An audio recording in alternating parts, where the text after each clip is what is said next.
So is this working? Can you hear me? In 2 minutes? It's working. Okay.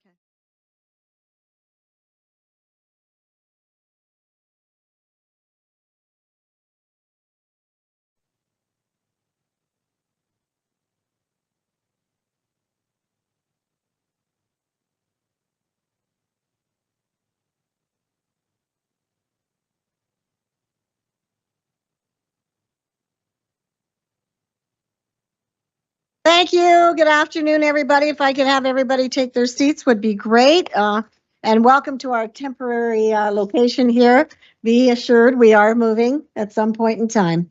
So with that, good afternoon. I would like to welcome all members and guests to the September 12th Council and Committee meeting.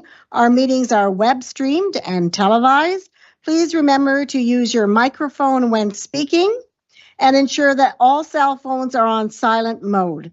With that, I call the September 12th, 2023 Council and Committee meeting to order. All members are present. Yes, they are. Number one, I'd like to ask, are there any disclosures of pecuniary interest? Seeing none, I'll move forward. I'm looking the agenda, the approval of the agenda. There are some changes to the agenda. Committee has the agenda before them. Note that Councillor Huffman has asked that item 4.4 be pulled, and Mayor Martin has asked that item 4.6 be pulled from consent. Both of these items will be addressed in the staff report section of the agenda. Further changes will need a 2/3 majority vote. Are there any other changes to the agenda at this time? Seeing none, may I have a motion to approve the agenda as amended? Moved by Councillor Huffman, seconded by Councillor Columbus. All those in favor? Opposed? That is carried. Thank you very much. Moving on. Well, we have no closed early session, so we'll move on to consent. We have 4 consent items today. Please take note: 4.1, 4.2, 4.3, and 4.5. None of these items, no one wishes to pull. If not, may I have a motion to approve the consent items as presented? Moved by Councillor Duthie, seconded by Councillor Michelle. I'll call the vote. All those in favor? Opposed? That is carried. Thank you very much. Deputations. Today, we have 3 deputations. Committee may accept the deputations for information after each speaker. Committee may also direct staff by resolution to bring back a report on any matter for further discussion. Okie dokie. So first of all, we have Mr. Godley. Oh, Michael, right. Okay. Welcome, Michael. I just recognized you there for a second. Okay. In reference to the Norfolk Haldeman Community Hospice. I'll let you know, Michael, you have 5 minutes for your deputation, and I will let you know when it's around the 1-minute mark remaining. Thank you. I think I got the right button. Good afternoon, Madam Chair. My name is Michael Godley. I'm the chair of the Norfolk Haldeman Community Hospice, and here to have a talk with council, present you with some more information about what we're hoping to do for Haldeman and Norfolk in terms of end-of-life care, and hopefully in the next couple of years. Now, how do I advance slides? Okay, let's advance the slide.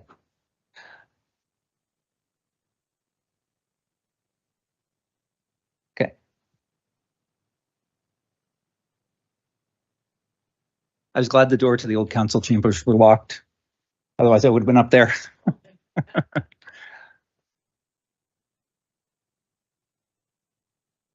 There we go. So the next slide, and I believe these are all in your package. It's a summary of our current board of directors. And I think the most important point to take away from this is the collective knowledge that our board brings to the table. You know, I have about 10 years of experience in palliative care. I've been interested in it since I started my career, actually back at a fertility clinic years ago, which is kind of ironic, but that's a separate story. But Jean, Beth, Maureen, I've worked with them at other hospices. Collectively, we've got about 70 years of hospice experience. We have Dr. Martin Godley, who was our local palliative care lead for the outreach team through Stedman. We've been able to recruit some other people from the community, and we now have representation across Haldimand and Norfolk, which is really helpful. Next slide, please.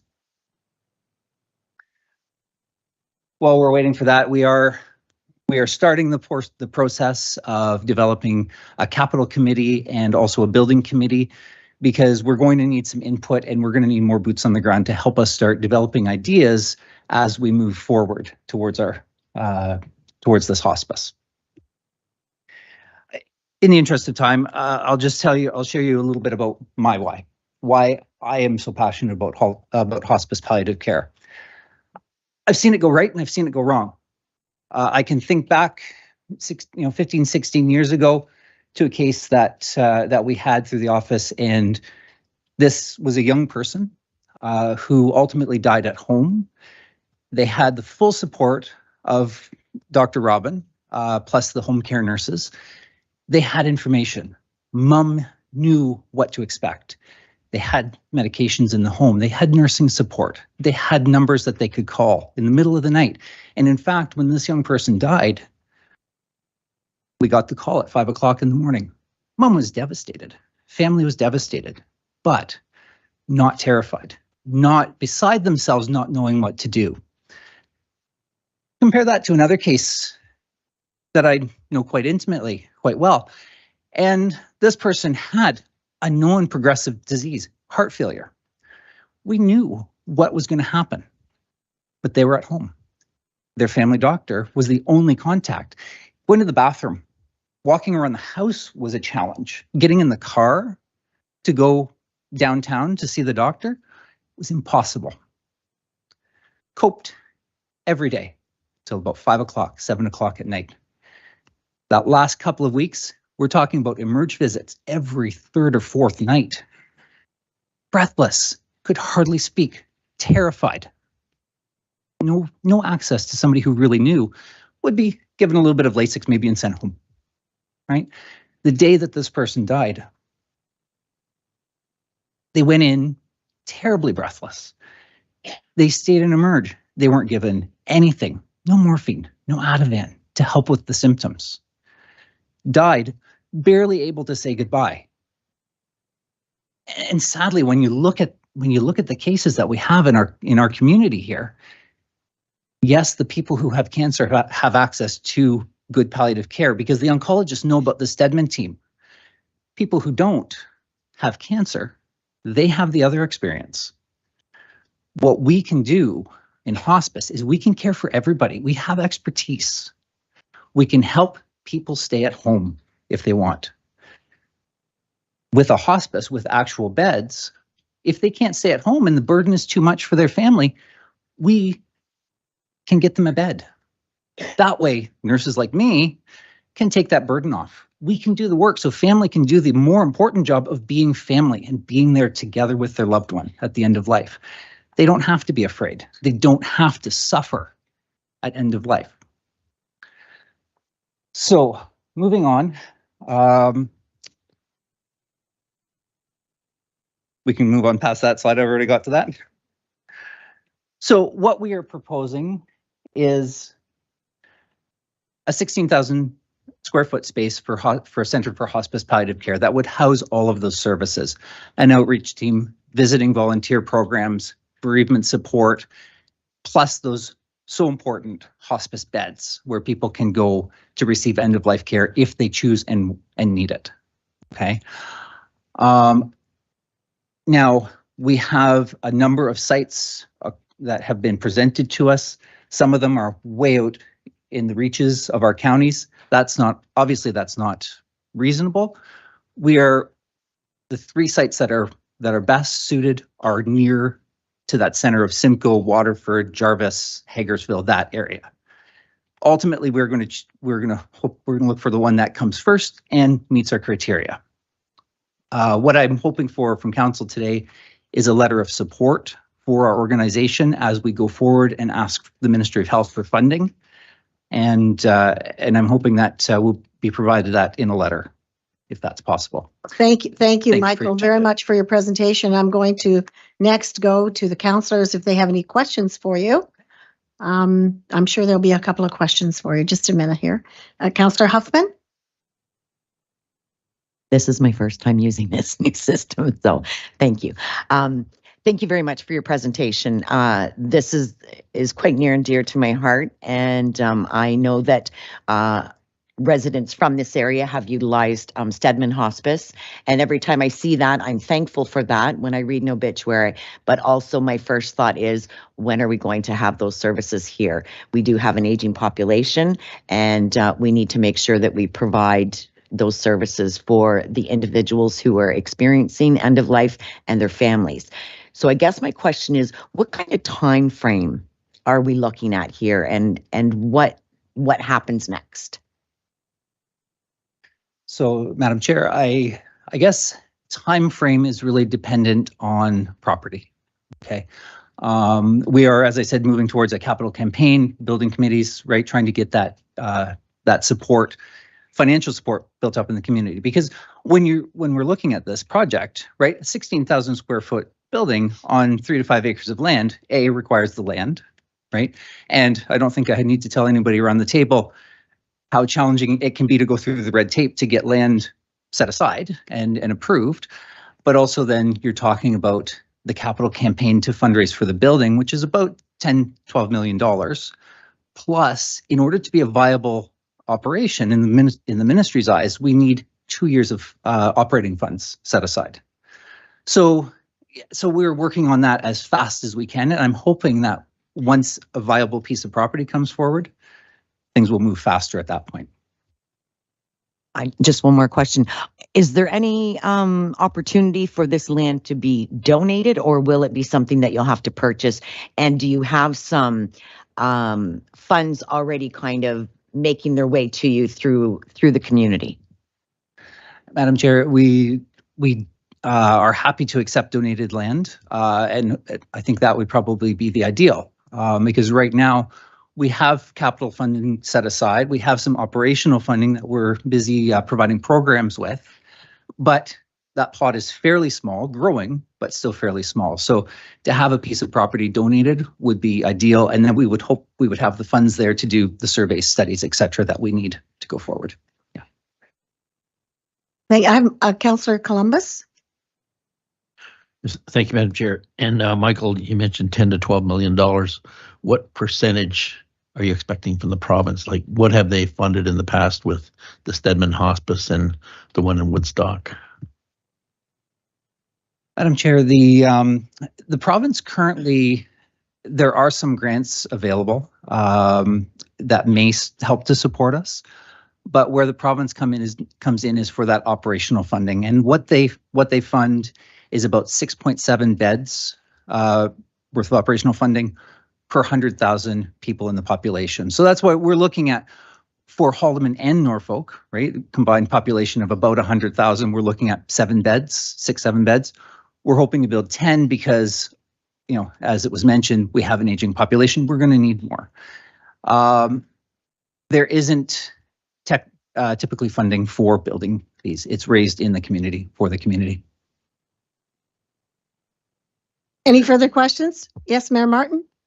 Thank you, Madam Chair. Through you to Michael. Mike, thanks for coming today and giving us a bit of an update. So last I heard, you were narrowing down parcels of land, and all kidding aside, we're not competing with Haldimand in this situation, but we would certainly welcome an opportunity to help you find a home here in Norfolk County for this initiative. And I think also, you know, if we were a successful county for your efforts, we could also see our planning staff and engineering staff put a team together to help you advance this initiative, because it's needed and commendable, the work that you're doing. My question would be, for the 2 years of operating funds, is that required at time of application? Is that required for you to have sitting somewhere by the time you go to put a shovel in the ground? What is the expectation for that funding? Madam Chair, what I will do is pass the floor over to Beth Ellis, who has lots of experience with Hospice Palliative Care Ontario and could better answer that question.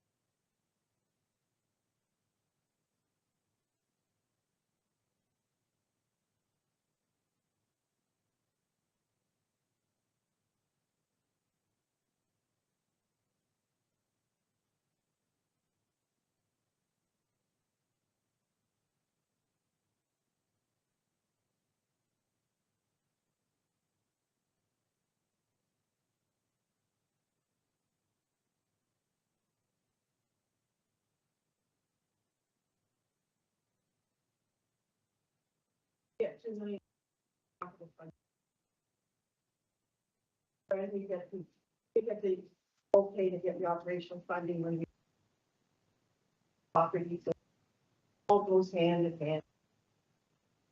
Okay, so for the public record and anyone listening at home, the estimated top end $1.5 million in operating funds would be part of the capital fundraising initiative. So as to not slow down on donations after you've opened the doors. And then there's $2 million available for funding through the province as well. You know what, Beth, why don't you come over and use the microphone just so that it's on the public record that way, and anyone listening at home will be able to hear you. No, that's okay.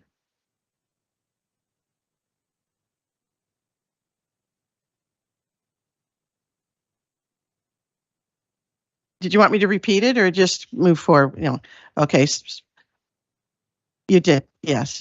And I mean, like I said, our operational funds will be about 70% of the total amount of operational funds to run a 10.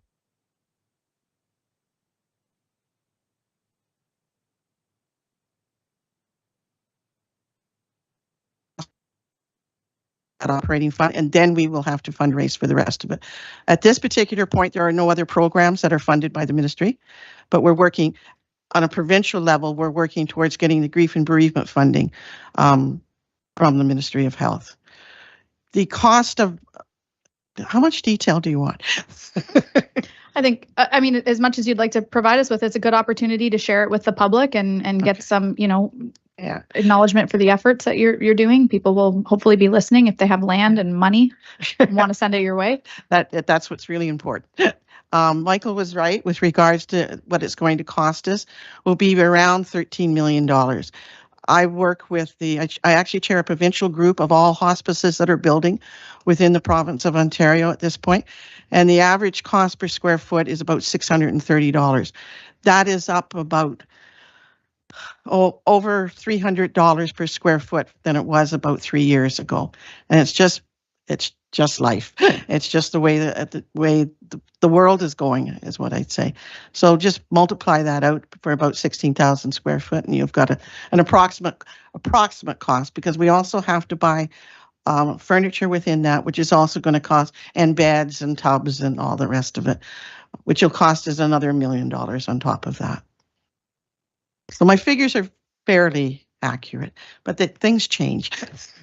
Okay, and then by way of public support, are you still collecting, offers of submission from the public with regards to land parcels, or are you past that stage? I know you have a couple that you're keeping in the top running and meet your criteria, but are you finished looking for land or no? Madam Chair, we have a couple of viable properties at this point. However, there is red tape involved. And so if there are better options, if there's a property that fits our criteria and that we could move forward with more quickly, I mean, the end goal is to build this center as quickly as we can in a place that suits everyone. And that's a great, yes, yes, we would be accepting. Okay.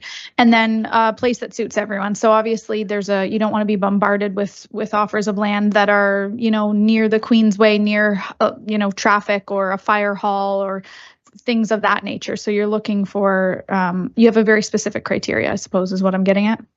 Madam Chair, we do have a set of criteria with a scoring system that we've developed to identify that right property. Now, that said, there are lots of things that can be done with landscaping and berms and such. So, I would say we would consider any property and run it through our criteria and see where it falls. Okay. And then my last question, which I know the answer to, but I would like for you to share it with everyone else. Are you a registered charity if anyone's considering donating? Through the chair, yes, we are a registered charity, and I believe our charitable number is on contained in the presentation. Okay, perfect. If there aren't any other questions, Madam Chair, I'm happy to move a letter of support. We have one more question. It's from Councillor Breton. Thank you, Madam Chair. And I'm not sure who wants to answer the question, but it's how many acres are we talking? And I'm sorry if I didn't see it in your presentation. Madam Chair, we would be looking at probably a minimum of 5 acres. Because of course you're looking at the size of the building, but then you're also looking at parking spaces to support not just that 10-bed residential space where people would go to live near the end of their life, but you're also talking about running day programs and bereavement support programs. I mean, when I was working at Bob Kemp in Hamilton, oh my gosh, there were days where I would have to park in the nursing home 3 blocks away and walk to the hospice because it was so busy and so full of life, I'm going to say. And I guess my next question would be, and I realize there'd be like some form of landscaping in that. I have been to a hospice in Michigan. I don't, little bit different setup, but my question, I guess, would be, would it be preferable to be next to an urban area where it can be serviced by all the various utilities, or can these be set in a rural area? Madam Chair, they can be placed anywhere where there's a suitable piece of property, I suppose. I mean, it changes costs, obviously, when you're looking at, septic and, Right. Finding water and such. I think the other thing that needs to be considered is services. Right. If you're way in the middle of the countryside, as beautiful as it might be, and family have to travel 30 minutes to find a hotel room to stay because there's no space, or to go to a restaurant, grab a coffee, those are soft considerations that are fairly important. Right. So, right. Yeah. So I don't know if I have a firm answer, but it's all part of the equation. Okay. Thank you. Thank you very much, Michael, for your presentation. It's a wonderful purpose that you have here and a wonderful proposal. I have a motion that is proposed by Mayor Martin and seconded by Councillor Huffman to give you a letter of support. Yes. A question for staff. Sorry, I can wait until we're finished.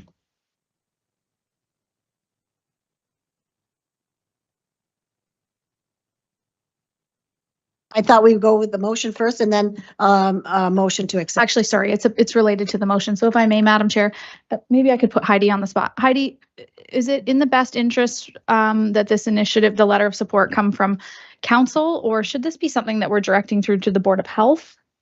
What do you think carries the most weight? Both?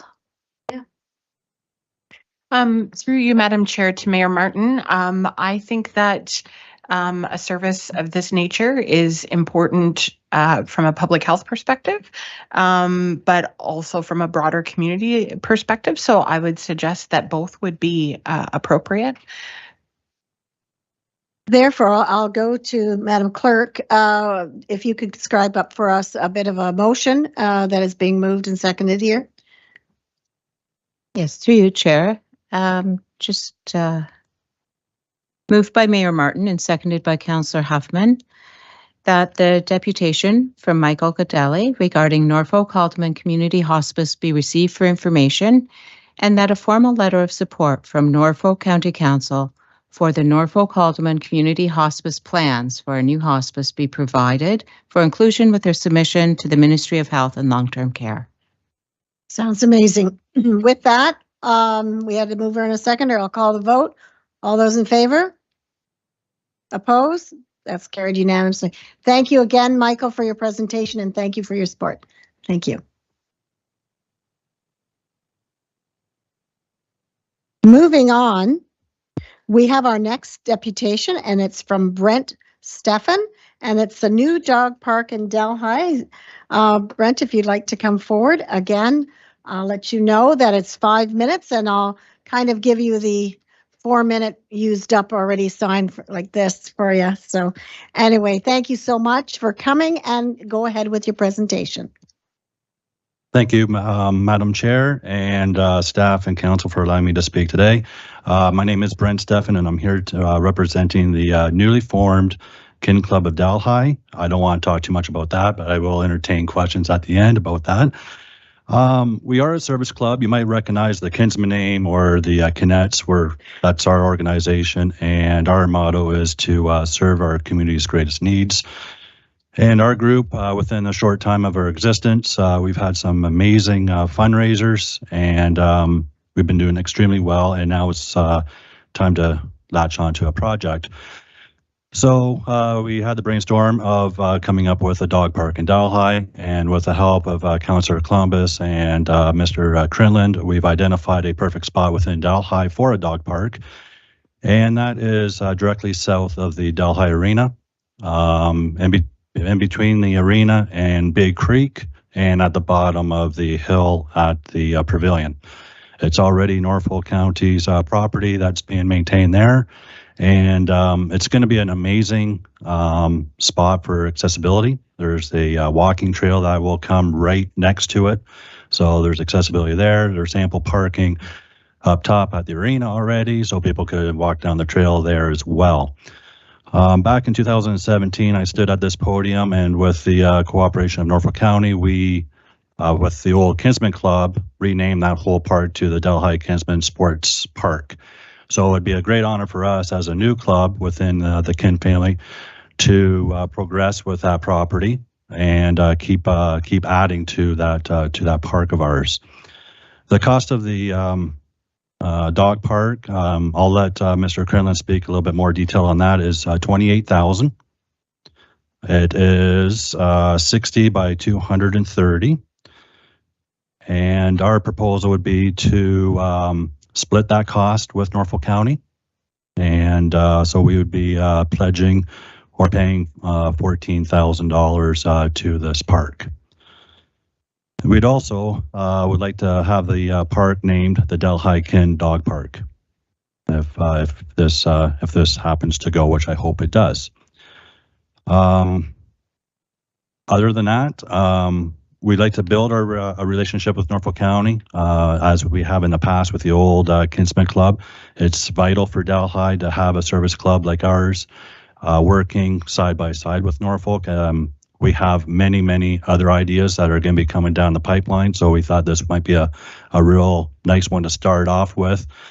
And to show our commitment to this project already, I do have a check here payable for half of our commitment of $7,000, that if this does get passed, we're already on our way, and we would like to pay the balance $7,000 around this time next year. So that way, by next year's budget, it's done and over with, and maybe we can go on to a new project. So we are very serious about this. Like I said, we've had some very, very successful events, fundraising events, and now it's time that we spend some money. We'd love to announce this as soon as possible, because we had events last weekend at Fall Fest, and people were wondering, hey, what are you doing with all this money? Well, I'll tell you next week. Sounds perfect. So yeah, I'll entertain any questions, or if Mr. Crinland wants to speak a little bit more specific on the structure itself and the cost, by all means.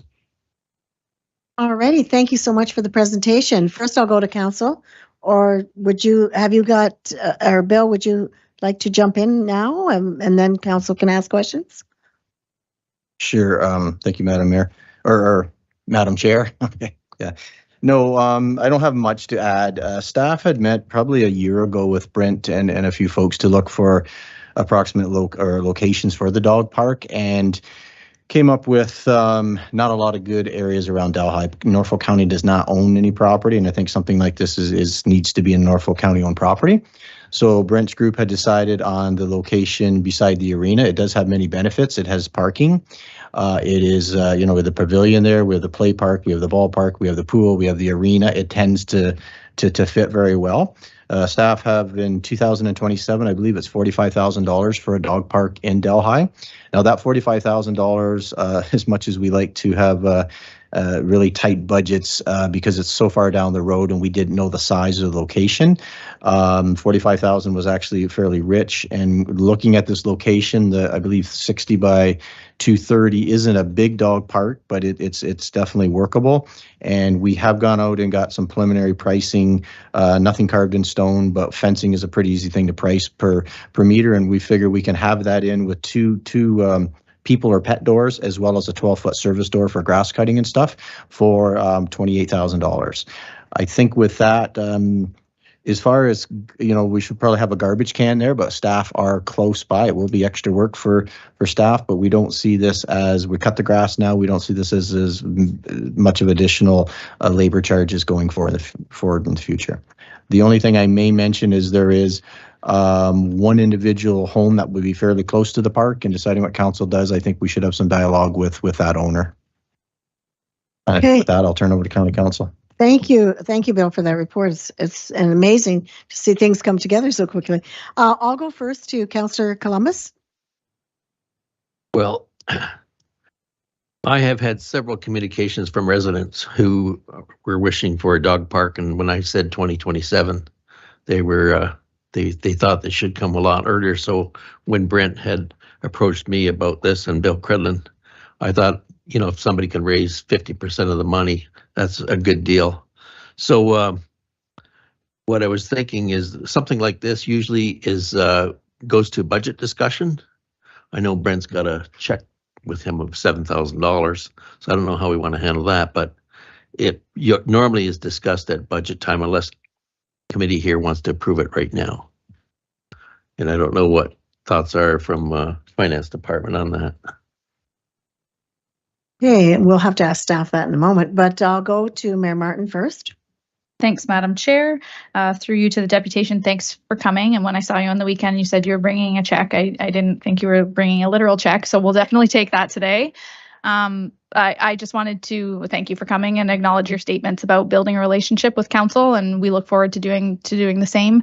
A lot of great work going on in your community with your group, so thank you for that. Maybe it's best, Madam Chair, to receive the deputation as information. And then I personally, Councillor Columbus, I don't feel the need to wait until budget because of the 50% matching, but I do think it's important to get something on a public agenda. So maybe Bill could whip us up an information memo, bring it back ASAP, and then we can give that direction to staff at that time. That would certainly also suffice for any public circulation requirements for that one neighbor. So we would have something on the agenda and pass it at that time. But just wanted to say thank you. That's great. That sounds like a positive idea there, doesn't it? That's perfect. Okay, so what I've got to do first here is get a motion to receive the deputation as information. Mike, I'll have you move that. Can I get a seconder, please? Thank you, Doug, for that. And all those, I'll call the vote. All those in favor? Opposed? That is carried unanimously. Thank you very much. And thank you for bringing that forward. And I'd take your check, but I don't know what I could do with it. We're moving right along. We have a deputation from Mr. Keating.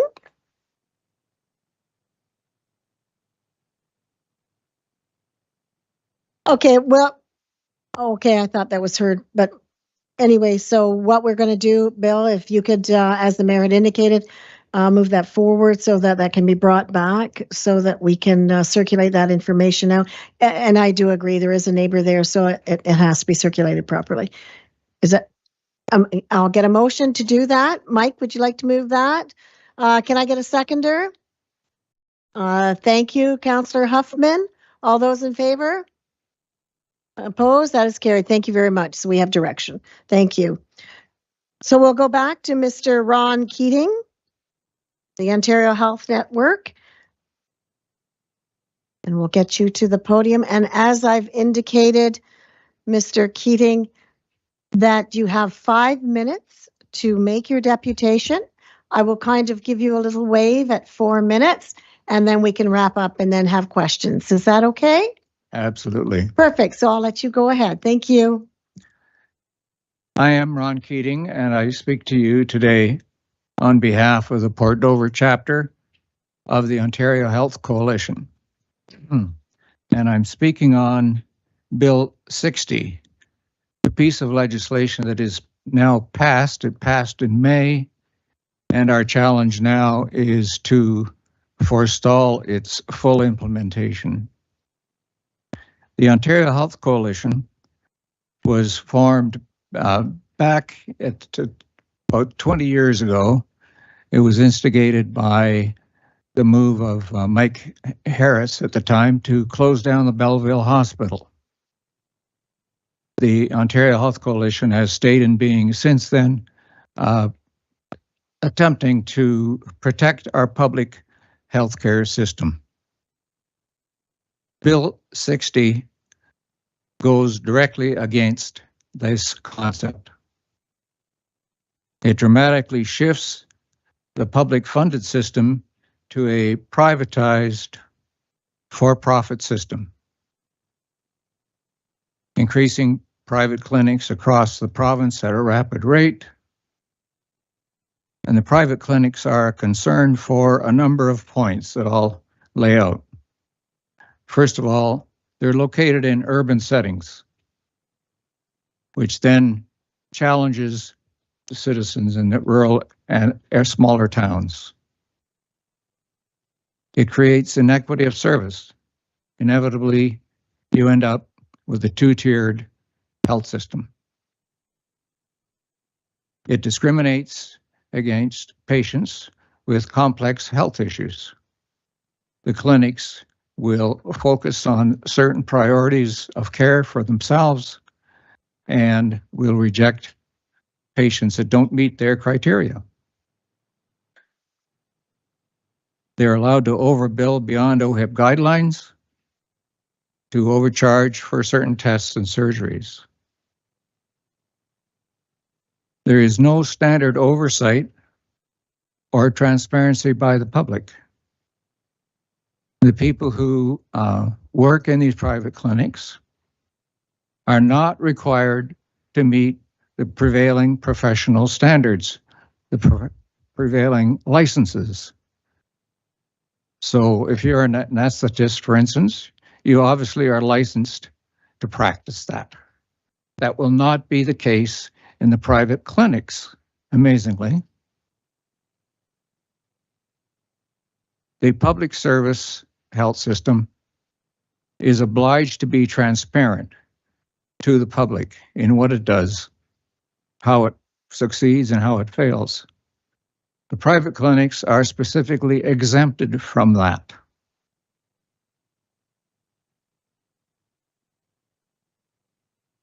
It violates the Canada Health Act and the Human Rights Act.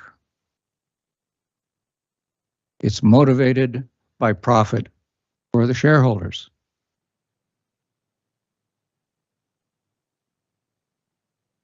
Hospitals will now see their people poached, going off to private clinics where the private clinics will pay them more, as you would expect. Under the public healthcare system that we have, the wages of all concerned are really dictated by the province. That will not be the case, of course, with private clinics, and staff will migrate accordingly. We are seeing temporary closures of ERs across the province. We've had some 1,200 temporary closures of emergency rooms.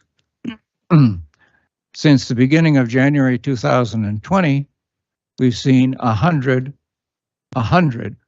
permanent closures of ERs.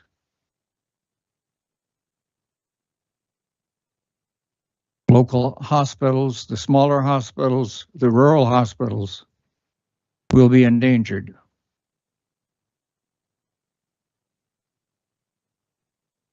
Ron, you have 1 minute left. Very well. Provincial funding issues. Funding for private clinics has doubled over the past 2 years. Funding to public hospitals has decreased by 17 billion. The funds have been held and not spent. So we've had, as I said earlier, closures of ERs, operating rooms underutilized, closed 4 o'clock in the afternoon, don't open till 10 o'clock the next day. If increased public health funds were spent on the public health system, staff for surgeries could run at full capacity, backlogs of surgeries could be solved. We've collected in our little town of Port Dover 1,000 signatures against Bill 60. We only have a population of about 7,000. We got 1,000 signatures. I'm going to have to stop you there, Ron, and I do apologize, but I'm sure the questions will come up from the councillors to be able to continue the conversation. With that, I'm going to go to the councillors and ask if there are any questions for Mr. Keating over his deputation.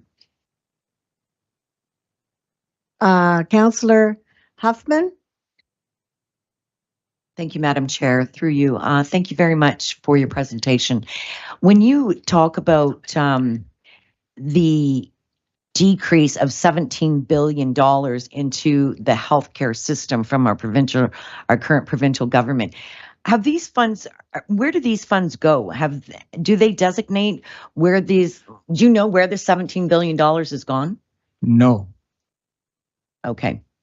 My next question is, in your package, you had put in brackets the West Haldeman General Hospital as, is that one that you feel would be at risk in our rural settings in Haldeman and Norfolk? Yes, I do. Okay, thank you very much. There's an oddity there. There's the LHINs, as a phrase you will recall, got replaced by another concept of health teams. We are in a health team with Brantford. The West Haldeman is not. It's with Hamilton. So there's a separation, unfortunately, right there. Right, that's absolutely right. Councillor Duffy? My phone keeps cutting. Thank you, Madam Chair, and through you to the deputation. Thank you for being here.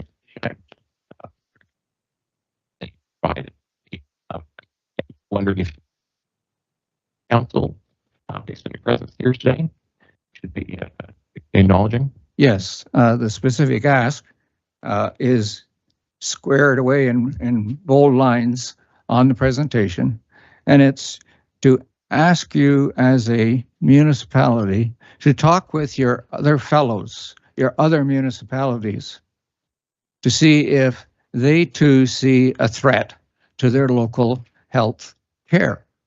And if so, perhaps as a group of municipalities, you can speak to the government expressing concern over this dismantling of our universal healthcare system. Thank you. That's all of my questions. I'm happy to move that we receive the report or the deputation. Thank you, Councillor Duffy. Therefore, we have a motion to receive the deputation. I'm sorry. I apologize, Councillor Very. I did not see your hand. Go ahead. Thank you, Chair. I don't believe you. Through the chair to Ron, could you just update us on some of the public activities that you've been doing and maybe have coming up that have been trying to raise some sort of community awareness of this? Right. Just briefly, just so everyone kind of has a sense of the community activity. Right. We generated, as I said earlier, 1,000 votes against Bill 60 on behalf of the citizens. We will be having a rally in Toronto against Bill 60 on the opening day of the legislature September the 25th.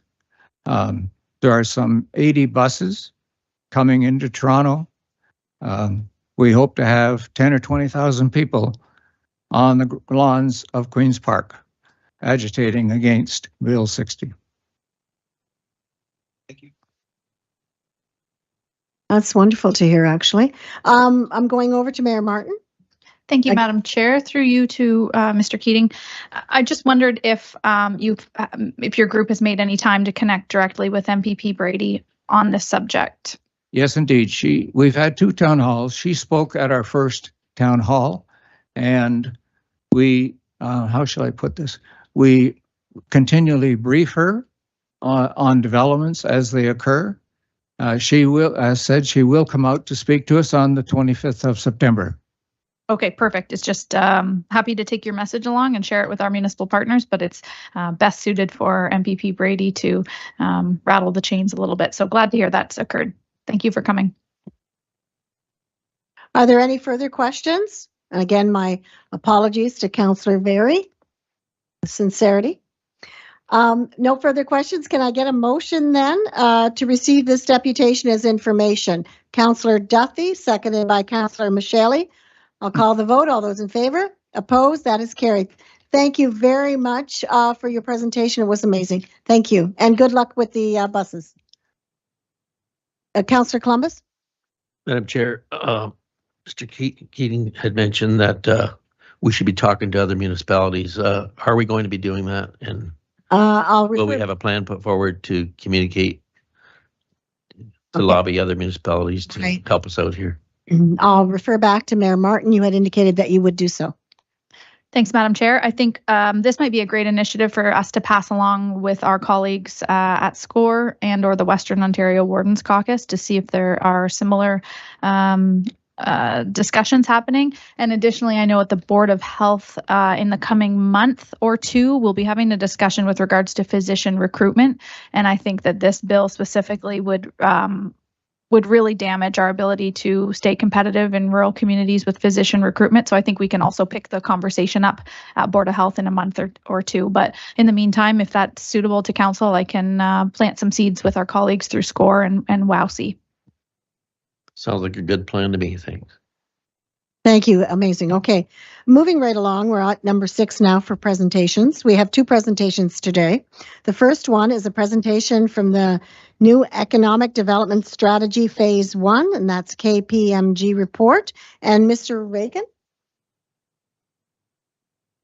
Thank you. Thanks through Madam Chair. I just wanted to take the moment to introduce our Director of Economic Development Department, John Regan. He's worked with us for a few months now, but first appearance at committee. And then also introduce Mr. Peaver and Mr. Cash from KPMG, who are going to be providing the presentation for us today. So I'll turn it over to Bruce. And you are, oh, great, you're coming up to the front. So I'll just let you know that you have 10 minutes to make that presentation.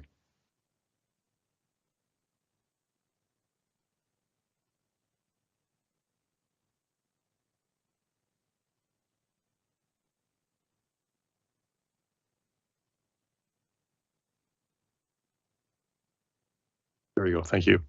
Madam Chair, Council, staff, it's a pleasure to be here today to present the final report on the economic development strategy for the County of Norfolk.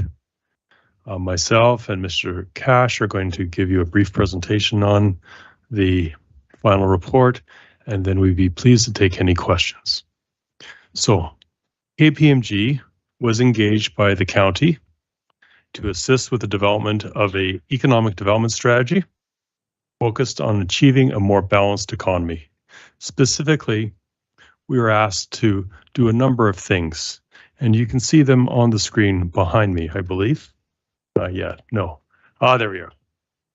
So we were asked to review your past strategy. We were asked to look at leading practices and the contemporary practices of your peers. We were asked to lead the engagement of brainstorming and goal-setting sessions. And to that end, we conducted a public meeting in the middle of June of this year. Hard to believe that we're now into September. We were also asked to provide recommendations on county's policy setting environment and to lead visioning, goal, and priority setting process with key stakeholders. So Mr. Cash is going to talk about our findings, but I believe we conducted numerous interviews with the county stakeholders, and we also prepared with staff a survey of county citizens, and we received over 300 responses. The objectives of the project also included doing some analysis, and we used the SWOT framework for that analysis. And finally, we provided a report with a summary, and we have appeared before your Economic Development Committee 2 weeks ago, and now we're here tonight, or this afternoon, to present the final report to Council. So with that, I'm going to ask Mr. Cash to come up, and he's going to lead you through the findings of the report. Thank you. That's perfect. Thank you, Bruce. So I have another 10 minutes, Madam Chair, or is it still in the 10? I'm just kidding. I'm just kidding. No fooling me. Thank you, Bruce. And it's a pleasure to be here. And I wanted to focus on this slide primarily, which sort of brings together all the things that we learned on our mission here in Norfolk to come up with 5 recommended priorities for you, because you're going to develop the strategy after this report, just to remember. So based on the review of the documents, the stakeholder input, the focus groups, we're suggesting that you focus on 5 priorities. Focus on new business investment and job creation, business retention and expansion, we call that, and we short form that as BR&E, investment readiness, talent attraction and workforce development, which deals with the labor component. And the last piece is on branding, communications, and marketing. So go to the next slide. I won't go through the strategic pillars individually under each one, but I'll just touch on them. And then, as Bruce said, we'd be happy to take questions. So under the first priority, which is on business investment, we're suggesting that your strategy look at your economic development delivery in terms of your investment in that activity. We're suggesting you focus on the agricultural sector in particular, tourism, recreation, and manufacturing. And under manufacturing, we're saying, focus on spin-offs around some of those large projects that have been announced in Southern Ontario. Next slide, please. Under BR&E, your strategy should really focus on your existing businesses because they create about 70+% of your new jobs and investment. And we're suggesting that your strategy build a culture of support for business. Next priority, next slide, please. Investment readiness is a big category, but there's 3 pillars there that we're suggesting you focus on. One is on industrial lands, serviced industrial land. Look at your process for approving and reviewing development proposals, and establish roles and firm up your partnerships with all of those in the community. One thing we learned in our efforts talking to everybody is there's a huge interest, commitment, and a lot of energy out there in the community for your economic development strategy. Next, please. This one is talent attraction and workforce development. They're 2 separate things, but they're related because it deals with your labor force. So talent attraction is about attracting new workers and keeping the ones you've got. And then workforce development is all about training the workforce that you have. So focus your strategy on attraction and retention, we're saying. As far as local government goes, make sure you retain key staff in your own municipal structure linked to business development.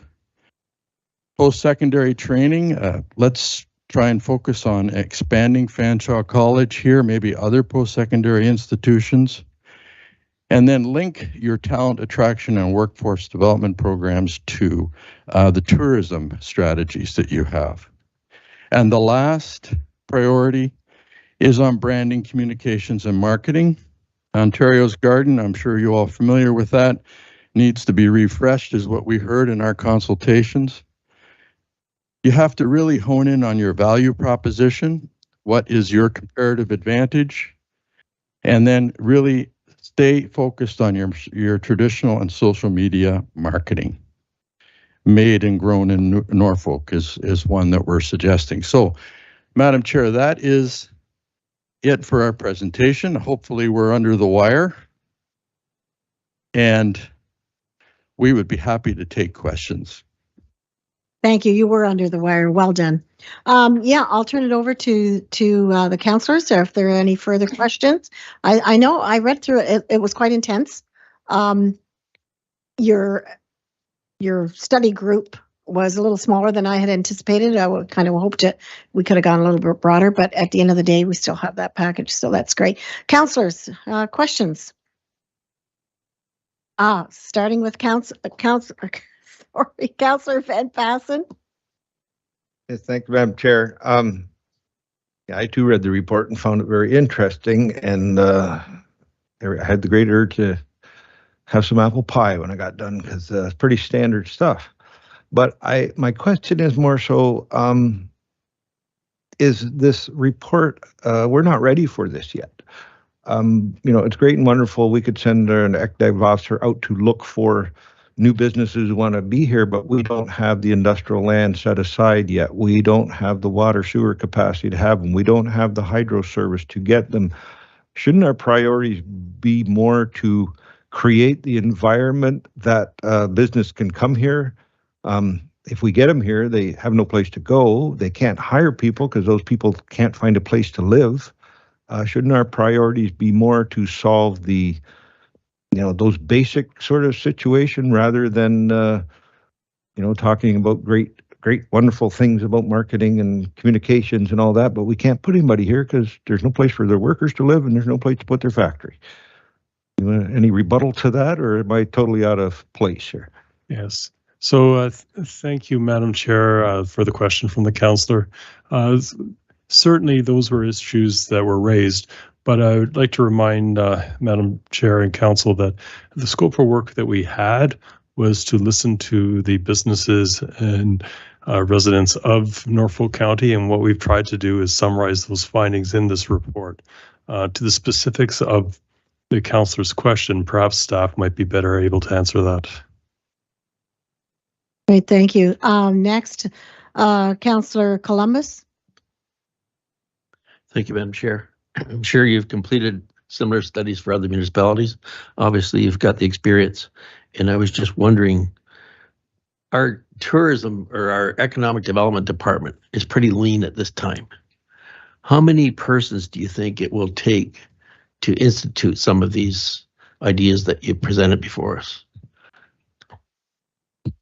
Like, we're really lean that way. We all know that. And this is important because we're not going anywhere if we don't increase our resources. Yes. So, Madam Chair, to the councillors, that's a question that's quite perceptive. But I would suggest in our report, what we did is we looked at three comparator municipalities. Three comparator municipalities. And one of the questions we asked in our interviews was, what is your staffing levels? How many resources have you committed? And so within the report, you'll find what other municipalities are doing with respect to staffing their departments. And that would be a good place to start. Councillor Duffy.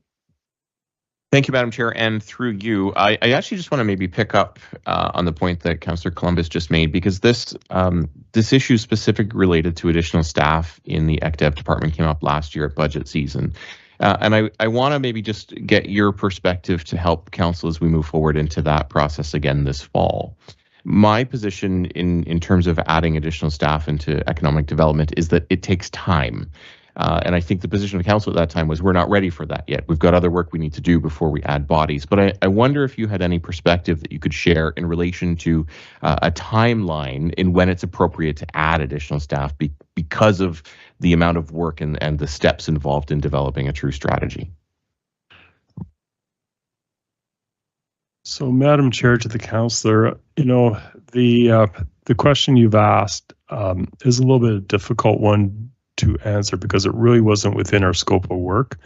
But based upon our work with other municipalities and our work in economic development, I would suggest that if council really wishes to invest and make economic development a priority for the county, then it's going to be required to make an investment in staffing.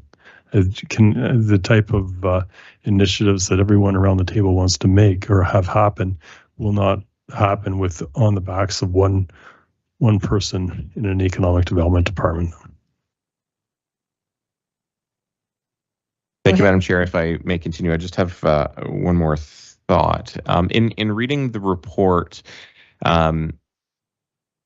in terms of some of the survey responses, there's several comments related to infrastructure, parks, community facilities, etc., clean streets and things like that. However, it doesn't make it into the priorities, and I'm wondering if maybe you can help me to sort of understand where that might fit.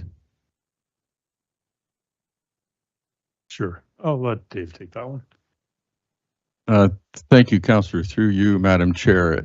One of the things that we found when we reviewed your previous strategy, which I would characterize as more of a community development strategy, or your other strategy, had a number of initiatives sort of outside the economic realm, if you will, which are important in every community, any community that I've ever worked in. The trouble that you have is if there's too many things to do, community development wise, you end up getting spread too thin over a large agenda.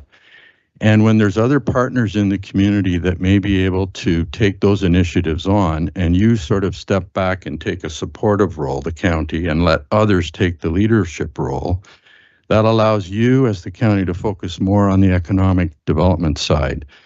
And that's really where, in our view, your next strategy should be more economic development focused, but don't leave out these other points, which can be taken up by others in the community with your support. So when you move into, my advice is when you move into the next phase to develop your priority or your strategy itself, don't ignore those things, make sure they're there, but recognize that there are others who can take those on.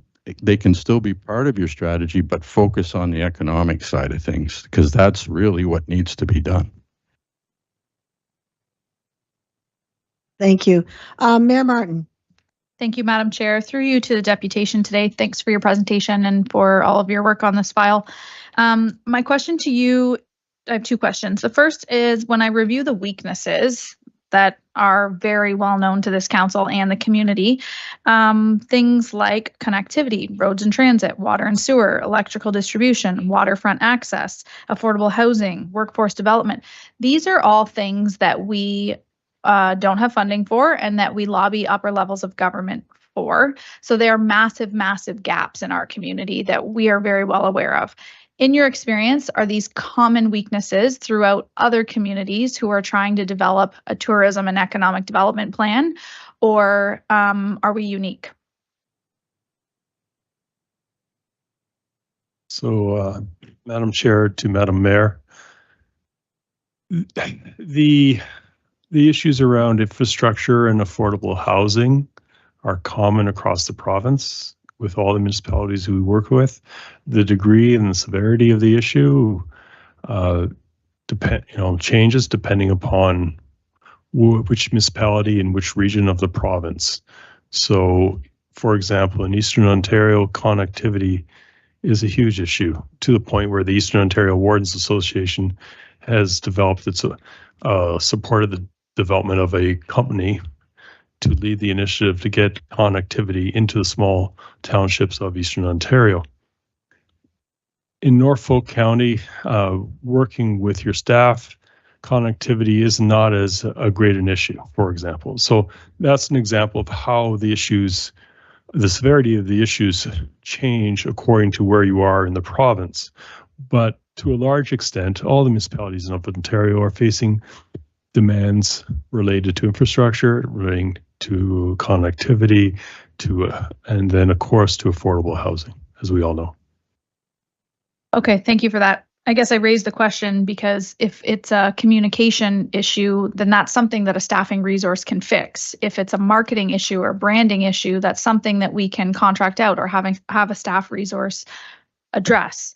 Some of these issues are so far out of our scope of governance that it's not only are we playing catch up based on the resources we have and the plan we have, we're then also from a community base, from an infrastructure base, significantly falling, which I'm wondering if we are significantly falling behind our municipal partners when their issues and their weaknesses become things like branding and communication. So which leads me to my second question for you then, because if it's not something that we're able to address, regardless of how many resources we have in this section of the county, are you familiar of any other partnerships, which is probably the only thing that was in the presentation that you said that I know we should be leveraging more and doing a better job of, because we do have so many great community partners? Are you aware of any partnerships with municipalities and community members, whether it's any of the participants that participated in the information session, if it's Board of Trades, if it's Chamber of Commerce, whatever it may be, that receive funding from municipalities to start the work on a lot of these initiatives? If we take a bigger picture, a broader picture, a high level picture about addressing some of these major gaps that we know our weaknesses are, and say we want to go at the brand. We want to address all of our weaknesses, and then our sole focus is going to be the brand. Do you know of any other communities that then flow funding through their communities to have them start to do economic development initiatives, marketing initiatives, job retention initiatives, and so on?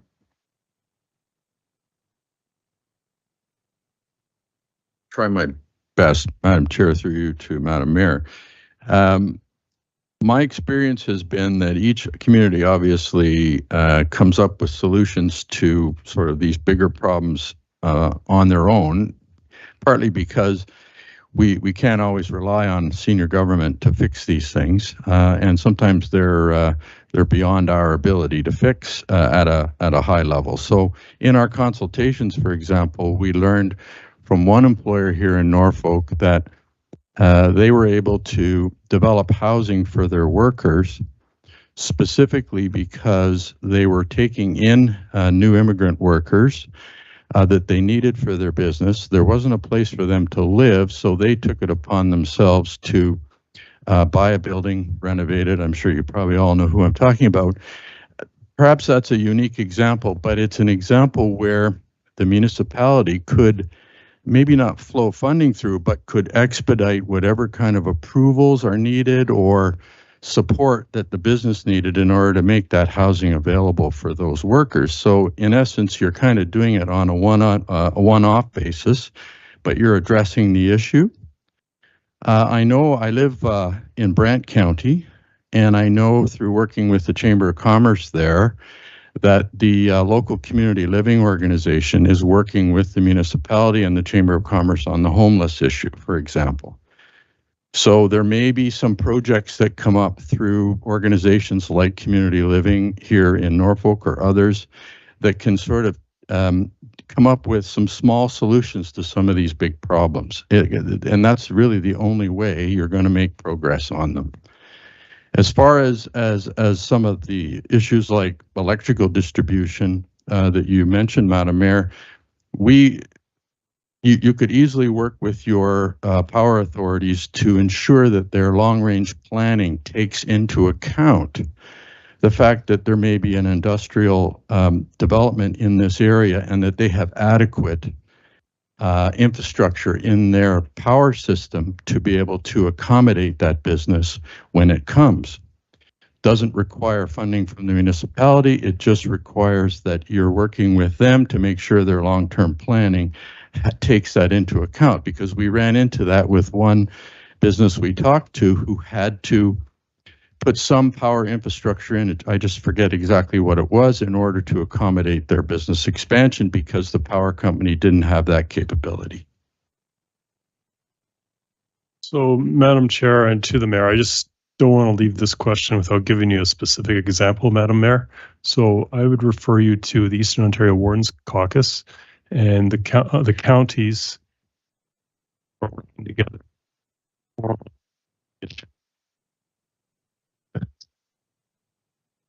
Identify for the next 7 years together. It's a massive effort. Dollars to leverage available land across the county to get built.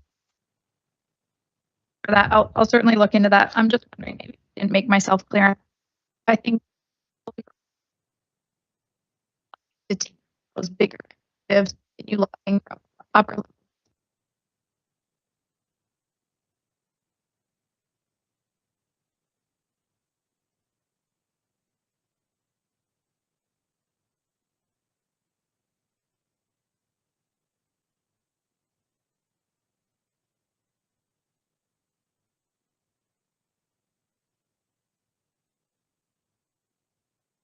Yes.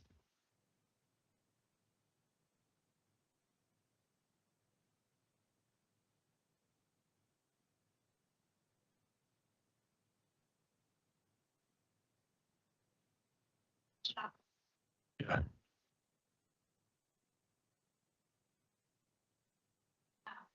Mm-hmm.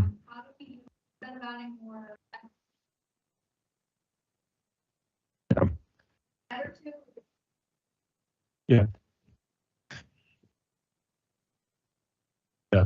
So, Madam Mayor, Madam Chair, to Madam Mayor, that's a difficult question for me to answer for you at this point. But it really comes down to what is the business model you thought upon for economic development. Those are two different business models. And I know through my discussions with your staff that I think they can give you that kind of advice.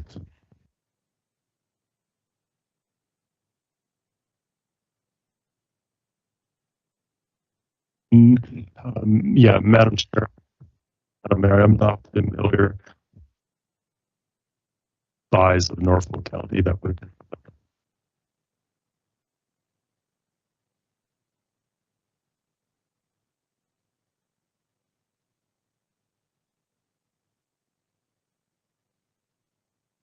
Oh, look at that. Look at that. Here we go. Just a couple of things to thank you. It was an in-depth study. I was pleased to see the other three comparisons that you made. I like the idea of work. I like the path that community development as well as economic development. And I know we need to move forward. And with that, I'm the eternal optimist always that we have to think outside the box, find some better solutions, because you're absolutely right. We have a lot of new businesses that are occurring in municipalities very close to us that could spin off to us, and we don't want to lose those opportunities. So we have to move forward with a positive nature, and we have to get going and keep the ball rolling. So I do appreciate everything. Like I say, the report was, as KMG is always renowned for, you do an awesome job. So thank you very much. Thank you. So I'd like to get a motion to receive the presentation and the report as information. Moved by Madam Mayor, seconded by Councillor Michelle. All those in favor? Opposed? Carried. Would you like to take a little break, or did you want to move forward to the next presentation and then we'll take a break after that? What are your thoughts? Take a break? We're going to.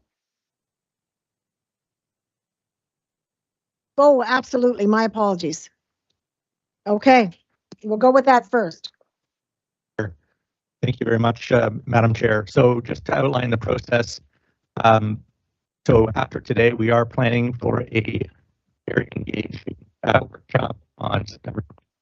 We're going to install exciting, and we're planning on developing this strategy. So this was the very first phase from KPMG.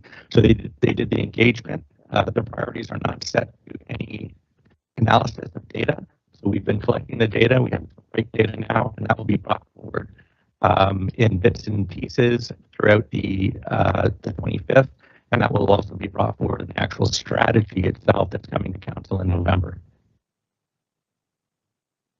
Thank you. Are there any questions? Yes, Mike, Councillor Columbus? Yeah, this report indicates that there's a workshop for council on the 26th. Is it 25th or 26th?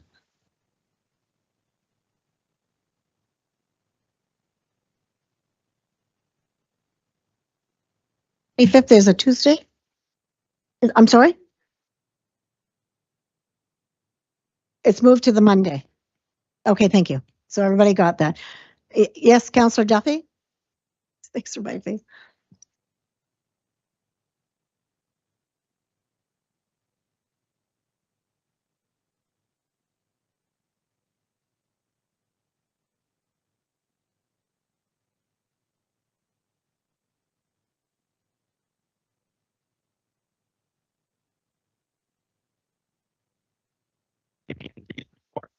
Their report actually, so no influence over that whatsoever, but I've worked very closely with Mr. Cash and Mr. Peaver throughout the process. The actual staff report is mine, is written by me, so fallen on my desk, yes, but we are working through it, and we're on a really good path. Thank you for that. With no further questions, my apologies. I go to Madam Clerk. Did I call that motion? I did. Okay, we're good there. Is it okay for us to take a few minutes here? Can I get a 5 or 6 minutes? Is that okay? All right, we'll reconvene in about 7 minutes. Thank you.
Did,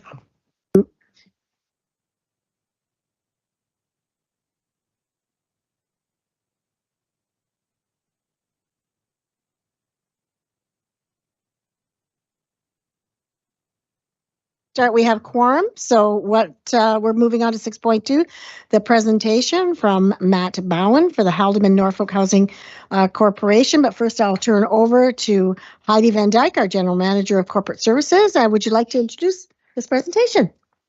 Thank you, Madam Chair. Through you to members of committee, it's our pleasure to have Mr. Matt Bowen, the CEO of the Haldeman Norfolk Housing Corporation, with us today, along with Mr. Jeff Miller, the Chair of the Board of Directors, and Mr. Gary Moore, their Manager of Finance.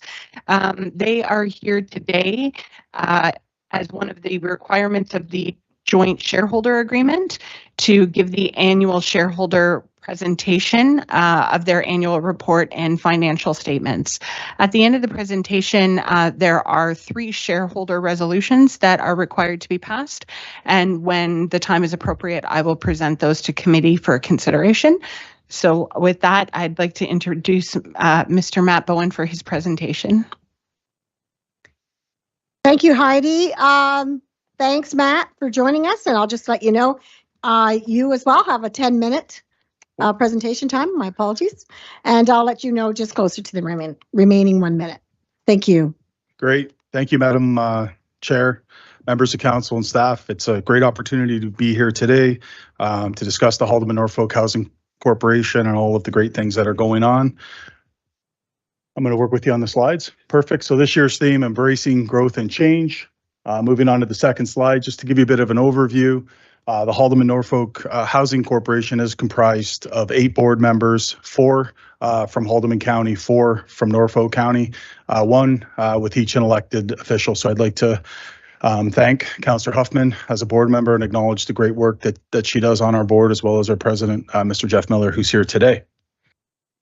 A little bit about HNHC. Sorry if we just go back. We do have over $97 million in assets that we take care of on behalf of Haldeman and Norfolk County. We manage about 65% of all the community and social housing that's available in the community.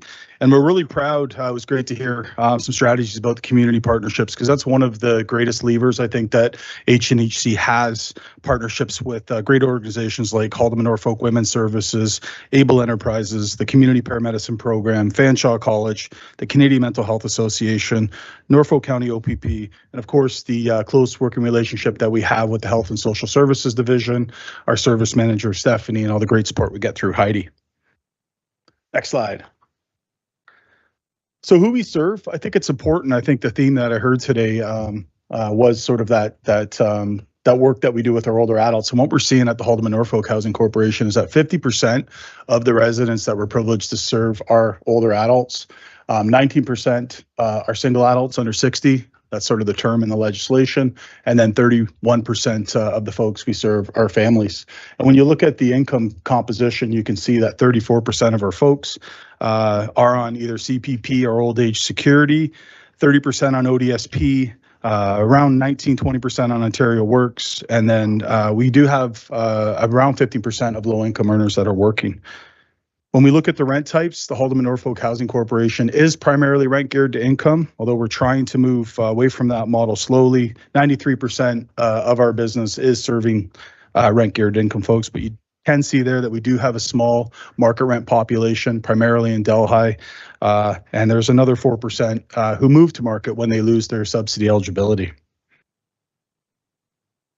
Next slide, please. So moving into the revenue side, you can see that our total revenue for the year was $3,648,666. It's a weird ending to that number, but you know, of that, you can see that our rent revenues are sort of the main driver of that, with just over $1.7 million. Under the other revenue category, that's our sundry revenues, like the property management fees that we earn and other things like laundry, just over $173,000. And then, of course, the other big contributors, the municipal subsidy at just over $1.6 million, and some small provincial and federal funding, just over $50,000, totaling the $3,648,666. Moving to the expense side, You can see that maintenance and repairs, a significant driver, just over $641,000. Capital repairs, just over $625,000. Our utilities, which is a pressure and continues to sort of drive up on us a little bit, $521,000. Property taxes, just almost $500,000. Our insurance, just over $124,000. Salary, wages, and on-call, over $790,000. Our administration and our benefits and pension, which total $3,644,433. We were able to sort of carve out a small surplus of just over $4,000, $4,233. Providing a capital breakdown, this is a requirement in the shareholder agreement. The total capital budget for the Haldimand Norfolk Housing Corporation is currently $625,000. It's a 60-40 split, so Norfolk County receives 60% of that allocation, which equals $375,000. And I'm happy to report that we spent all $375,000 and highlighted some major modernization of building control systems at 20 Scott, Nickel Street, and 91 Oak. We completed some fire upgrades, some unit renovations, worked through some unplanned maintenance repairs, and continue to work at our asbestos remediation plan. Moving into the next slide, our key performance indicators. So these are the indicators that really drive the organization. I'll say that there's more, but these are the ones that we tend to focus on and lean into to ensure that we're doing the right work out in front of us. We do have a continuous improvement leader. We do focus on that, and that is a sort of core function of our business. But looking at those indicators specifically, the housing occupancy rate, what that means for folks is, there's the amount of units that we have, and this indicator tells us in terms of the rentable units, how quickly do we re-rent those units. So excluding some of the units that have been on long-term hold for various reasons, we're turning these units over at a 99.5% rate, which is above the benchmark, and we feel that that's right on target. The housing move-out rate, this is an interesting one. So when you look at the entire housing portfolio and the units, this metric talks about the percentage of the units that we're turning over per year. So on average, at 540 units, we would typically turn over just under 10% of that. So 54 units per year, roughly around 5 units per month. So that's sort of how that metric plays out. And then of course, our rent collection rate, that's our ability to collect rent. As you know, $1.7 million of our business is collecting those rent revenues. We need that. So that's a particular indicator that we've worked really hard on, and our Lean Six Sigma team under the leadership of Louise, our continuous improvement manager, focuses on heavily. We also have a goal of being financially sustainable and economically sustainable. So balanced budget is a must. We did accomplish that with a small surplus. And of course, our 2022 audited financial statements produced a clean audit. Moving into some of the innovations, just sort of wanted to highlight this, had the opportunity to work with Dan McKinnon and learning about the asset management strategy and the new team. I was excited about that. One of the innovations that HNHC has and has produced to council several years ago was a robust asset management strategy that will help sort of align along with the 20-year capital plan to OREG 58817, which I know the county's on. So again, we're always looking at metrics and the things that we do connecting to the broader strategies of the county. So as well, really exciting, worked with Heidi and Amy and Stephanie on the 3-year repair and renewal funding, which is a significant amount of funding that's flowing through to the Housing Corporation. Our viability studies that we completed for our nonprofits, and of course, the ongoing Norfolk County affordable housing developments. It's not all good news though, and I know we're getting close. I'm going fast here. It's not all great. We do have some emerging pressures that everybody here is aware of. So looking at the graph on the left, you can see drivers that continue to go up, not just for us, but for pretty much everybody across the province: property taxes, insurance, materials and services, as well as utilities. So we'll continue to look at those, and Mark Pipe and our capital team is, always looking at ways that we can reduce our carbon footprint and deploy strategies that help in that area. And on the tenant support side, we're seeing more complex tenancies. We're seeing folks coming directly off the wait list and SPP and requiring special requirements. That is creating additional pressures on the organization. So we'll continue to work with Stephanie and the team at the Health and Social Services Division to make sure that we're working through that as seamlessly as possible. Next slide. Moving to a mixed income housing model. For those of you that know me know I preach this quite a bit. It's about helping the organization in solid strategic planning to transition to more of a mixed income housing model where we're serving a large range of folks in the community. And then just in terms of our growth strategy, we've knocked off some key documents like our asset management strategy, like our regeneration, our energy modeling, our 20-year capital plan. But one thing that we have a laser focus on is to continually and currently working with our Norfolk County staff to develop business cases to come forward to council for short, medium, and longer term affordable housing development. And with that, I'll take any questions and I'll turn it over to Heidi, Madam Chair, to move forward on those resolutions after any questions. Right. Okay. So questions are first. Councillors, are there any questions? It was an excellent presentation and I thank you for that. Councillor Huffman. Thank you, Madam Chair. Thank you, Matt. I just put a chocolate covered almond in my mouth. My apologies. I just wanted to say that I'm pleased to be a director on the HNHC board. The work that this group does is amazing. And when I think of the term well-oiled machine, that's what comes to mind with this agency. The rent collection that is done is bar none, and it is part of the fiscal responsibility of the group, and they do a wonderful job. Now, the aging demographic is something that I think plays a big part with the housing, is that we're noticing more and more people, like you said, in terms of the graph, who are receiving CPP, OAS, that type of thing. So we've got people who are living longer in this housing situation than in previous years. So I guess my question is two things. One, if you could explain a little bit about the teamwork with Fanshawe.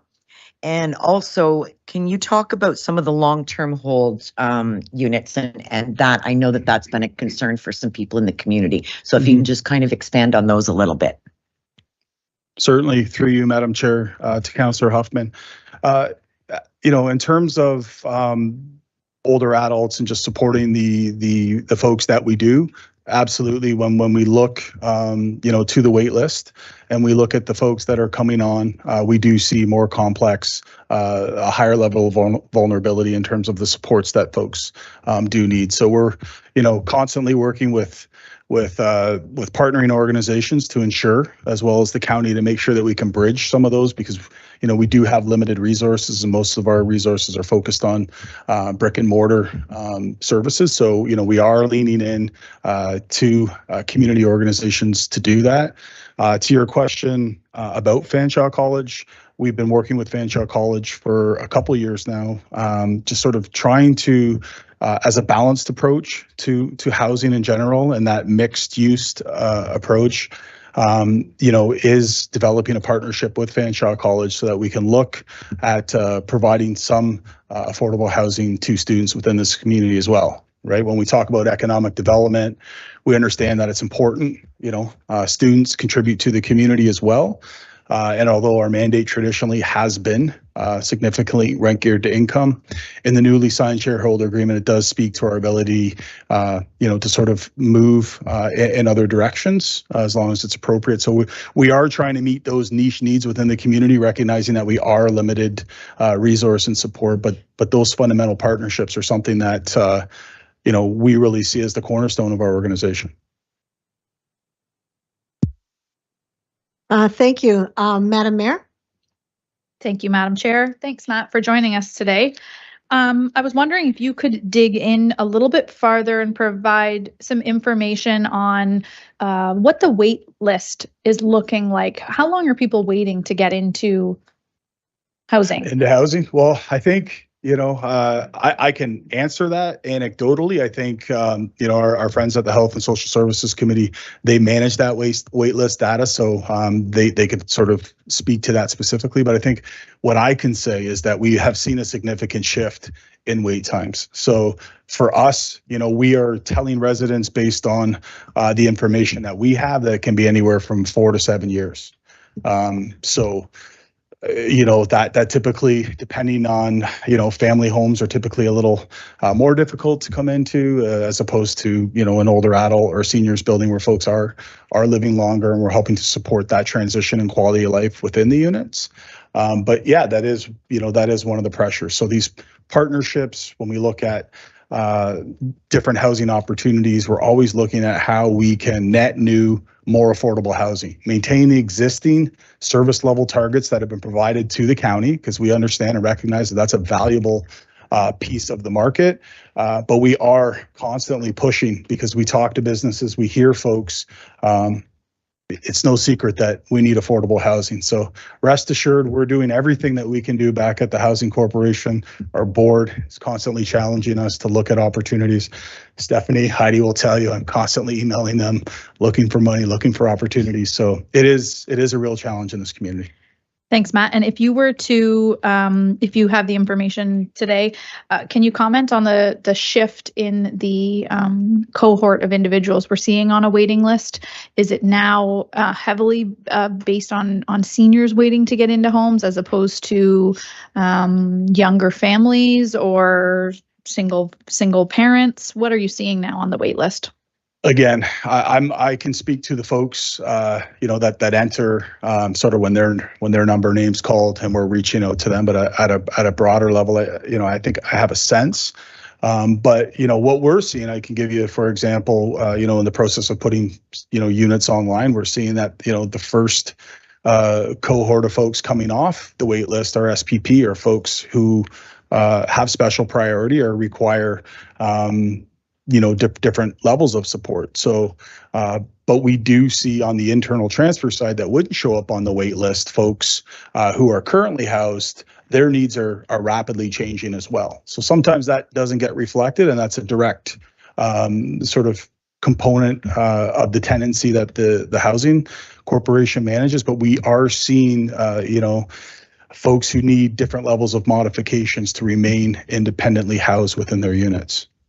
Okay, I can go ahead and ask all of these questions of staff as well to make sure we get a well-rounded answer. But if you were to guess, based on the needs of our community, and money wasn't a factor, how many new units would you build tomorrow to put a roof over everyone's house? What's our deficit? Well, I mean, I'm probably the wrong guy to answer, because I'm going to throw the whole bowl of spaghetti at the wall. But I mean, from just the research that we've done with our consultants, looking at our own internal regeneration strategy, it would be potentially hundreds of units, and it could probably be higher than that. It just depends how you look at housing. If we're looking at housing traditionally as a rent geared to income space, that's going to create a lot of pressure on a municipality on the municipal subsidy side. So what we want to think about, and these are the conversations I'm having, with Stephanie and Heidi, is, how do we create these business ready plans so that we can tap into the accelerator fund, and how can we be shovel ready so that when these opportunities come up, we're aligned and positioned to execute on those plans. And I think that's, hearing the last presentation, having those solid plans in place and those shovel-ready projects ready to go, that sort of elevates our ability to respond. And that's certainly where our board, the direction that we're taking and working with county staff to get there.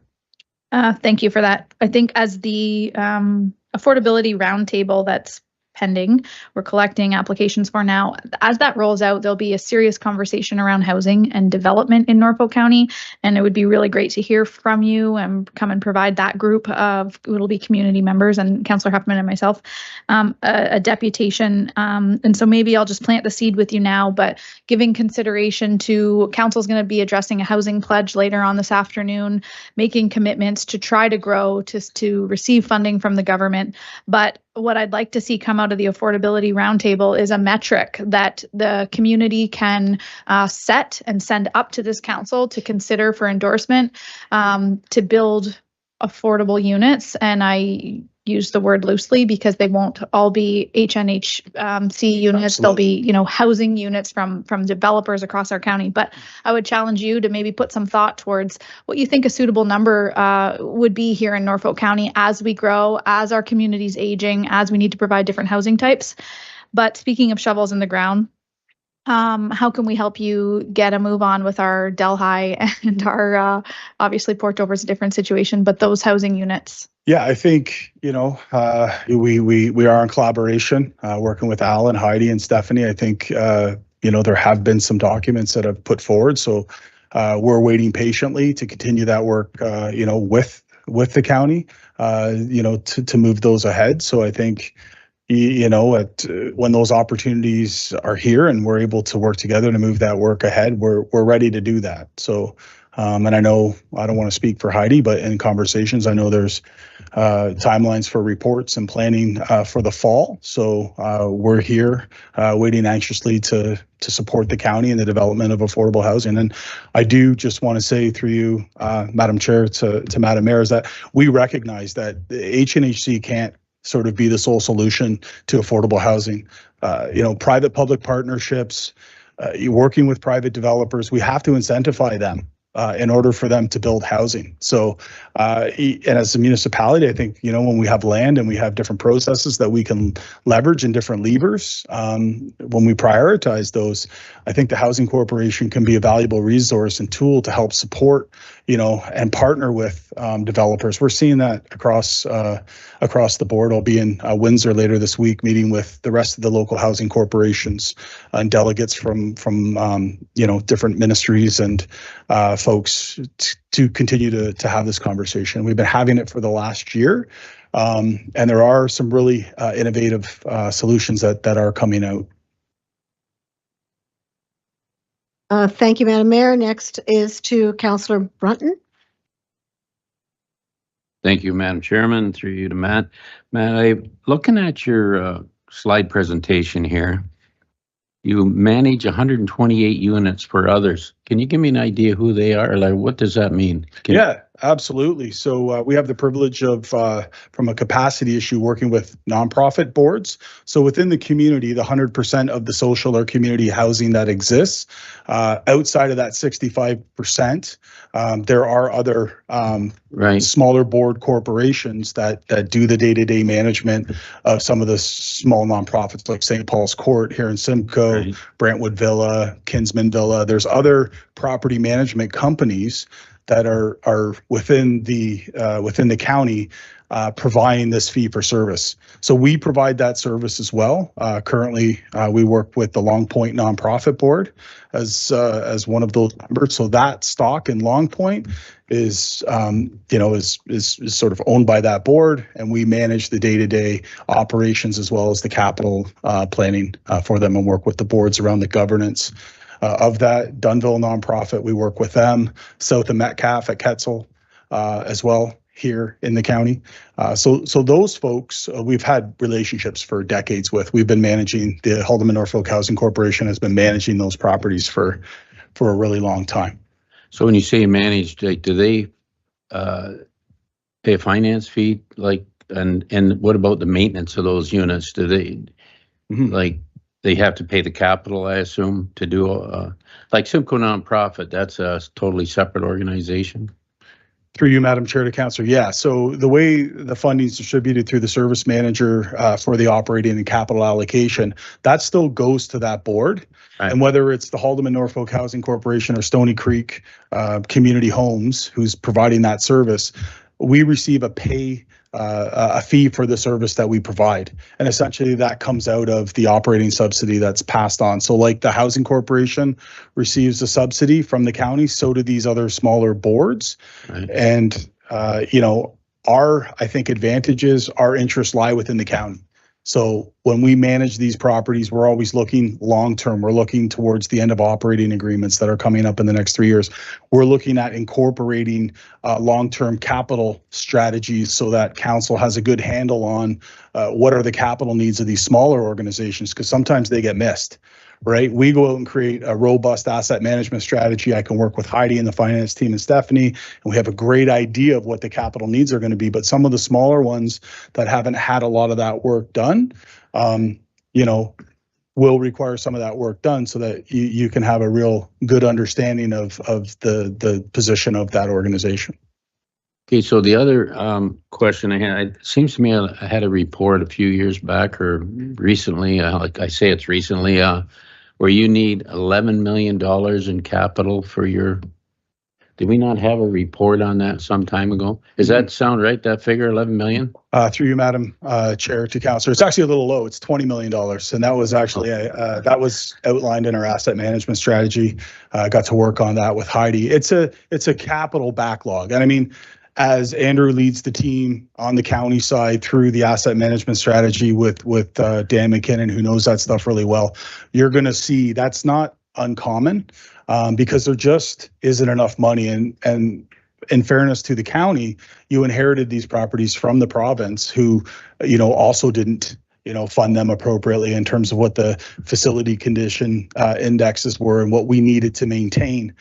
So essentially what's happened is we've done, you know, the bare minimum or a little better in some of them.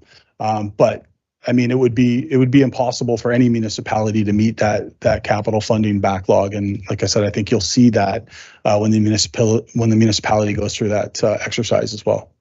Sorry, Madam Chairman, if I may, the province are pushing for housing. I call it more accommodation for people. Are they looking at nonprofits and everything in terms of how they can boost financing to them over and above what we provide locally? I mean, on a bigger scale. Are you aware of anything on that? Through you, Madam Chair, to you, Councillor. Yeah, I think there is. There's a sense. I've had the privilege of meeting with Deputy Minister Angela Cook over the series of the year in some focus sessions. I know the province is looking at their affordable housing strategy and how you know, they can look at some of those sort of shortcomings and create a robust plan moving forward. I don't know the sort of ins and outs. I know collaboration and consultation with local housing corporations as well as the service managers was a priority. So we certainly advocated, and I rest assured advocated for Haldimand and Norfolk in terms of fair share and shared some of those numbers in terms of what our backlogs and pressures are.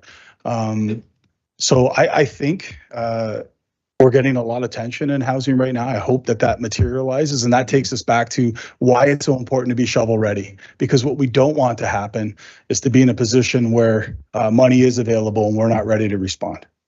Thank you. Thank you very much. I just have one thought, and it's a thought. Today we're short of housing, but we have an aging population, and we have many grandmas and grandpas and individuals that are empty nesters that have homes. Is it ever a thought we partner with organizations, but do we ever partner with individuals? Say, for instance, and I'm just throwing it out there, it's just a thought. People have a home, it's a little too large for them. Mm-hmm. How about that they get some sort of assistance to upgrade that home, and then they can come on your list and maybe a duplex can be created. And now we have another home that someone can live in. Now, I don't expect you to have any answers there, but that just came to my mind, that thinking, are we missing an asset group that could help us as well in finding affordable housing? Because they can't afford to do the repairs sometimes. And if there were some sort of way of doing it, you could reutilize that home that used to have 5 people in it, but the kids all grown up and mom and dad are just there. So some thoughts, food for thought. So I'm going to go back to Heidi. And Heidi, I was wondering if we can come back to you, if you can help us through the necessary resolutions that are happening. Certainly, Madam Chair. Through you to committee, I think the first resolution would be to receive the presentation of Mr. Bowen as information. So I'll put that motion on the floor. Can I get a mover? Moved by Mayor Martin, seconded by Councillor Huffman. All those in favor? Opposed? That is carried. Thank you, Madam Chair. The next resolution through you to committee is the first resolution that is in the agenda package. That is the shareholder resolution to receive and approve the financial statements as presented for the fiscal year ending December 31st, 2022. It is in our package. Put the motion on the floor. May I have a mover, please? Moved by Councillor Columbus, seconded by Councillor Michele. Any questions? If not, all those in favor? Opposed? That is carried. Thank you. Thank you, Madam Chair. The next shareholder resolution is the second one in committee's agenda package this evening. And according to the shareholder agreement, Council, as the shareholder, needs to approve the auditor for the Housing Corporation. So this resolution is to approve the use of Millards for the 2023 audit for the Haldeman Norfolk Housing Corporation. Thank you. A motion on the floor to receive or to appoint Millard, Ross and Roseborough, a mover. Councillor Duffy, seconded by Councillor Brunton. All those in favor? Opposed? That is carried. Thank you, Madam Chair. And the final shareholder resolution is to reappoint 2 members of the Board of Directors of the Haldeman Norfolk Housing Corporation. Both of these members represent Norfolk County. They are serving members whose term is up. We thank them for their service and they are willing to sit for another term. So this motion is to appoint Jean Montgomery and Leah Van Til as members of the Board of Directors of the Haldeman Norfolk Housing Corporation. I have this motion on the floor. Can I get a mover, please, to appoint those two? Moved by Her Worship, seconded by Councillor Very. All those in favor? Opposed? Carried.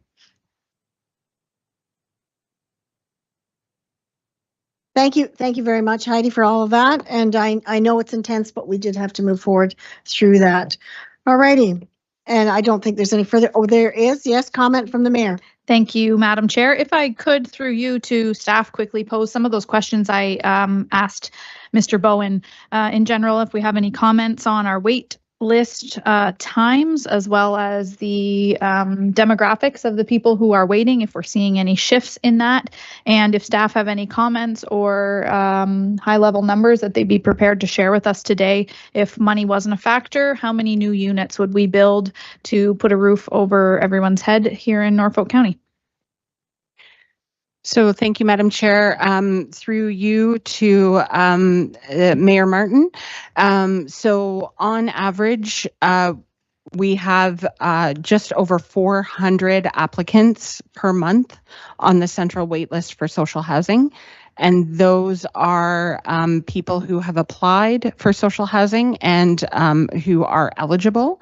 So I just want to share with committee that gives us a snapshot of the affordability needs within the county. In that wait list, we are missing people at both ends of the spectrum. So people who are perhaps earning low income, whose income is over the eligibility threshold for rent geared to income housing, but they still need affordable housing.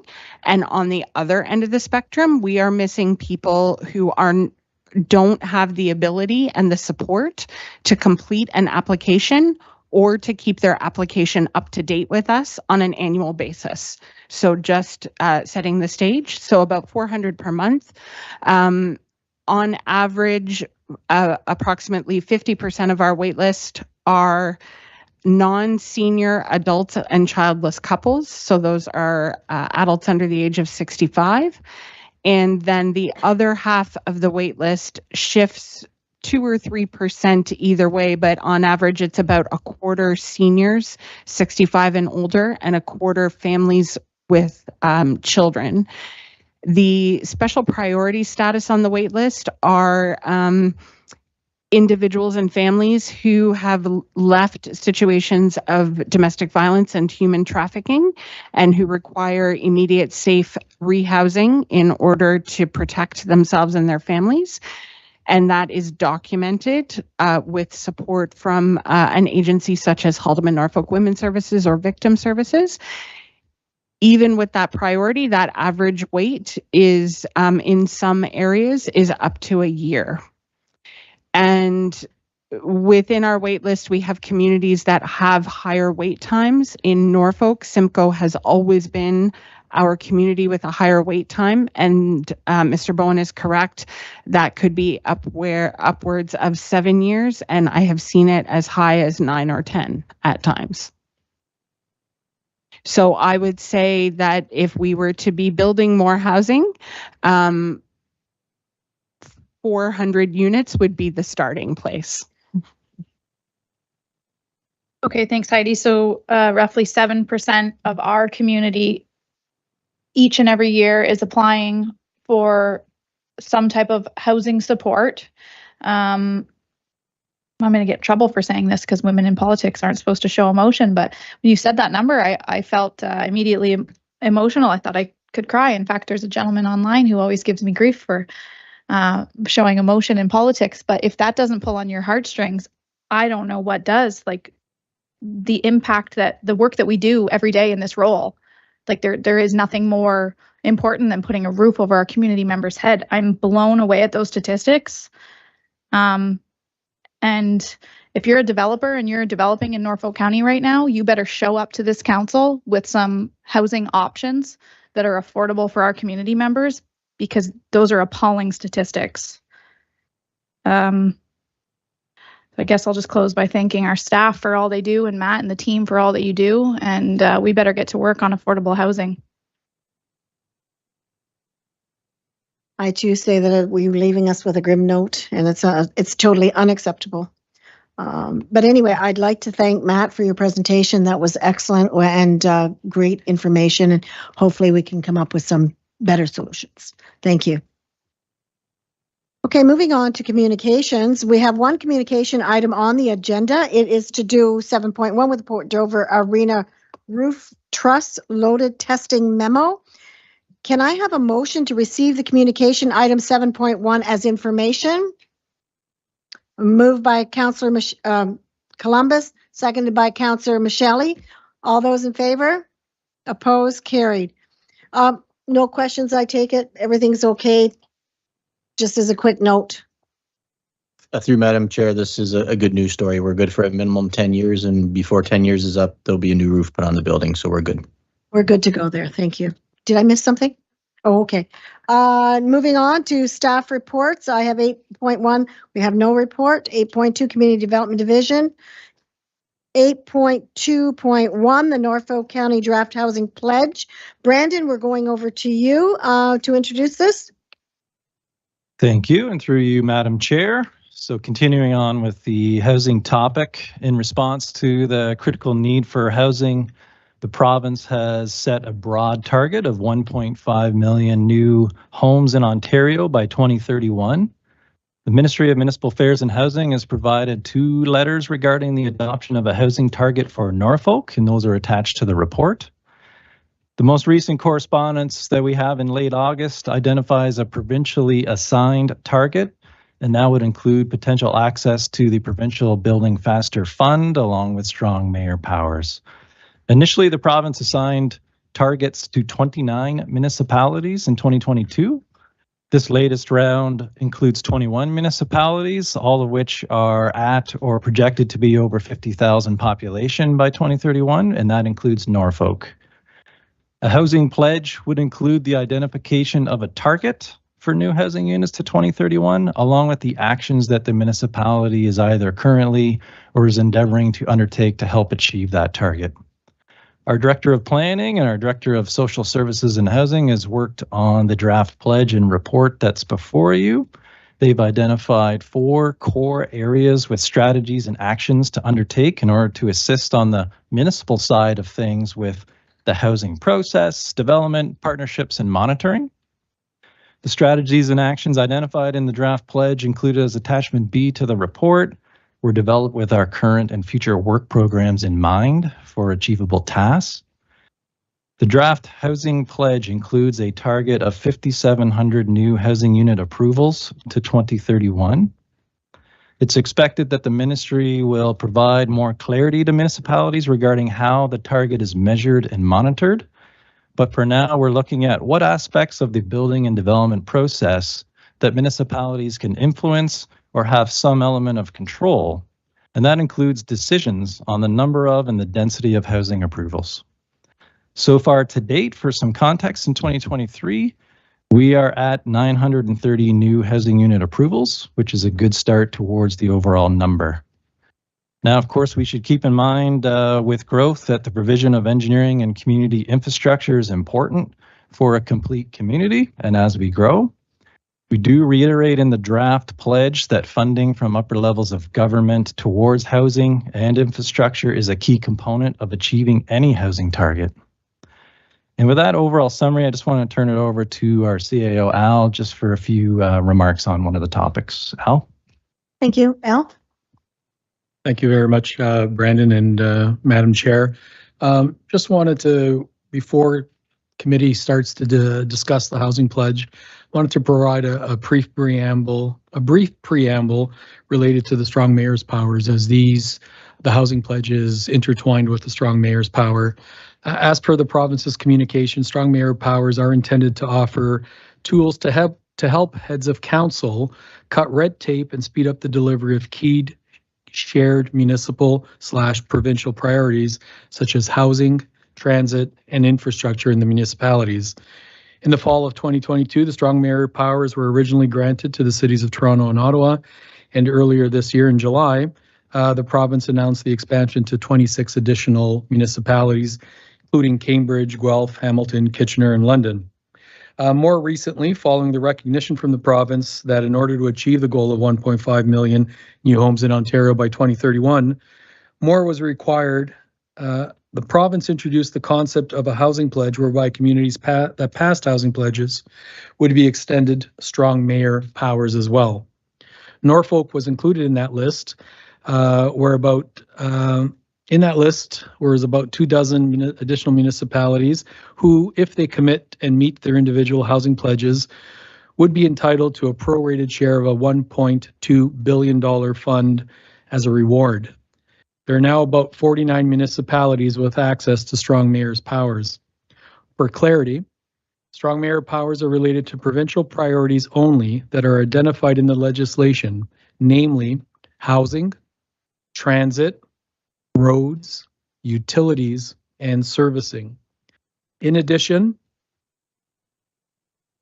in relation to Norfolk's current structure, strong mayor powers allow the mayor to appoint a CAO, hire specific divisional and departmental leaders, including general managers, but excludes our clerk, our treasurer, an integrity commissioner, our chief building official, fire chief, and medical officer of health. It also allows a strong mayor to create and reorganize the organizational structure of a municipality. It allows a strong mayor to create committees of council and appoint chairs of those committees. It also allows a strong mayor to bring forward matters for council consideration that advance provincial priorities. It allows the mayor to propose bylaws that advance provincial priorities. It also allows the mayor to veto certain bylaws if they are deemed to interfere with provincial priorities. It also allows the mayor to direct staff in writing to do certain things related to those additional powers and duties. And it also grants a strong mayor additional budgetary powers, such as the mayor can present a proposed budget annually, and a mayor may also veto any council amendments to proposed budgets. Despite all of these additional powers, council does have the ability to override strong mayor powers should they be used, if 2/3 of council vote to override those decisions. Details are still being understood and clarification is required as some aspects remain unclear. During the override process, the mayor remains able to participate in those decision-making processes and has one vote. So what does this all mean for Norfolk? If council adopts the housing pledge, the county will be afforded strong mayor powers and be eligible for funding that would not otherwise be entitled to. Right now, our estimate is that Norfolk would likely be entitled to approximately about $1.5 million annually for the first 3 years.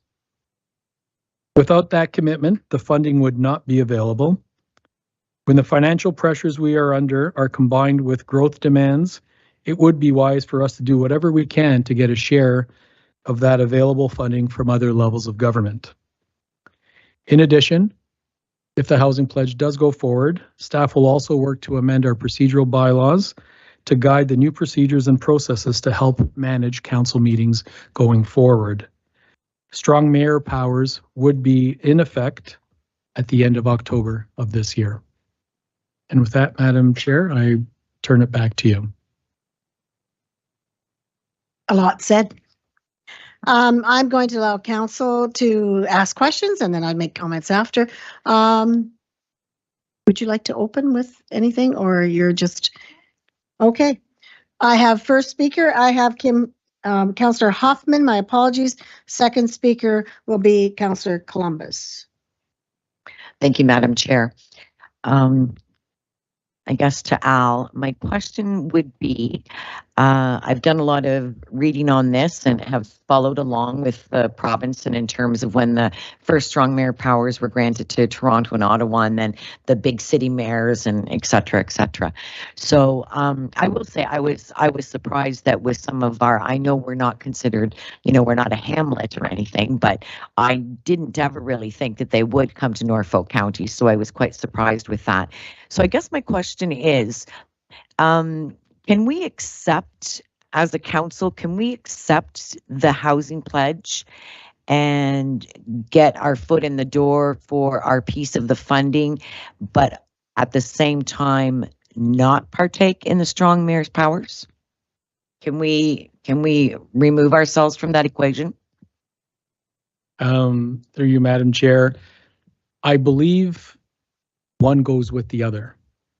I'm not sure that we can actually agree to a housing pledge and say thanks but no thanks. We won't take the strong mayor's powers. But we don't know that for sure. There's a lot up in the air through you, Madam Chair, in terms of clarification that's being sought by municipalities. But I'm not sure you could say thanks but no thanks. Okay, fair enough. That was just one of the questions in terms of, because it was kind of like a dangling carrot. And I'm thinking around this table and within this community, I know that there is a commitment to that housing, meeting that housing pledge. And I have no doubt in my mind that everyone around this table will do what they can to make sure that that happens. And I mean, just having the reports and from Mr. Bowen and then the feedback from Heidi, I think it's black and white that we need to do everything that we can to achieve not just single detached homes with 2-car garages, but we need to embrace the fact that, and I had said this earlier in another format, but basically, yeah, though the house with the white picket fence does not necessarily be the starter home for everybody. And we need to look at different pieces of housing. So I was just very curious about that. And I just wanted to be transparent with the public and know if there was an answer to that question. So thank you very much. Thank you, Councillor Huffman. Moving on to Councillor Columbus, and I have Councillor Brutton. Thank you, Madam Chair. And like probably the other councillors, I received a number of communications with respect to the strong mayor powers issue since it's been announced. And I was asked this question during the election process, and I think we all were at the Delhi event there. And I did say it was undemocratic. I still think it's undemocratic. I think I called it Politburo politics. And we're getting $1.5 million annually for 3 years. It's like, that's not many dollars to be bought off like this. 1.5 million, I mean, that only builds one bridge, if that. Or, anyway, is this just for affordable housing or is it for all housing? That's my question. I can certainly start through you, Madam Chair, and then I'll pass it to Brandon. The housing pledge is specific to, your question relates to the housing pledge or to the strong mayor's powers? The housing pledge. Yeah, so I'll defer that question then to Brandon, who can certainly clarify. Through the chair, we don't have full clarification from the ministry, but at this point in time, we believe it's the full housing spectrum. And from our perspective, that would even include additional dwelling units. So that would be market-based housing and affordable housing, and all housing types would count towards this. Thank you. That's all I have for now, Madam Clerk. My next speaker is Councillor Brutton, then I'm going to Councillor Duffy, then to Mayor Martin. Thank you, Madam Chairman. First of all, can somebody tell me what we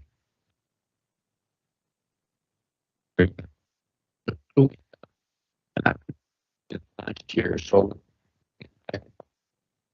average? Through the chair, the 5-year average for housing starts, housing constructions through building permits is 337, and the 10-year average is 342. 5,700. Through the chair, that is a provincially assigned target.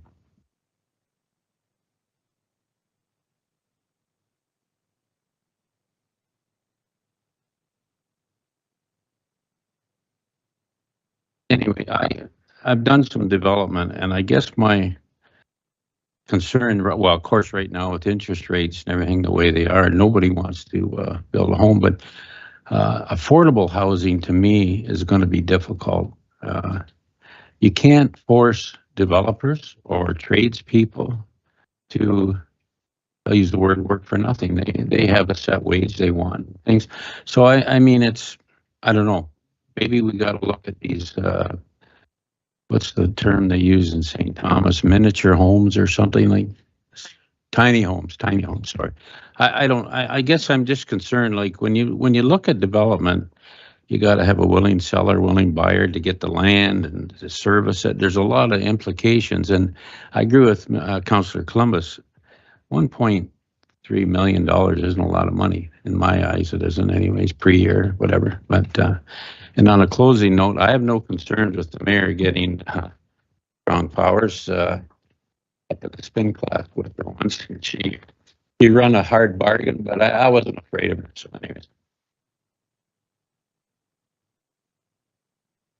If I may, just to clarify, the funding that's available to municipalities is assuming that they achieve those targets on an annual basis, and it's a prorated. So if you only achieve 50% or 80% of that target, you might get a prorated share of what you're entitled to. So to get it all, you need to achieve those targets, and there is some discussion that you'd actually get some bonus money if you exceed the target. But I don't want anyone to think that by getting the housing pledge, you're automatically going to receive that money. It's contingent on achieving some of those goals.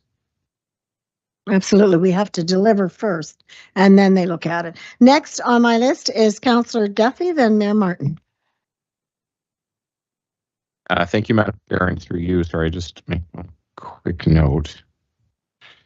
I guess my first comment would be just to Mr. Meneses. I appreciated your comments in terms of your preamble. If you were able to forward that to the councillors, that would be appreciated. There were points in there I just pick up on, but you spoke quickly. I'll start maybe with the point that was just made very recently there in terms of the funding being contingent on reaching the targets.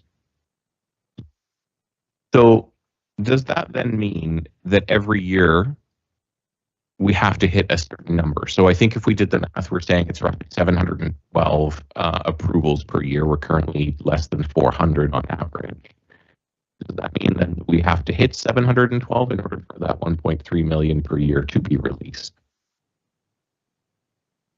Through you, Madam Chair, I'm going to answer that question very carefully because the definition of those numbers is still in question.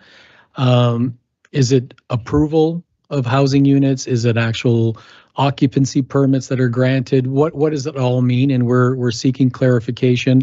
Our objective is that if this housing pledge is endorsed by council, our objective is to approve the minimum number of units. I think as what we've heard already around the council table is this council can approve housing starts and can approve applications that come in, but we don't actually have any power in dictating when a shovel goes in the ground. And those are two different numbers. And I think we can certainly, staff are confident that in terms of approval of those numbers over the next few years, we're confident we could get to the 5,700 units for sure. What we can't guarantee is whether the shovels will go in the ground and people will be living in those structures before 2031. And our housing pledge has been crafted very carefully to make that clear that what we are taking on is the responsibility of approving a minimum of 5,700 units. Okay, thank you. So then, actually, segues are wonderful. You said the staff are confident that they could reach these targets. I just want to think. The current staff complement, are we saying that we could actually, and I'm going to use very broad terms there, just like, can we actually double it based on, in the 7 months or 8 months that I've been sitting here, whatever it is, every week I'm getting calls from developers about backlog in planning applications, etc. And I don't fault staff. I think there are many reasons for that. But if we're already experiencing trouble, how can we more than double it based with what we've got right now? I'm going to pass that question on to Brandon because we've been talking about it and we've got some answers for you. Through the chair, a few points on that. So as of the end of 2022, we have about 3,000 units that are in the approved stage. And what I just indicated, that with the current staff complement that we have and the processes that we're continually improving, so far this year we've done 930 approvals, and we're continuing to update our process, including our subdivision process is up next for a lean review.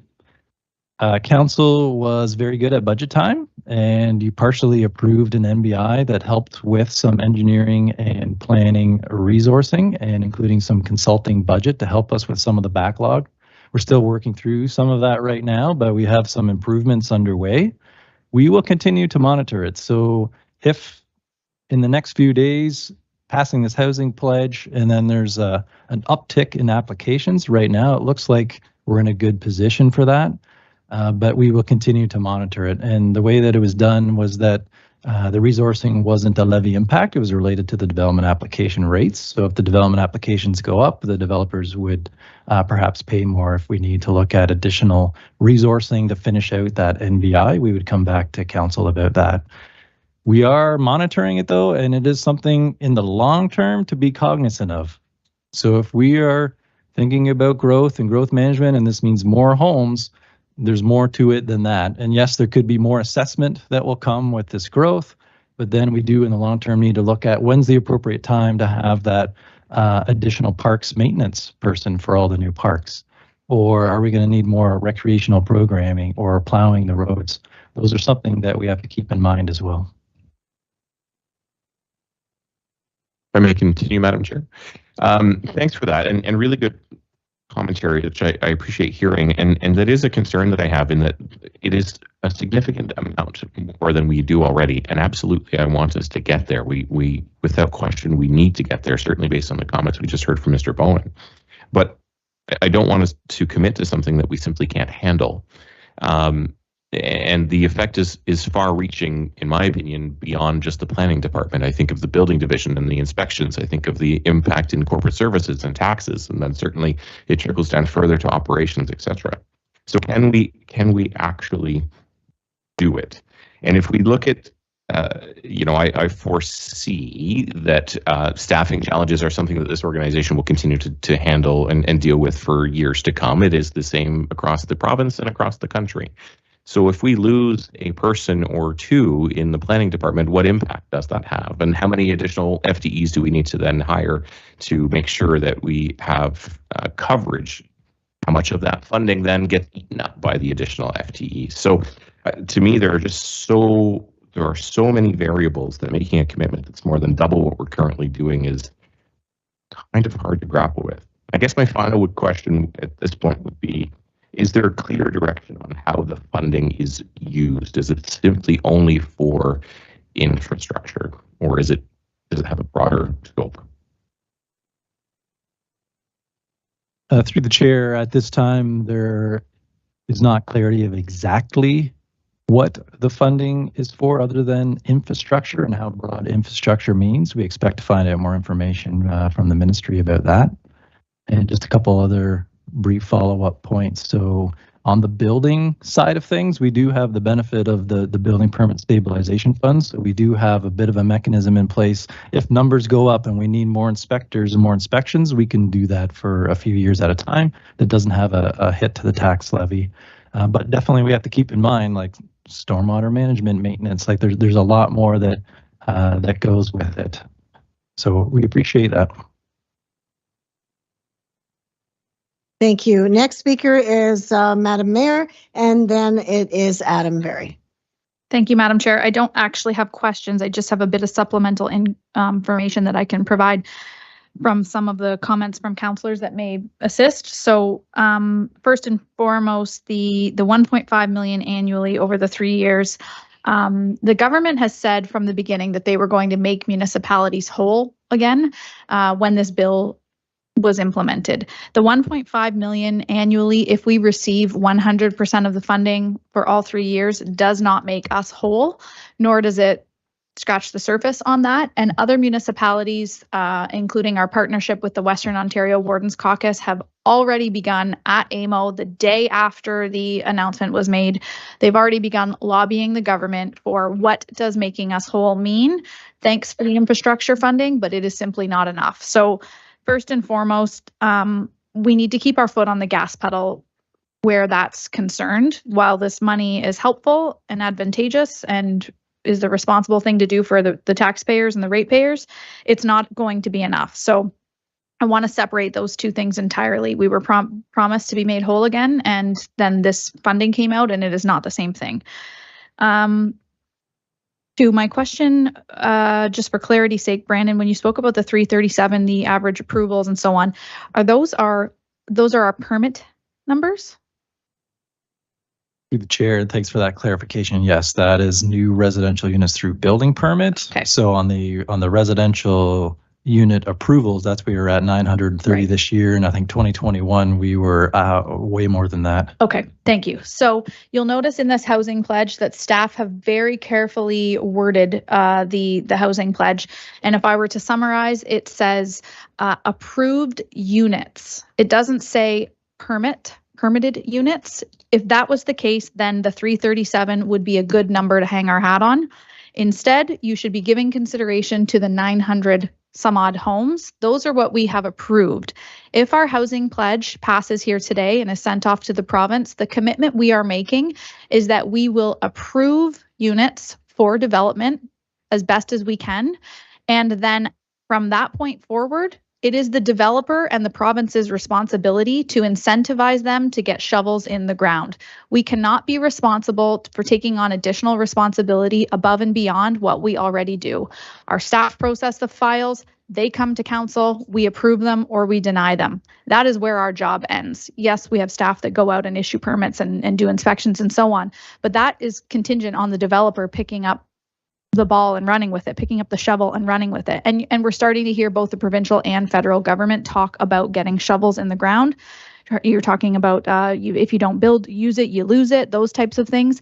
Our staff have even included that type of language in this pledge as it relates to water. So the 337 is the permitted number that developers have come in and received permits. The 900 is what we have already done, and we're trying to get to that 700 number. So it is manageable if this application rate continues as we've been seeing it.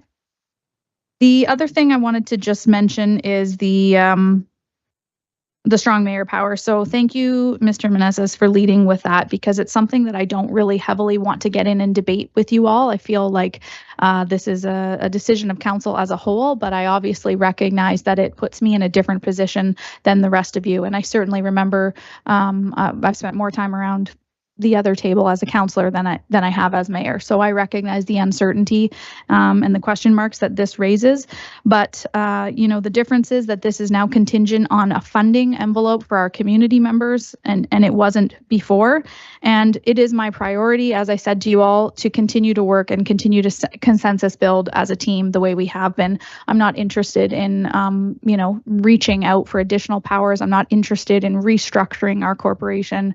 I'm interested in working together as a team, as we have been, and now more than ever putting shovels in the ground.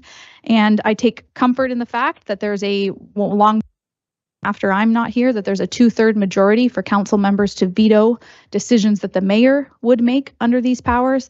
And if it's any consolation, not once under this term of council have I challenged or tried to revisit a vote that didn't go my way. I respect the democratic process, and I respect all of your jobs and the positions and your voice that you bring to the table.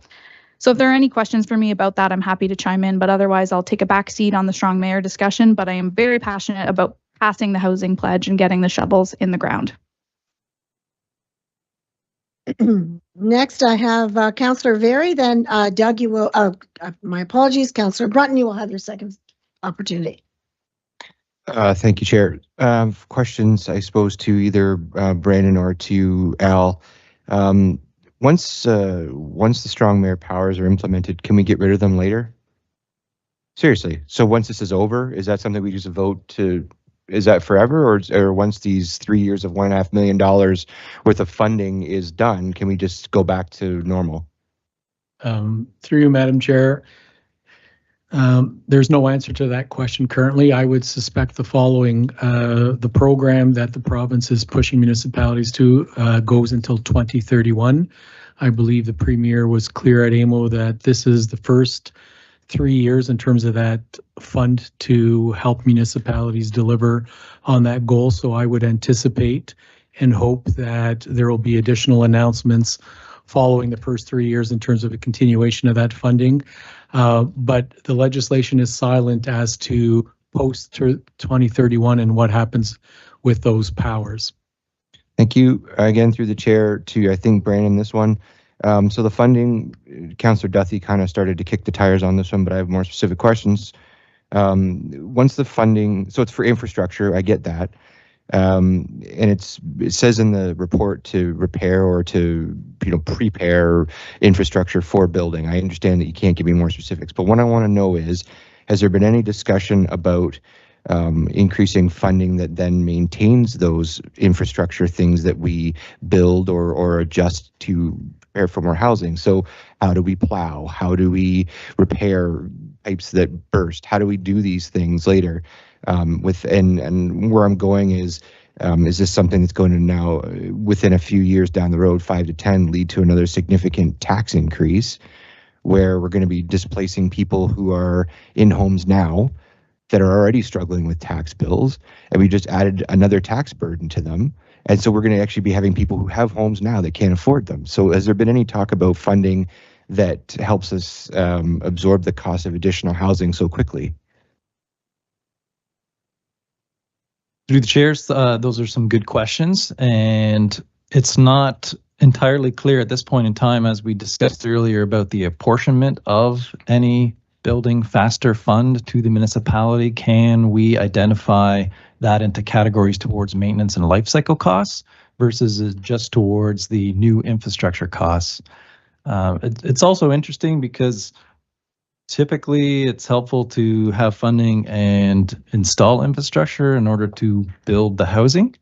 In this case, we're looking at needing to build the housing to be then applying for the infrastructure funding. It would appear as if that is to keep the momentum and continuity going, that we get some housing going, get some infrastructure, invest in infrastructure, more housing.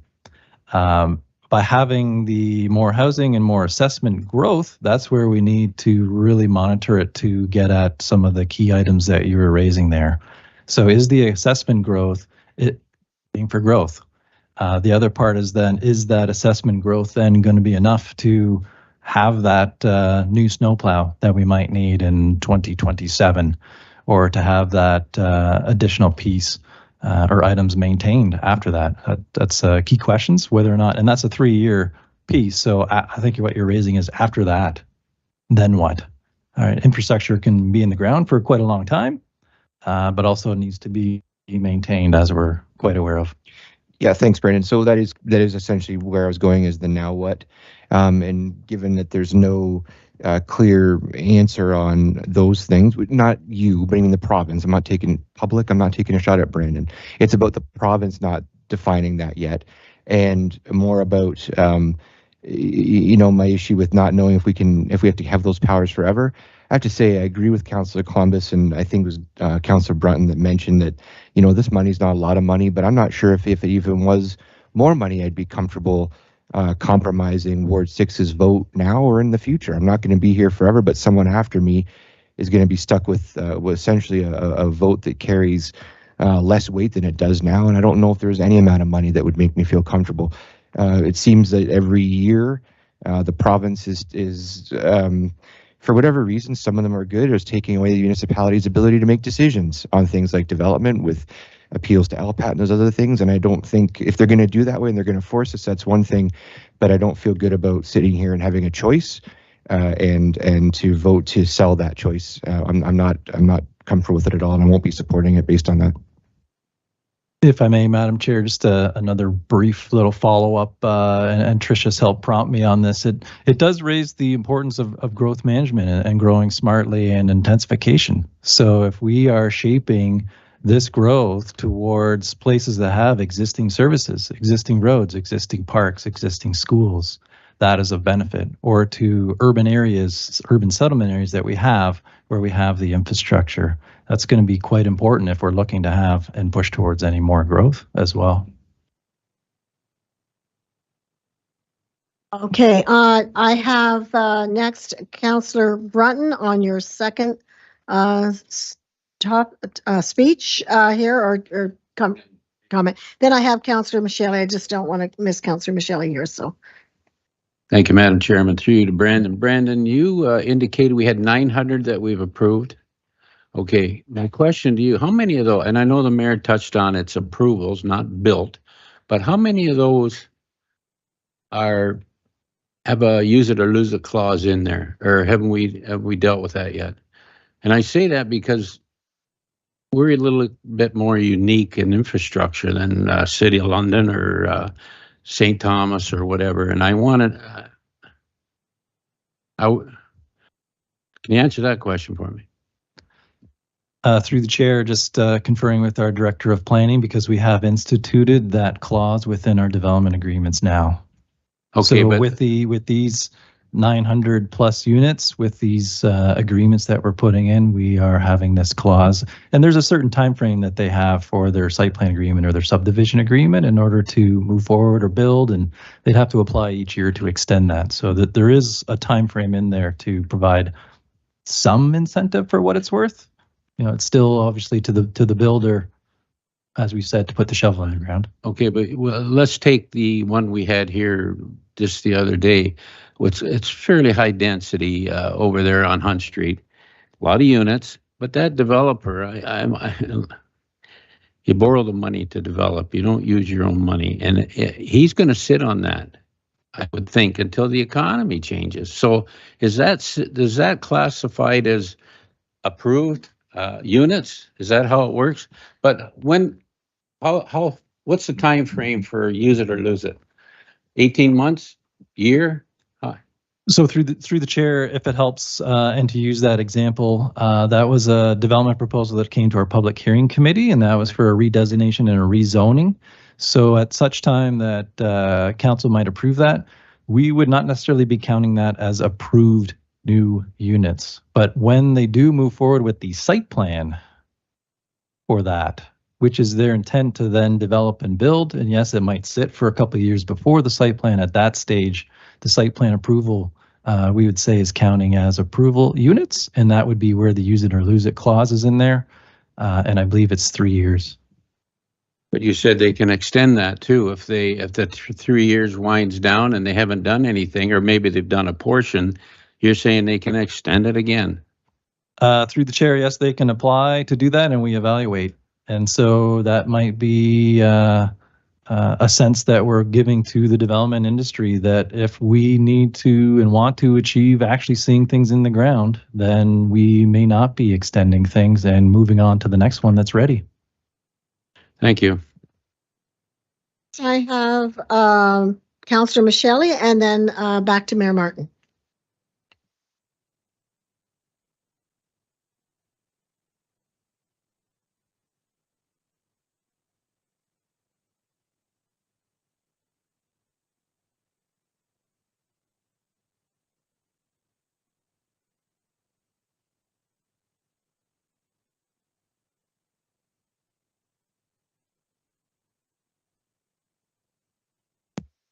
Thank you very much, Madam Chair.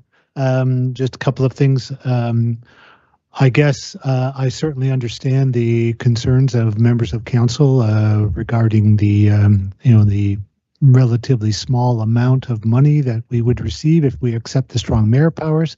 Also, the perceived or possible lack of decision-making power that we would have.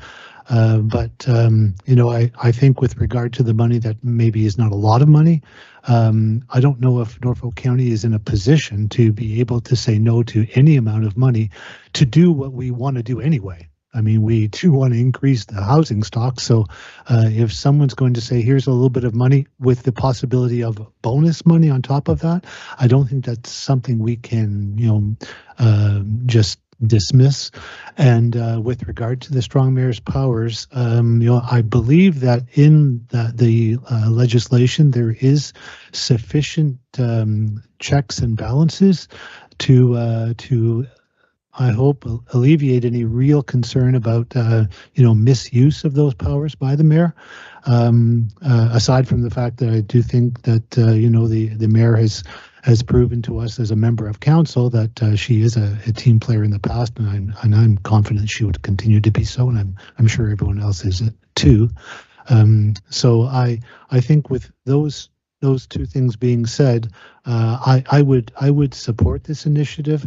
And again, because there are some unanswered questions about these strong mayor powers and this whole housing pledge that we've already illustrated, we may also, looking at this perhaps in a positive light, might find that down the road we're going to get some additional perks for accepting this housing pledge and the strong mayor powers.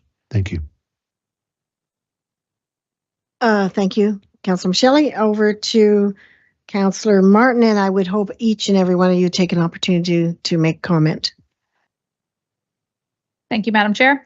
My closing comments, as it appears, we're debating a motion that's not on the floor. And I'm happy to move it. It would be that here's what we know. We know that these numbers are manageable because we've already achieved them by way of approved units. Passing a housing pledge is a tool that will allow us to set a tone and make a commitment to our community as well as developers. And I do fundamentally believe that it's our responsibility to the taxpayers to bring home as much money as we possibly can. It's unfortunate that these two things are tied together, but here we are. So with $4.5 million on the table, if we're successful, I'm rounding up clearly, but that's about 5% on the levy over the next 3 years that we can avoid putting through the levy if we're able to sustain these numbers that we are already achieving. As for the comments as it relates to growth, we can't stop the growth. And while all of those comments and concerns are valid, we're still going to be having a conversation about how do we cut the grass in the parks? How do we plow the snow? How do we check the fire hydrants? How do we have enough planning staff? Because in this short time that we've been sitting around this table as council members, we know that the planning files are coming and they're not stopping. So we will be processing these files, needing to adapt to growth, and won't be eligible for any money. As for the perceived lack of decision-making power, I do get it. I'm not in a position to say that those aren't warranted, but there's enough votes around here that each and every time, if something was to be used through the strong mayor powers, that each and every single time you could veto that as a council as a whole. But it's unfortunate that these two are tied, because now we are having a housing conversation around democratic principles and legislation as it relates to the municipality. And I think it's diluting the importance of the housing conversation that we just had.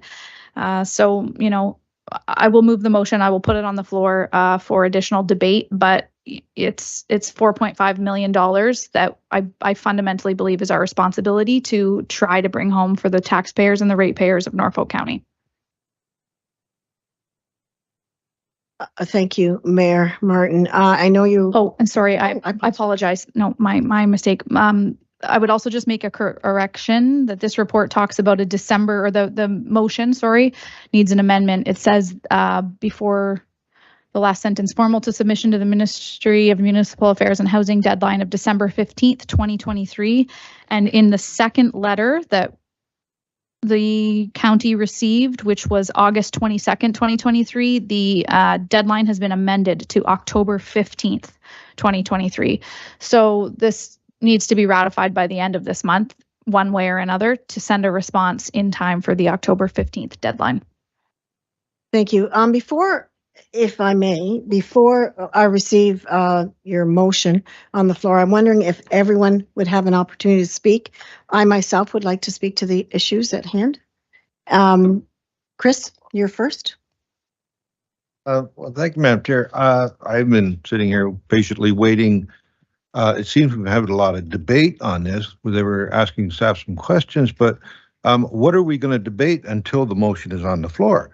So if somebody would put a motion on the floor and have it seconded, then I think we could start debating it. But we shouldn't just be talking about things and discussing great grand issues. We should be debating the issue that's on the floor, and right now there is none.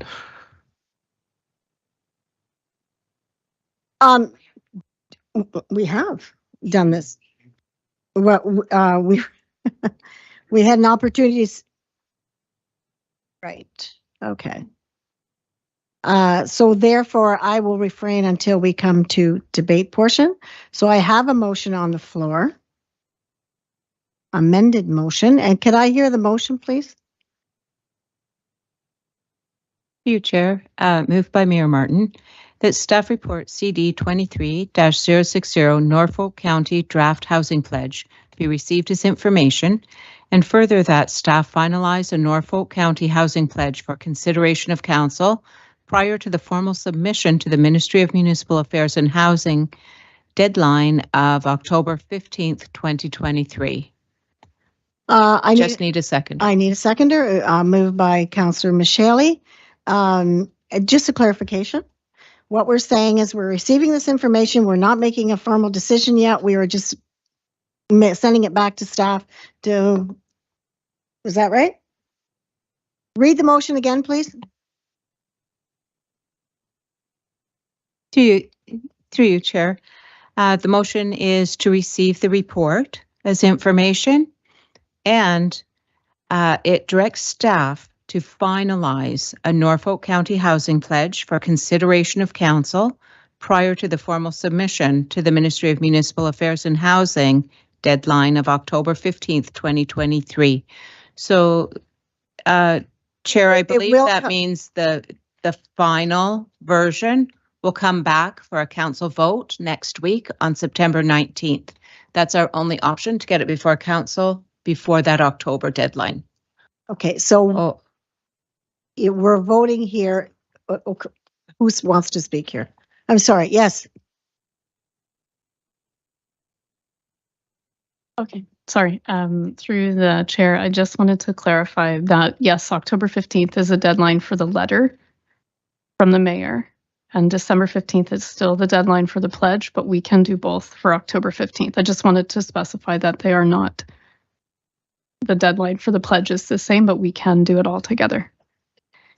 Yes, a decision needs to be made by the mayor, and that needs to be submitted by October 15th. And then the pledge is still due the 15th of December.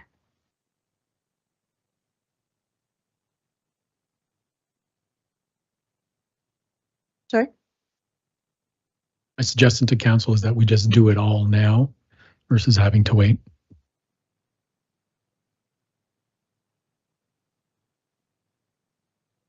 putting my thinking cap on. Okay, we have a motion on the floor. This is the portion of time for debate. I will go back to you, Councillor Van Pass. Well, thank you, Madam Mayor. I got a lot of interconnected things today. We dealt with a draft of an economic development policy, and I think they made the statement that we can't really invite anybody come down here and help our economy unless we got a place for them to live and places for them to have infrastructure with water and sewer and hydro. And then we had a deputation on how much we need more housing to support all the people in need, plus all these new jobs that are going to come. And now we're debating on what's the best way to get that new housing. And we've got a new sort of bit of technique from the province to, they're willing to help us along, except we have to give a little bit to get a little bit. I think we've discussed a lot of the merits of the intent of the program, and the biggest sticker is what are we giving up to get something else? And that's the strong mayor's power is what we have to give up in order to get some support to actually get the infrastructure and the ability to build the houses that people want. I have no concerns under the current legislation of sort of abuse of that power by the current mayor or any mayor of Norfolk County. There are enough checks and balances, in my opinion, in place to deal with that. I have no concerns of giving up sort of the hierarchy of a ward councillor as opposed to the mayor in order to get the job done. And I can support moving this process forward. And, you know, and a lot of the conditions are still in flux. The province is rewriting regs every day, so it does make it kind of hard to make a decision when you're not quite sure of all the rules. But I think the intent has merit, and I think we need to move forward on this. And I will be supporting the motion as it is presented and on the floor. So thank you, Madam Chair. Welcome. And next speaker I have in debate here is Councillor Columbus. Thank you, Madam Chair. And I just heard Councillor Van Passen say, not sure with respect to all the rules. And then I heard staff say, we need more information. It's entirely not clear. Twice that was mentioned. We have no answer to that question. We have till December the 15th to make our decision on this pledge. No, the pledge is December 15th, I was told. Right. We have to make a decision. Well, we can always have a special council meeting too. Okay.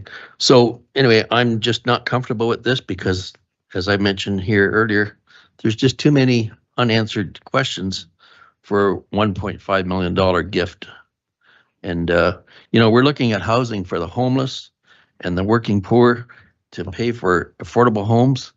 And I don't know how those people that are out there right today, homeless or the working poor, even the fairly well-paid working man can afford some of these, what they call affordable homes that they're proposing.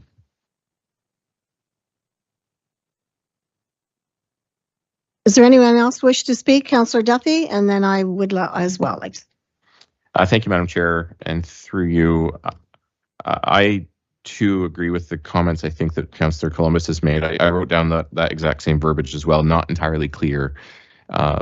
Said multiple times, and my own sort of comments that I wrote is it's unfair to make a sign into a pledge without the clear definitions of what it is that we're actually committing to. I think in terms of a business transaction, I would never sign us up for something that I don't know what I'm exactly committing to in terms of what I receive. I think I am very concerned that there's too much vagueness in terms of definitions, in terms of the funding, where it goes in regards to the permitting process, and what counts. All of the vagueness gives me great concern that we're going to sign off to do this. We need to get to that target. I don't disagree with that, but you know, municipal land use planning is really probably the most important role of a municipal council. Planning for our community's future is vital. That requires us to make smart and educated decisions about what's best for our community and where it goes. And it has to be because it's right for our community, not because we're under the thumb of the government for $1.5 million a year. So at this point, I'm not prepared to support the motion because I think there is too much vagueness that I really would seek some additional clarification on before I'd be prepared to move forward. Thank you. Thank you. I'll go to Councillor Very and then to Councillor Huffman. Thank you, Chair. Councillor Duthie has said a couple of things that I was going to say, and I feel the same way that that we need to do what's right for Norfolk County and make sure that we're right sizing this and doing the things as we need them to address our issue specifically and not shoot for a target that may not suit what we're trying to do with our plan. So that was part of what I wanted to say, but also I want to say that I'm not going to support it because we're essentially giving up the majority rule of council. If we do it, yes, we can veto. That's a 2/3 majority, and that's not 5-4, that's 6-3. So there are going to be decisions that are made by council where the majority does not rule, and I can't support putting Ward 6 in that position now and in the future where majority rule doesn't take the day. Sir Huffman. Thank you, Madam Chair. I've listened with great intent to all of my colleagues in terms of individuals who support this motion and those who don't. I respect all of the opinions. And at the end of today, from listening to everything, I will not be supporting this motion that's on the floor at this time. I do feel that it is too vague. And I feel that there's just too much give, that what we have to give in what we will get back. It's not really known what we would get back in total, what the overall time frame is, what happens if interest rates continue to rise, which they very well might, and then we don't have anybody developing and we're stuck. Like, where's the back door to exit from this agreement in that case? So I do have faith in our current mayor that she would continue to work as a team player. I don't feel that we would be at risk of losing the overall consensus of council, but ultimately I feel like it's I don't want to use the word bribe. I can't think of another word. Wish I had a thesaurus in front of me, but it does feel like some kind of dangling carrot from the provincial government that I don't support. So those are my thoughts. Thank you. Thank you, Councillor Huffman. If I may, it is unfortunate, and I don't know for a fact that the two are linked, and I hope we get more information on that. We are being held hostage by the province by getting the dollars that we need for our communities being tied into something that some of us are not comfortable with. Even though I have total faith in the mayor, we've discussed it. She is on board and she's expressed her themes on democracy. We've heard her when we were running our campaigns for the election. So we know where her thoughts are and would never abuse it. But at the end of the day, the province should not hold a carrot over our heads and say, here are a few dollars for you, but you have to do this. If we send in the funding pledge and describe to the province, we are willing to do what you ask. We are on board. That should be enough for them to understand that we are willing to do what we have to do. We need the housing and we can appreciate it. That, as the mayor indicated, we are not being made whole for the dollars we have lost. So this is totally unfair. I wish we could separate it. I wish we had better answers. I know in my heart, I don't want to lose one thing of democracy, but yet I cannot afford to leave dollars on the table for the constituents and the ratepayers of Norfolk County. So this is a very difficult thing for me. So I don't know. At the end of the day, I'll have to wait for a few moments, but to understand whether I could support it or not. But I feel coming to us without the answers that we need is unfair to us as well by the province. So I think we should also send a letter of pushback and say the two should be untied rather than tied together, if that's so. Because you will read that there are a lot of municipalities and towns that are saying no to this, but they would like to have the dollars because they need them. So I'm hoping for some better information, I hope. Thank you. Is there anyone else that'd like to speak on this motion? I apologize then that I spoke before you, Councillor Michele. No, that's quite all right, Madam Chair, because I just decided to speak now. It's connected to what you mentioned. Having said that there are municipalities that are saying no, there are also municipalities that are saying yes. Martin? Thank you, Madam Chair. Here's my concern. My concern is that we are now going to be, whether we like it or not, that we're now going to be going back to the province to a new Minister of Municipal Affairs and Housing whom we don't have a relationship with, and we're going to say thanks but no thanks, but oh, by the way, we still need $400+ million for interurban water. And I feel like we're leaving cards on the table here. Does $4.5 million help us with that? I know that that's a drop in the hat, but the answer is yes, it does help us with that. However, I think the messaging is going to appear like we're not prepared to play ball with the provincial government. And whether we like it or not, I know there's been a lot of discussion about these two things being tied. That goes a long way. That is noticed. That is recognized. And so how do we show up to additional meetings and ask for money and say that our taxpayers and our ratepayers can't afford to live in Norfolk County and reject this first opportunity, this first rendition for funding? So I really feel that it's imperative. I don't know if council's looking for me to make a follow-up comment with regards to the strong mayors. If there's something that you're wanting to hear from me that's going to make you feel more comfortable. Like right now, all of these strong mayor powers sit with our CAO currently. So the CAO can do all of these things and he reports up to us as a body. If it needs to continue in that way, then fine, and so be it. I'm not concerned about the strong mayor powers. I'm concerned about the funding and the messaging that we're going to be sending to our provincial partners, that we have just spent 5 years asking them, begging them for funding to support something as simple as keeping the taps on. And so here's the first funding envelope that they've opened for infrastructure, water and wastewater specifically, and we're going to say, no, we don't need it that bad. So I open it back up to my colleagues. There's nothing new that isn't already happening by way of the CAO, who reports into council and myself regularly. I think that this is a bad look for Norfolk if we don't opt into this funding. I have Councillor Huffman would like to speak for her final time, as well as Councillor Very.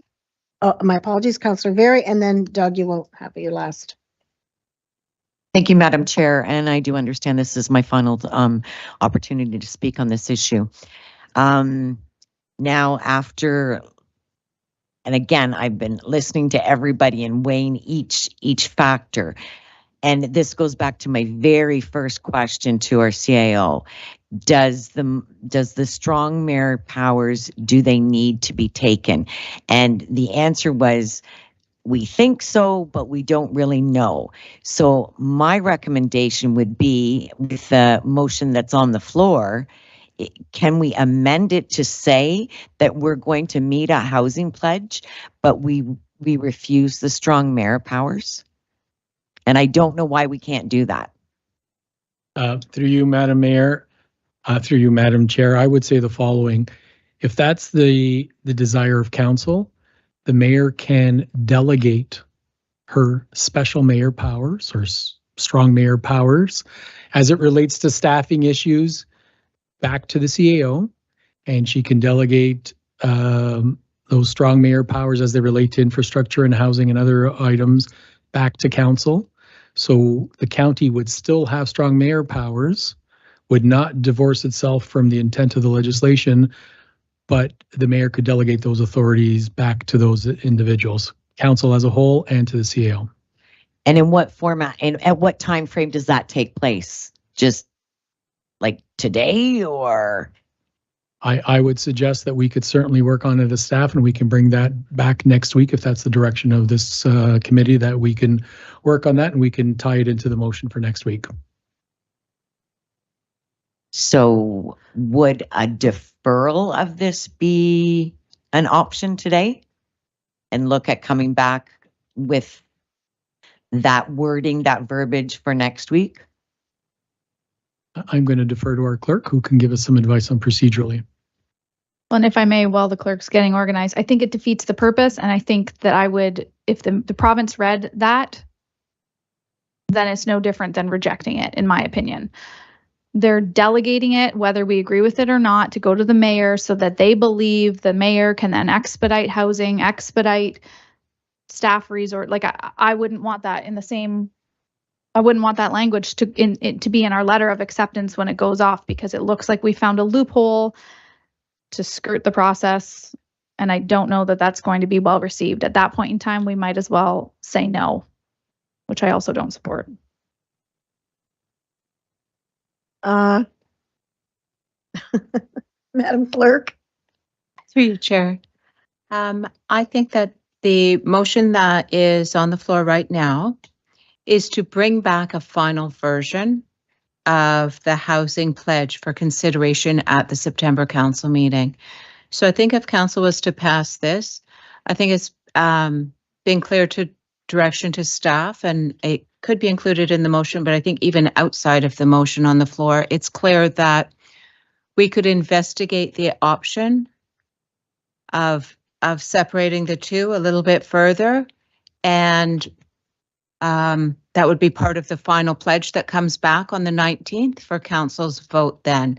This isn't actually voting on sending the pledge today, it's just voting on bringing it back. So between now and the council meeting, and I'll defer to the CAO if that's possible, we could put our heads together and do a little bit more investigating and have answers for those questions at that time, hopefully. Does that work?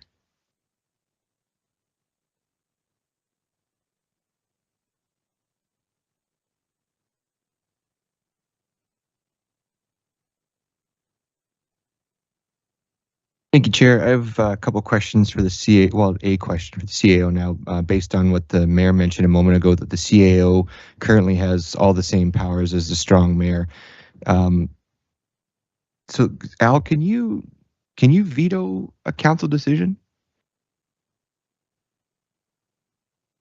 Through you, Madam Chair, no, I cannot.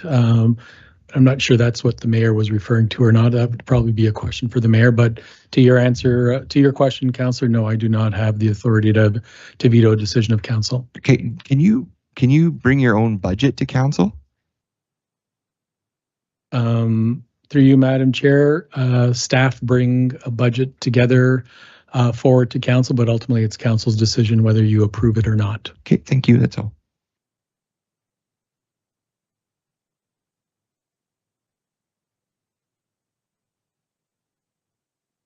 Yes, you may. Thank you, Madam Chair.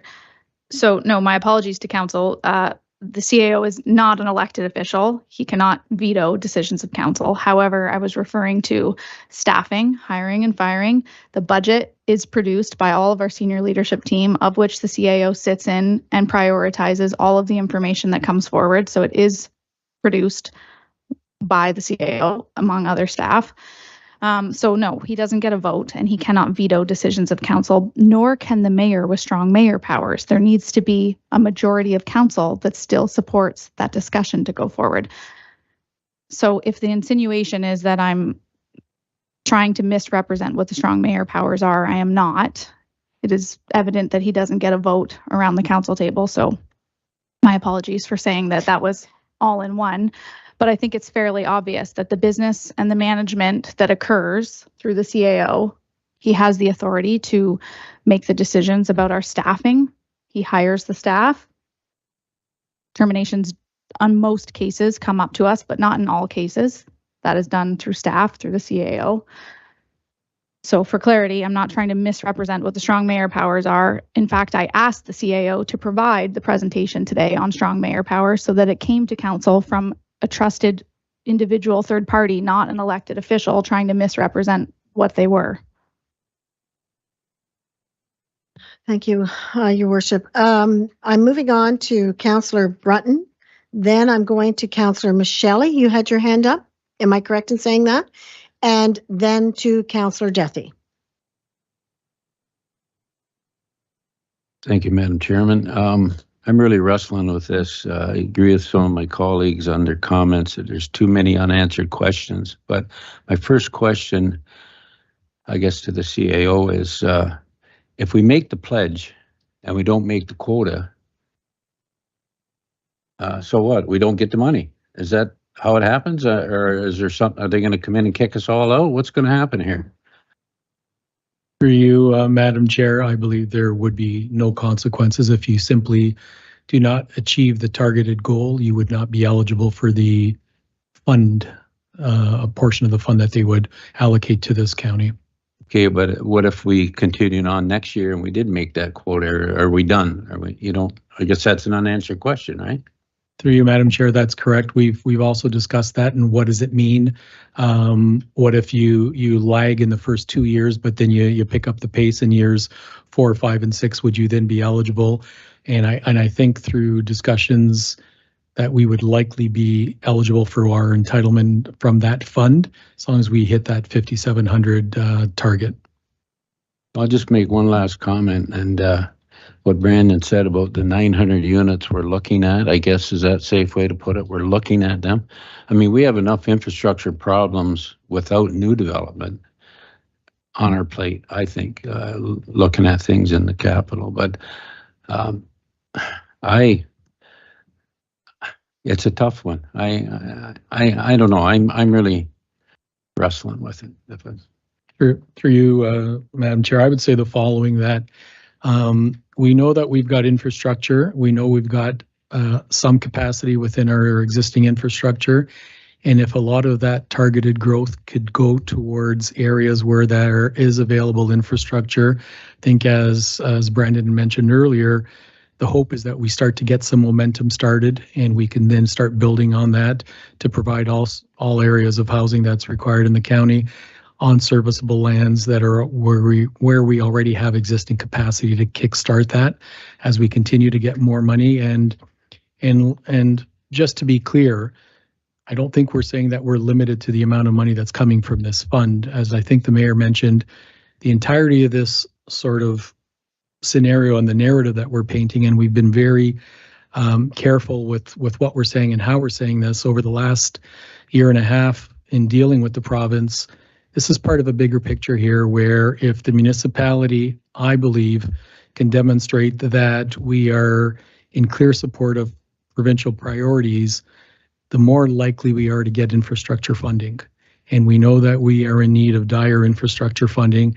And I think it would go a long way to demonstrate our support for provincial policies if we pass a housing pledge and we demonstrate to our provincial partners that we are here to help solve the housing crisis. But we understand, and we've been very clear at AMO, at Roma, at every opportunity that we've talked with every minister that we've talked to, is that we are prepared to be partners. We're prepared to support provincial priorities, but it's contingent on us getting higher levels of government to provide the necessary funding. And I can tell you that I think that message has resonated, and I think we will have some good news, but I think it's important that we carry on with demonstrating our support for the province. Well, if I may finish, Madam Chairman, and I don't have a crystal ball, but they say interest rates may come down in early 25. That's what they're talking. I'd be happy to see these 900 units built by 25 or 26 that are on the board right now. But it's going to be tough. So, Michelle? Thank you very much, Madam Chair. I think actually I'm going to echo a little bit what our CEO just mentioned. You don't have to be a political rocket scientist to figure out why the province tied these two things together. I think we all recognize that. We are in some measure being slightly manipulated, but also those members of council who have been in on meetings with provincial ministers, regardless of what portfolio it is, recognize the value of relationships. And this is an opportunity for us to solidify a relationship, in this particular case, perhaps with a minister that we have not met. And I do think that the province needs to know that Norfolk County wants to move things forward, and that we are, to put it in another way, willing to play ball, even though we don't know every single last detail. So for that reason, again, I will support this motion.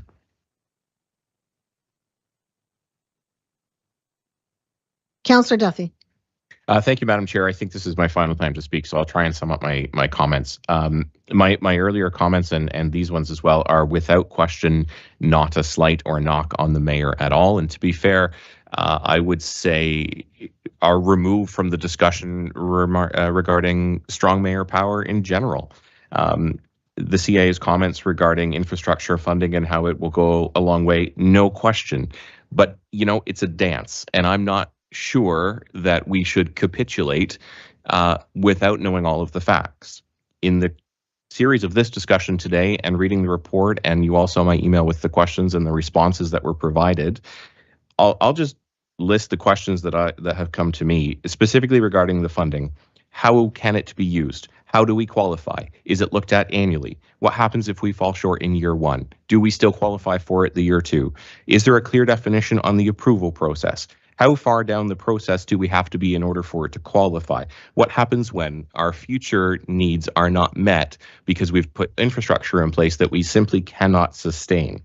What is the exact start date of this accounting process? Do we know that these 900 homes will actually qualify towards that 5,700 homes by 2031? We don't know this. There is not a clear definition of approval at this point. Again, I will come back to, in business, we wouldn't commit our business to something, or I certainly wouldn't, to a contract that isn't clear on deliverables on both sides. It's too much of a risk, and I'm not there yet to be able to sign the municipality up to something that we just don't have all of the answers to. I feel like it's unfair to ask us to sign this contract without having all of the information. So I'm just not there. And I think that needs to be the comments that we share with the ministry is, look, we want to play ball with you, but we need more before we can do that. And we're not there. Thank you. Is there anyone else that would like to speak? I'll just wrapping up, I will say that it is unfortunate that if these are tied together, but I cannot disagree with Councillor Duffy. In business, we make sure that the small print is clear and concise, and we're not getting that here today. But anyway, we have a motion on the floor, and I'm going to have to ask again if there's anyone willing to speak. If not, I will have to call the vote, but I will ask the clerk to please read the motion one more time.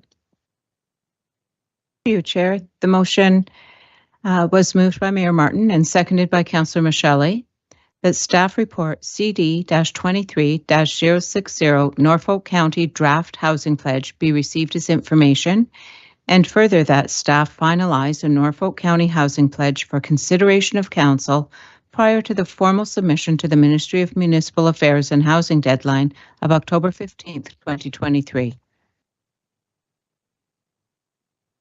Everyone is clear on the motion? I'll call the vote.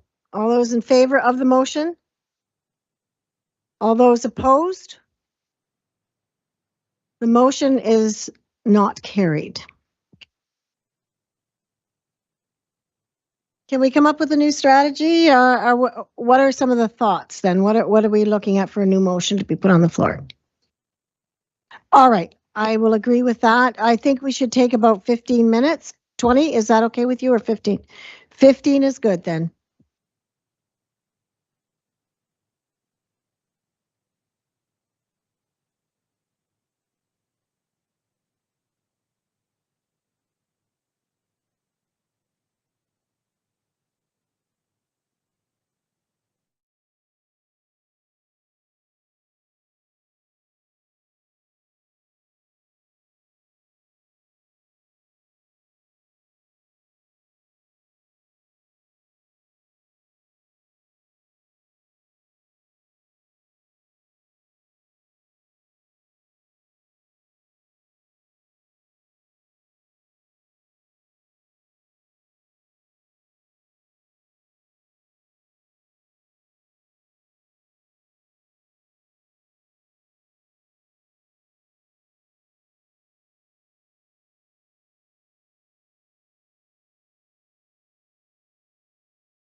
We're live. Okay, thank you very much. Thank you for coming back, everybody. We are on item 8.2.2, Norfolk County Archives KAS 3.0 overhead scanner. Brandon, we're going over to you. Thank you, through the chair. Just very briefly, this is a single source request to proceed with the purchase of the scanner for the archives, and it's 80% funded from donations, 20% from the reserve. So we're just requesting to move forward with that. Thank you. Excellent idea. Is there any discussion, or can we get a motion on the floor? Moved by Councillor Very and seconded by Councillor Michele that we do move this staff recommendation. All those in favor? Opposed? That is carried. Thank you very much. Moving on to 8.3, Environmental and Infrastructure Services Division. Consent item 4.4, public request here on the speed zone reduction. Councillor Huffman, you had this pulled. Yes, thank you very much, Madam Chair. I wanted this pulled because I just wanted to have staff kind of speak to it, let us know how these speed limits were changed, why they were changed, and I just want to make sure that it's a very transparent process so our community members are kept apprised as to what our departments are doing. Certainly. So thanks for the opportunity to speak to this report. It's certainly something that we are proud of, and we're proud of it because it really is driven by public participation. So we get, and I'm not going to exaggerate, probably a couple times a week, we get requests that come in, whether they be for speed reductions, whether they be for additional access signage, turning signage. We get a lot of requests for road safety, and we're really proud that we have an engaged community that does ask those questions because that is our top priority. So the report that you have in front of you today is referred from our road safety committee. So we get all these requests, we take the review of them, look at all options that are available, and make recommendations coming forward. As a council, you do have the right to reduce speeds on signs that are within our jurisdiction.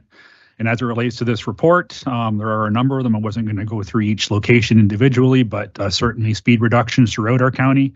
And that will be improvements for drivers, bikers, walkers, and everyone. And as I mentioned, safety is our top priority. So this is one of the tools in our tool belt that we have that can help increase safety for our residents. But happy to answer any specific questions that you may have. And Mike also just joined if there's anything on individual locations. Mike's probably best to answer that. Thank you very much. I know myself, I utilize the Road Safety Committee. As soon as I punch in the letter R on my email, it automatically fills into Road Safety Committee. And I have a lot of dialogue with constituents about this, and I'm glad to know that the public is aware of this committee and is able to make suggestions and recommendations, and that they're taken into account by the Road Safety Committee. And I appreciate all the hard work that staff does, and I'm hoping with some of these latest reductions that people adhere to these limits. There's a reason that these limits have been changed, and I just hope that Norfolk County drivers continue to drive safe and respect the rules of the road. Thank you, Councillor Huffman. Moving on to Councillor Very. Thank you, Chair. Just to Andrew, I have a question, or I guess a request. I would say of all the calls I get, this is the speeding and people running stop signs in Port Dover is the most frequent. Could we just talk just broad strokes how people can engage the Road Safety Committee if they don't know already? And could you also speak to some of the challenges and maybe solutions that we just, again, quickly, that are faced with trying to change speed limits in town? Because I do try to answer them the best I can, but if we could just put it out, I'd love to be able to share this clip. Certainly. So through the chair, there is a dedicated email address for the Road Safety Committee, but rather than regurgitating that here, it's probably in best interest if maybe we just do a social media blast to send out. This is where people can find it. A lot of requests come through individuals, whether they go to myself, the OPP, they often go to Mike, and they just get referred to this Road Safety Committee for review, or through Councillor's office come to us. But we'll do a better job of promoting that actual address so people can send those requests in and get those added to the upcoming agendas for review. In terms of what that committee tackles, I mean, we're talking about speed reductions here today, but that committee reviews really everything related to traffic safety. So this is just a small component of it.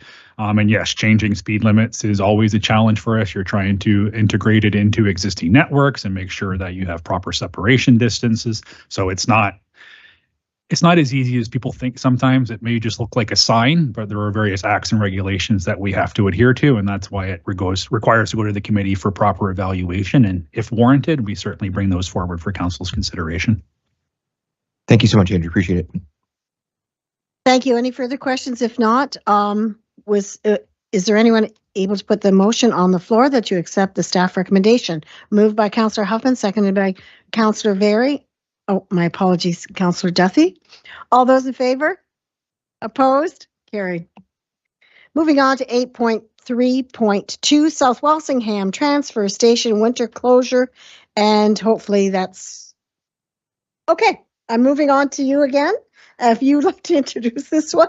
Perhaps I'm a little worried at the smile you just gave there. I don't know what to expect, but yes, the report that you have in front of you relates to our South Walsingham Transfer Station and its operation. Just as a very brief refresher, the county owns and operates 2 transfer stations, one here in Simcoe and one in the West End in South Wall. The Simcoe transfer station is open year-round for our residents' use. However, in 2021, as part of the budget deliberations, council made a very difficult decision, and I know it was not an easy decision, to close the South Wall transfer station for the winter months, and that was done as a cost savings measure. Since that time, the operation at South Wall and the service level has been discussed on numerous occasions. We had a good debate about this as part of the 2023 budget deliberations. Direction was given to staff at that time to evaluate impacts and write a report. That was presented to council in May of 2023. And in May of 23, council gave further direction for staff to report back with some direction for potential year-round operation. And that really takes us to where we are today. So staff have completed a thorough review, and I guess a few things that stand out to me that I'll just note here. We are seeing increases in usage at the Simcoe transfer station in the winter due to closures at South Wall. The South Wall station receives larger loads, so the average weight in South Wall is approximately 50% higher than we see in Simcoe, and that is attributed to Simcoe receiving a lot of recyclables and leaf and yard waste. We've also seen an increase in illegal dumping along the South Wall corridor. Right now, that's being picked up by operations staff and some friendly neighbors who are helping out. We've had increased calls, both to staff and councillors, about the closure and the impact of driving across our very large county to dispose of their waste. And we've also had some pretty significant challenges retaining staff in a temporary seasonal part-time role. In the last 12 months alone, we've had 3 recruitments, which is very time-consuming for Marissa and our HR department. But when we also have holes in our department, we're having to cover those costs with OT to keep those stations operational. Last thing I'll point out from the report, I guess, is that the weigh scale is in need of replacement, and that is regardless if the facility is open year-round or if that is only open during the summer months. It is well beyond its useful life and does need to work its way back into our budget unless it is decided that that station is no longer needed at all. So based on this information, staff are recommending that we do move to a year-round operation in South Wall. I do recognize this comes at a price tag of $60,000 per year, but based on our review on the increased service level and some efficiencies that we'll get internally, we think this is the right decision, and that's why you see that recommendation in front of you. So that is a lot of information. I know this is a fairly big decision, but we'll certainly open it up to any questions that you may have, and Marissa is here as well to provide any details that you may need. Thank you. I appreciate your report, and I'm loving it. Any questions? Tom, have you got a question or comment? And then Mike.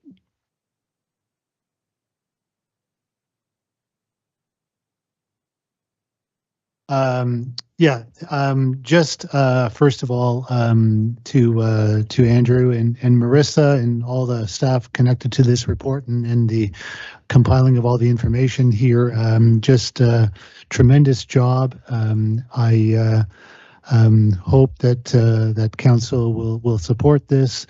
It is something that probably during the election campaign, it was probably the item that came up most when I was speaking with constituents, which I was always a little bit surprised at, but it kind of reminded me that garbage is important to everybody. And I know Marissa is very enthusiastic about garbage, but other people, are concerned about it too.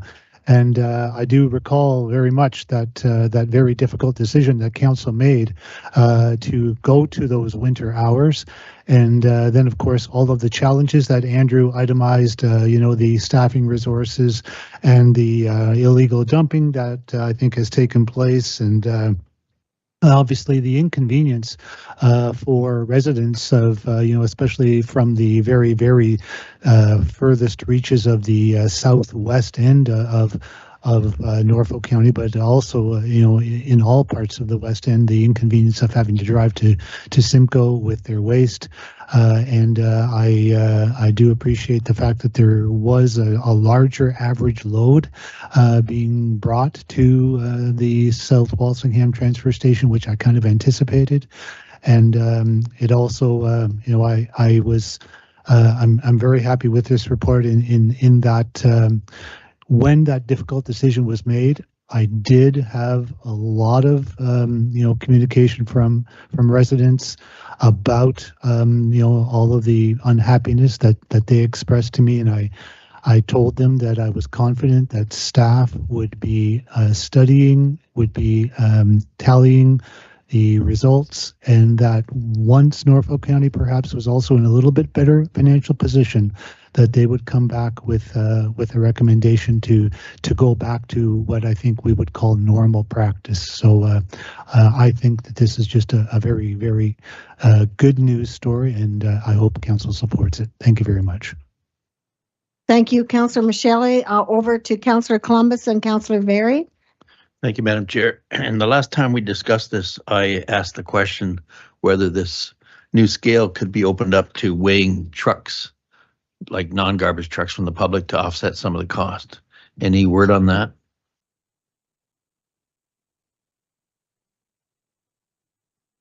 Through the chair to Councillor Columbus, it is a possibility. It would have to be added as a fee if we want to charge others to use that, but it's not something that we directly had looked at or what a fee for that service would be.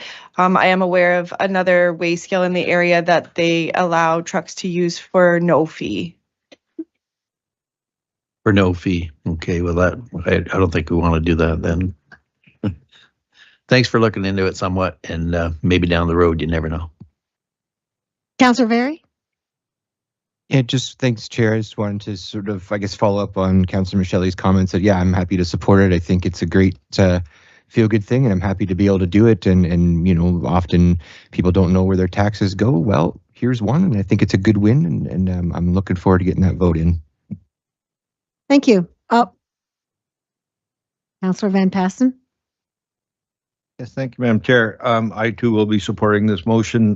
Sometimes you try things, see if they work, but you have to be big enough to admit that it wasn't the right choice at the time. Things have changed. There is a little increase that's recommended in the budget, but what that doesn't include, it notes in the report, is all the costs that our public works guys do the work of picking up the garbage dumped along the roads. We're paying a contractor even though they're not doing anything in between, because that's part of the contract. So I think it's more so just a service that needs to be provided sort of equally across the entire county, and everybody's entitled to a certain level of service, and it's going to cost us a bit more to provide that service, but not as much as what's really written in this report. So I can support this wholeheartedly from both the economic perspective and the part of a little bit of equity across the county. So thank you, Madam Chair. Thank you. With no further ado, I'm wondering if someone could make a motion. I'm looking to you, Councillor Michelle, to move the motion, and seconded by Councillor Very. All those in favor? Opposed? That is carried unanimously. Thank you very much. Moving on to Operations Division, 8.4.1, Norfolk County Building Condition Assessment Results, the OPS-23-020. Bill, this one's yours. Would you like to introduce the report? Thank you, Madam Chair. Yeah, for Norfolk County Council, this report is being brought to you today as information only. Staff have completed the 2022, I guess, building condition assessments, and we were surprised. I wouldn't say surprised. We expected an increase, but we thought we needed to bring this to council ahead of the budget session to let council know just what is needed to keep our buildings going. The BCAs have resulted in a total of hundreds of new projects to our facilities, and with that come, I wish it was hundreds of dollars, thousands of dollars to keep that going. So with that, I think it'll be a joint effort here. I'll turn it over to Michael, Director of Facilities, and he can chat a little bit about how the BCAs, what the process is and why we do them, and then our finance team will jump in and do the impacts on the findings of these studies and how they do impact Norfolk County budgets. So I'll turn it over to Michael. Thank you, Bill, and through you, Madam Chair, to Council. The report before you today is an information report, which provides Council with an overview summary of the results of the building condition assessments, which were completed on our facilities in 2022. Building condition assessments are a methodical inspection, review, and report on the general state of a building and its building components, and are completed by individual component experts. As Bill mentioned in his prelude, Norfolk County completes building condition assessments every 10 years. This is done to provide expert guidance for the development of the 10-year capital plan related to facilities. Unfortunately, the results of the 22 building condition assessments have exposed significant weaknesses within the facilities capital plan and continues to the trend of deteriorating condition of Norfolk County facilities identified in previous assessments. One of the key tools facility managers have to evaluate the general condition of a portfolio is the Facility Condition Index, or the FCI. So the FCI is a simple ratio of outstanding or required capital repairs to the building's overall replacement value. This simple ratio provides a snapshot of the general health of a building and is quite logical in nature. The higher the ratio, the higher the likelihood that replacement or decommissioning of the building is warranted. Table 2 of your report, I believe page 322 of the agenda, outlines the high-level results of the assessments. Over 21% of the facilities portfolio has been assessed in a poor or critical condition. More concerning is the statistic on the same page, which reports that over 67 or 2/3 of the facilities portfolio will have an FCI condition of poor or critical in the next 10 years. With the overall declining condition of facilities, significant additional capital repairs and replacements will be required to maintain county facilities in their current state over the next 10 years. Obviously, this will have significant impacts financially, and I'll let our finance team delve into those details. But from a facilities perspective, one of the key takeaways from the results of the assessments is a further proof or validation for the need of a broader facilities review. As Council is aware, the review is currently underway and will hopefully identify a number of paths for Council to consider to sustainability in the next year or so. Another key takeaway is the additional, as Bill mentioned, the additional 400 required capital projects required over the next 10 years, again, to maintain existing service levels. Unfortunately, as well, the condition assessments are known to be a best case scenario, and it doesn't include improvements such as energy, accessibility, or functionality of the building. Obviously, with the additional project, this is a significant concern to staff who are already maxed out in terms of capacity to manage those facilities projects. The facilities department will be required to very strategically select projects to complete annually. Replacements will be strongly prioritized over improvements, and the general condition of our facilities will likely continue to deteriorate. And with that, I'd be happy to answer any technical questions about the assessments themselves or the report. But before that, I'll hand that over to Finance for their analysis of the financial implications.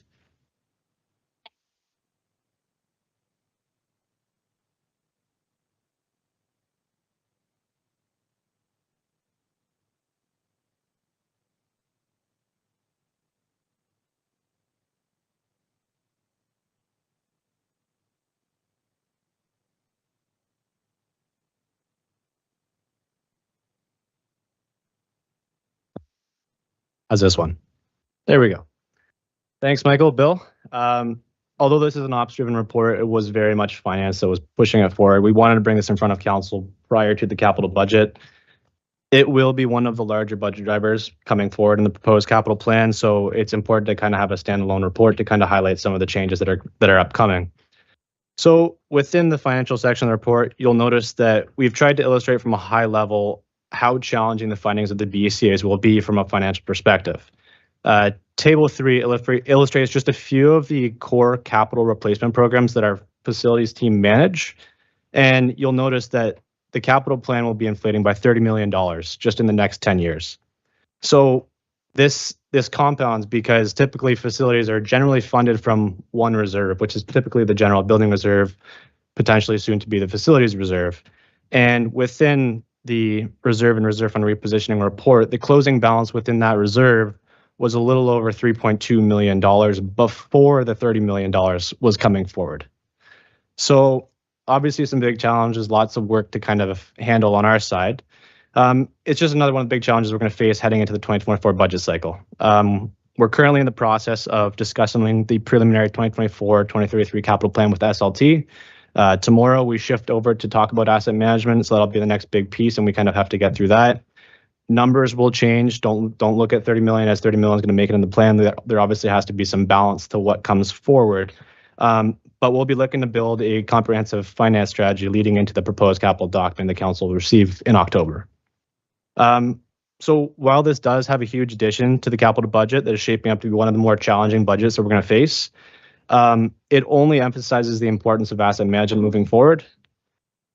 This is one component of what we consider to be non-core assets. So as we move forward over the next year to kind of wrap up our core asset management plan and shift over to non-core, this could very well just be the start of exposing several other infrastructure gaps that are existing within core and non-core assets. So it stings from a financial perspective and it's challenging to handle, but we do see it as a step in the right direction. We need to keep on exposing these kind of things so we can properly plan for it from a financial perspective. So with that, we'll hand it back to council for any comments you have for operations or finance.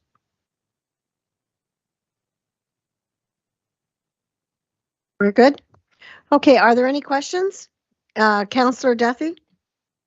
Thank you, Madam Chair. When I saw Michael in the arena last week, I gave him the gears about bringing such good news, and that was before I read the report. I'm not sure what I would say today. My first question, Michael, in the report it says further 137 or 67.2% of the portfolio will have an FCI condition of poor or critical within the next 10 years. Is that, I guess I'm just curious, is that based on simply the BCAs right now, or does that take into effect or into account rather any of the improvements that will be made in the current 10-year capital plan? Through you, Madam Chair, to Councillor Duffy. So the FCI condition index will fluctuate year to year, and we'll assume that those capital repairs that are being recommended within those years that have been identified are completed. So if you were to defer any of those capital projects that are identified in the recommended year, that would increase the FCI and potentially move that into a separate category. So just to be clear then, these 137 other buildings will still become poor or critical even with the planned improvements in the current 10-year capital plan. Do I have that right? For you, Madam Chair, that is correct. Good Lord. Awesome. I have another question related to the... Sorry, bear with me. I'm just going to find my notes here. Currently, there's a facilities master plan, and we're looking at a corporate-wide facilities review and rationalization. It's anticipated to be completed by 2025. Is there? I think that information is vitally important to help us plan for the future. So I guess I'm wondering, why is it not till 2025, and is there a way to speed that up? Through you, Madam Chair, I can answer that. We are in the process of securing a consultant to start that investigation. The RFP is on the street now. An evaluation committee members have been set up, and we're anticipating that we will have that contract secured before the end of October, and then the work will commence. It's just because of the size and scope of the inventory that we're going to be evaluating. It isn't something that gets done in 6 months or 3 months, and it's just the sheer scope of the work that takes that long.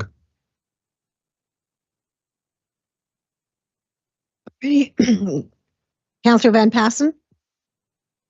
Yes, thank you, Madam Chair. And through the staff, I just want to make sure I got these numbers straight in my head, that we investigated 204 county buildings plus 6 recreation. I'm assuming that's 5 arenas and a pool. But that does not include anything to do with water and wastewater. And it doesn't include a couple things that are under renovation. And it also doesn't include, well, 2 of the largest properties that we use, which are leased, right? But what are the conditions in the contracts for the leases? Like, I know Gilbertson building is in pretty bad repair as well. We're not responsible for any fixing there, are we? Madam Chair, that is correct. We are not responsible for the major capital of that building. And how long are those leases good for yet? Through you, Madam Chair. So the Gilbertson Administration Building lease expires, I believe, in 2028, and our Robinson Administration Building expires in 2030.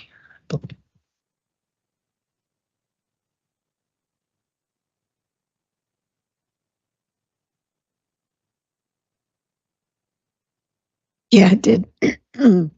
Any further questions?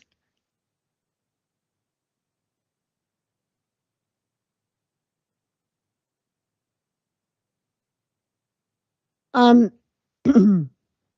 I'm looking for a motion to receive your report. Moved by Councillor Duthie, seconded by Councillor Columbus.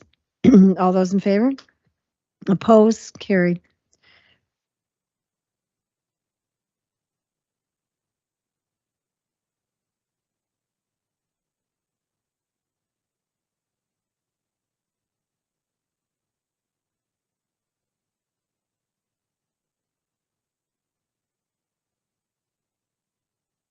What number am I on here?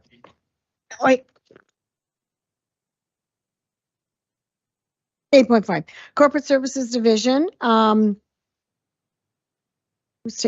Martin, is this yours? Or who's this? We'll move consent item. Oh, you asked for it to be moved. Okay, Mayor Martin. Thank you, Madam Chair. I know that staff had this in consent items and they probably didn't wish for an opportunity to speak to it, but in the 5 years that I've been elected, I have yet to see a capital status report come out looking like this. Thank you, staff, for including the reserve balances as requested, but in this report, there are 15 items recorded as insufficient funds that we have to go back to the drawing board for, and there are 3 items that have absolutely no bids or uptake on them. So while I suppose it's positive that we're identifying when a bid is becoming overpriced or too expensive to go forward with, when a job is becoming too expensive to go forward with, we're not just moving forward and trying to identify where the funding comes after the fact. But like I said, in the several years I've been here, I have yet to see a capital status report come back with 15 insufficient fund comments on it. So I wondered if staff wanted to provide us with some comments and address what the go forward plan is with all 18 of these items.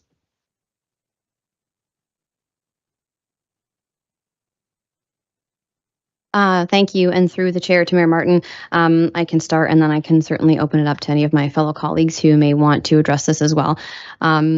But we are not unique in that the cost escalation of capital and construction costs that we have seen in recent years has been unprecedented.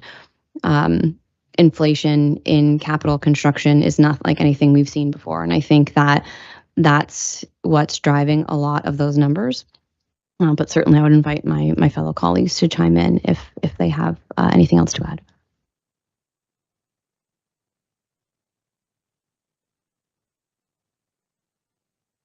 I can also add a little bit just to provide some additional context. I think part of what you're seeing, Mayor Martin, through you, Madam Chair, is also a reflection of the fact that staff are doing a much better job in budgeting as well.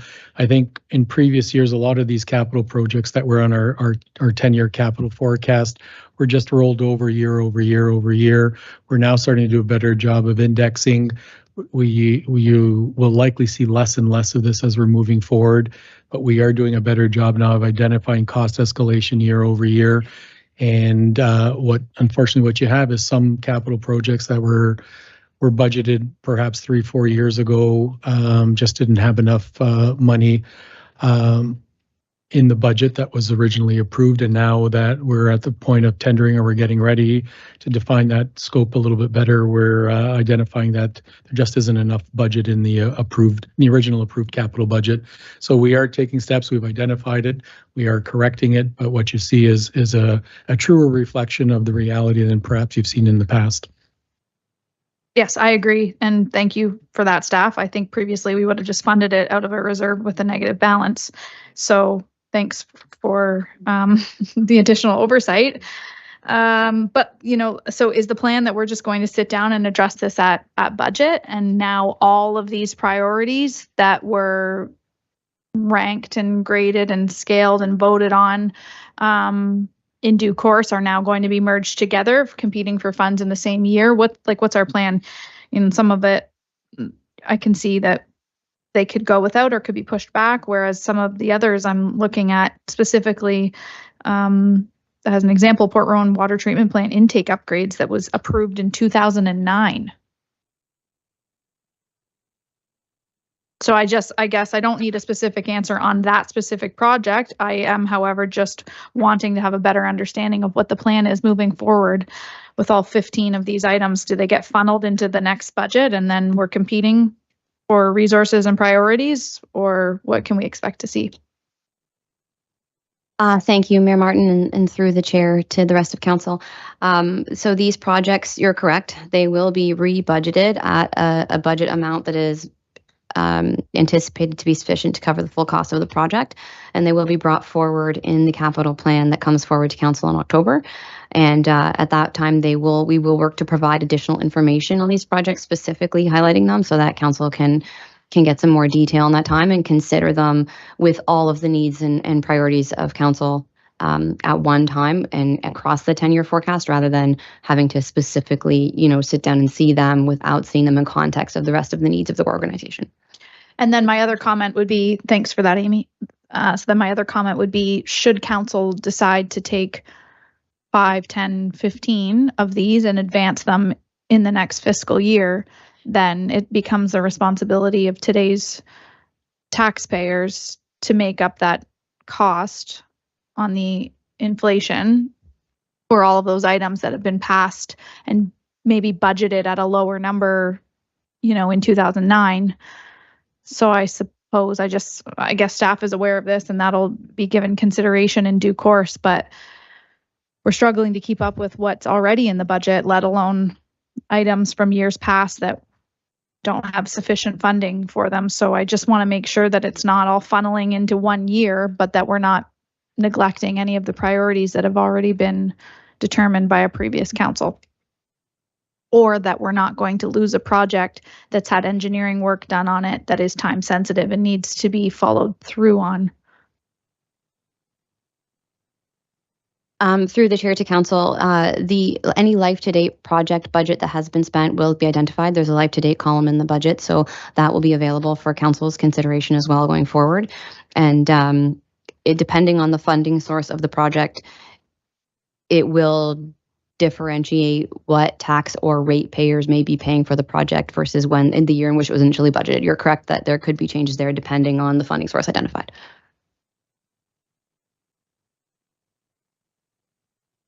Thank you, Madam Chairman. Just, I guess my question to you, Bill, if I'm correct on the Windsor Salt tender, am I right? Oh, I see it's a 2-year, you call it for a 2-year contract, is that right? It's about $100 a ton now. Oh, I'm sorry. I'm slipping through there and I'm sorry.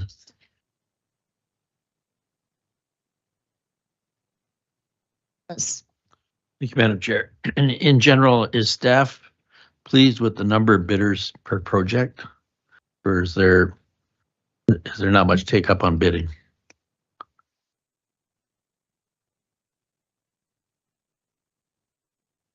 Through the chair, it varies for us depending on discipline. I would say for our road-related projects, we're getting a fair number of bidders. I think what we're seeing on some of our larger water and wastewater tenders is they are maybe a little large for some of the typical contractors that we've used in the past, but we're not necessarily on the radar of some of the bigger companies. So we're doing a little bit of poking and encouraging to make sure we try and get the bids that we want to see. But it varies by discipline. But for the most part, yes, we're receiving 3 or 4 bids per project. And secondly, are we providing adequate time for companies to submit their bids? Like, what is the turnaround time? In years past, I recall where that was an issue, not with this current council, but we didn't have enough time for them to prepare their bids, so they neglected to submit. So through the chair, we try to work with the bidding community and, sorry, am I on? I can't. Yeah, okay. We try to work with the bidding community and our procurement team to meet the needs. So we do set timelines for them to submit bids, but certainly if they reach out and they have questions, I can say the last number of projects we have extended through addendum to give them proper time to put their information together, because it only hurts us if we rush things, because we will get insufficient bids, incomplete bids, or higher bids. So sometimes it's best to take a pause and make sure we get the right information. That's great. Thanks. I have Councillor Duffy, then Councillor Van Passen. Thanks, Madam Chair. Through you, this is maybe partially a comment, partially a question, and I think it's likely directed towards the CAO, but I'm certainly aware that there are many external factors that push project costs up significantly, inflation, cost of goods, all of those things. But I guess I have to maybe take a step back and wonder, is there anything that we can do on our end to speed up certain processes to allow things to move forward faster? I realize obviously we have procurement processes in place that follow specific timelines, but I wonder if we ever are paying higher prices because we've taken too long, or we're too late to the game on certain things and they're competing priorities for different contractors. Is there anything sort of operationally that we could look to change that might help this process? Through you, Madam Chair, I would answer that as a 2-part answer. Number one, part of what we're starting to do is look at shared procurement with neighboring municipalities to see if we can get some economies of scale and see whether or not we can save some money that way, and collectively municipalities in the same geographical area can save some money. The other thing that I think we've done is we've separated some of our projects now so that we're asking for design money year 1 and then construct money year 2. That will also help considerably, because instead of rushing to the market to get an RFP on the street that's half baked, you end up having the full scope identified, the full scope of work quantified, and it will then allow the bidders to provide some more accurate pricing with hopefully less contingencies and some accurate estimates of what they're looking for. So I think we are taking some of those steps. I think we can certainly do some more. Unfortunately, the inflationary pressures, the supply chain pressures aren't unique to Norfolk. I can tell you that when we were at AMO, I spoke to a few CAOs, and it's a struggle that everyone is having right now. Any of us who have done any renovations in our home fronts and our personal fronts are aware of what's happening as well. There's an acute shortage of skilled trade. There's an acute shortage and delays in getting supplies, and it's just resulting in huge inflationary pressures on all municipalities, the private sector, everywhere, and that's something that we unfortunately can't control.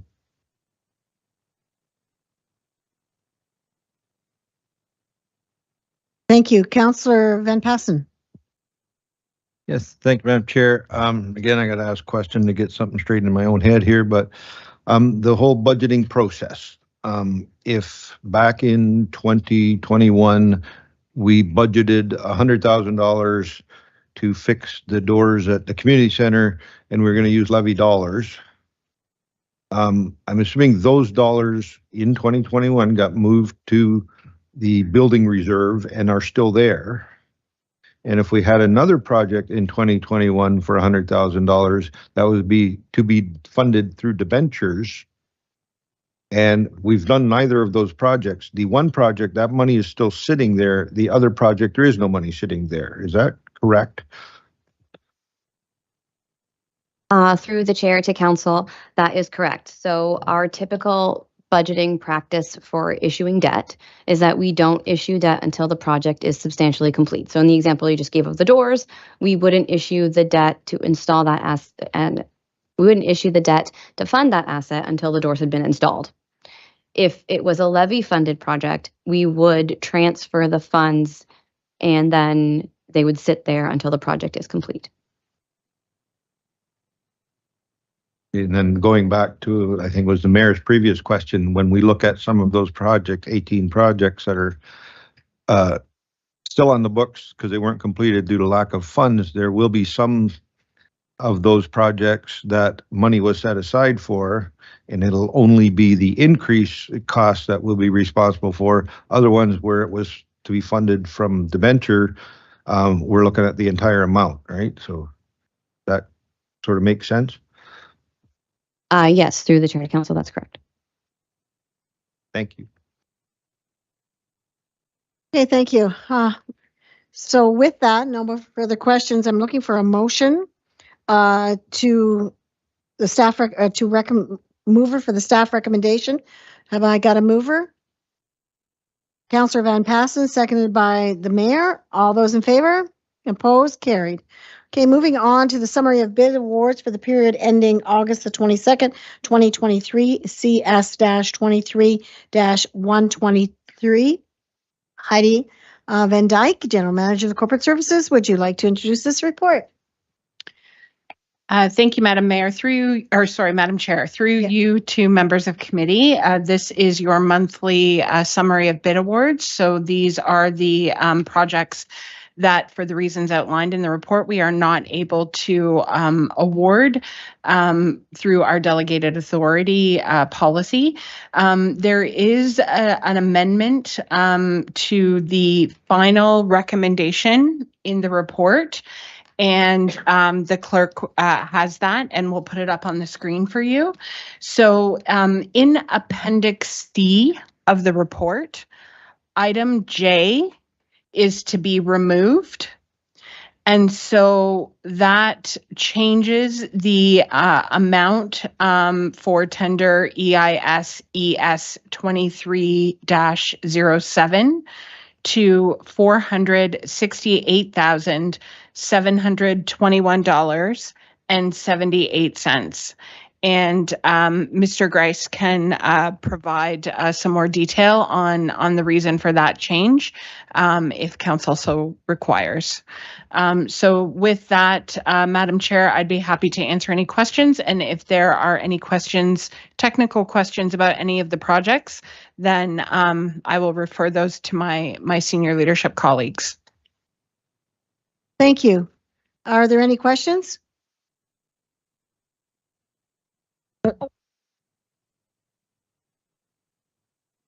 Do you have a question for Bill? Okay, go ahead.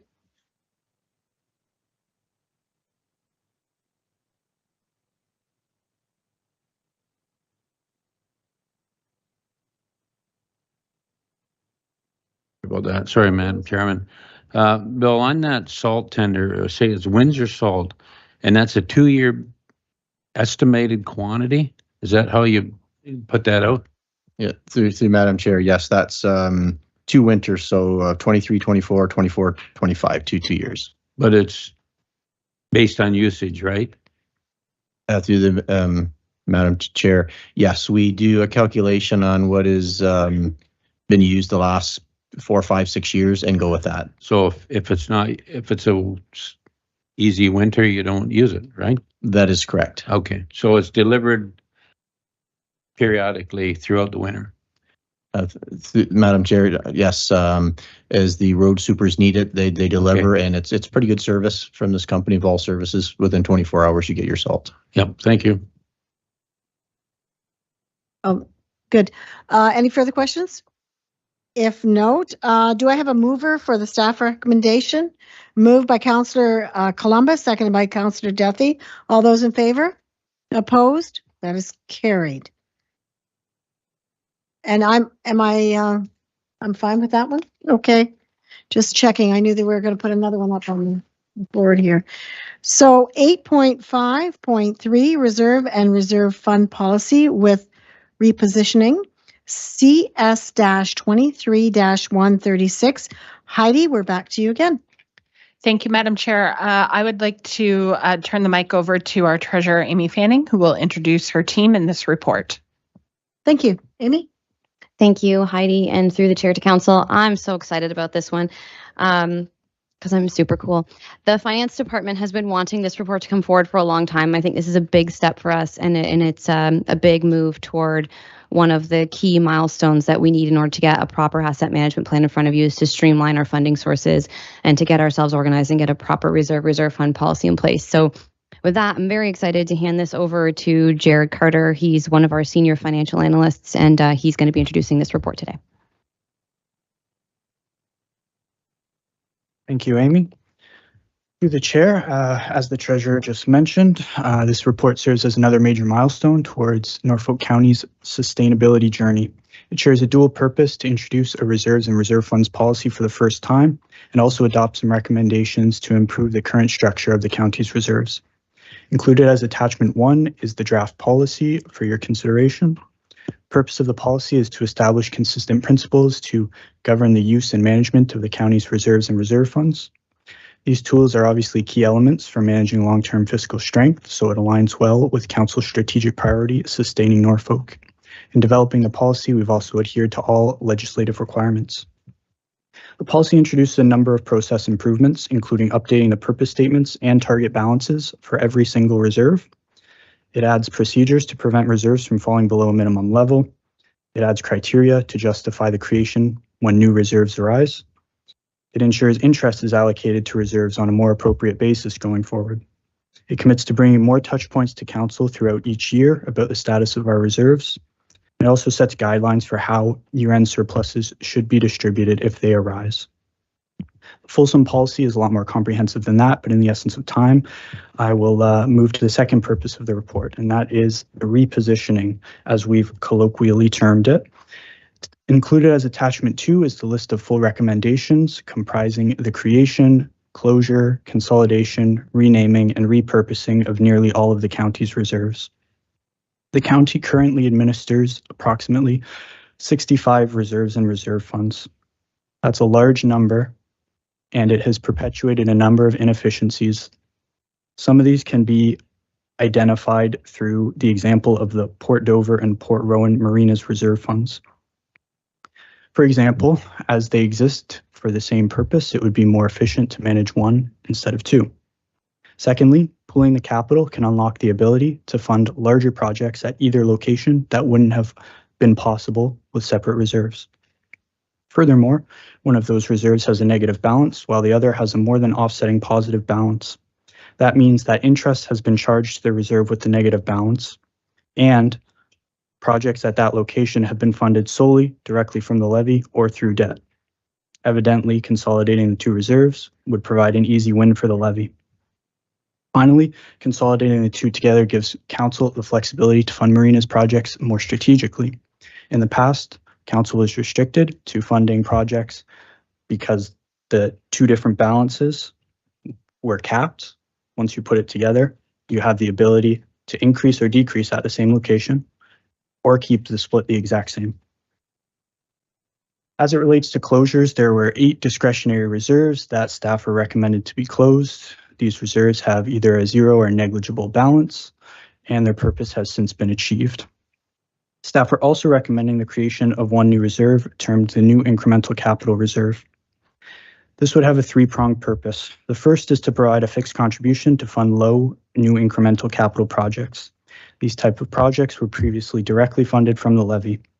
That has resulted in spikes in recent years, and this change would smooth the operating budget.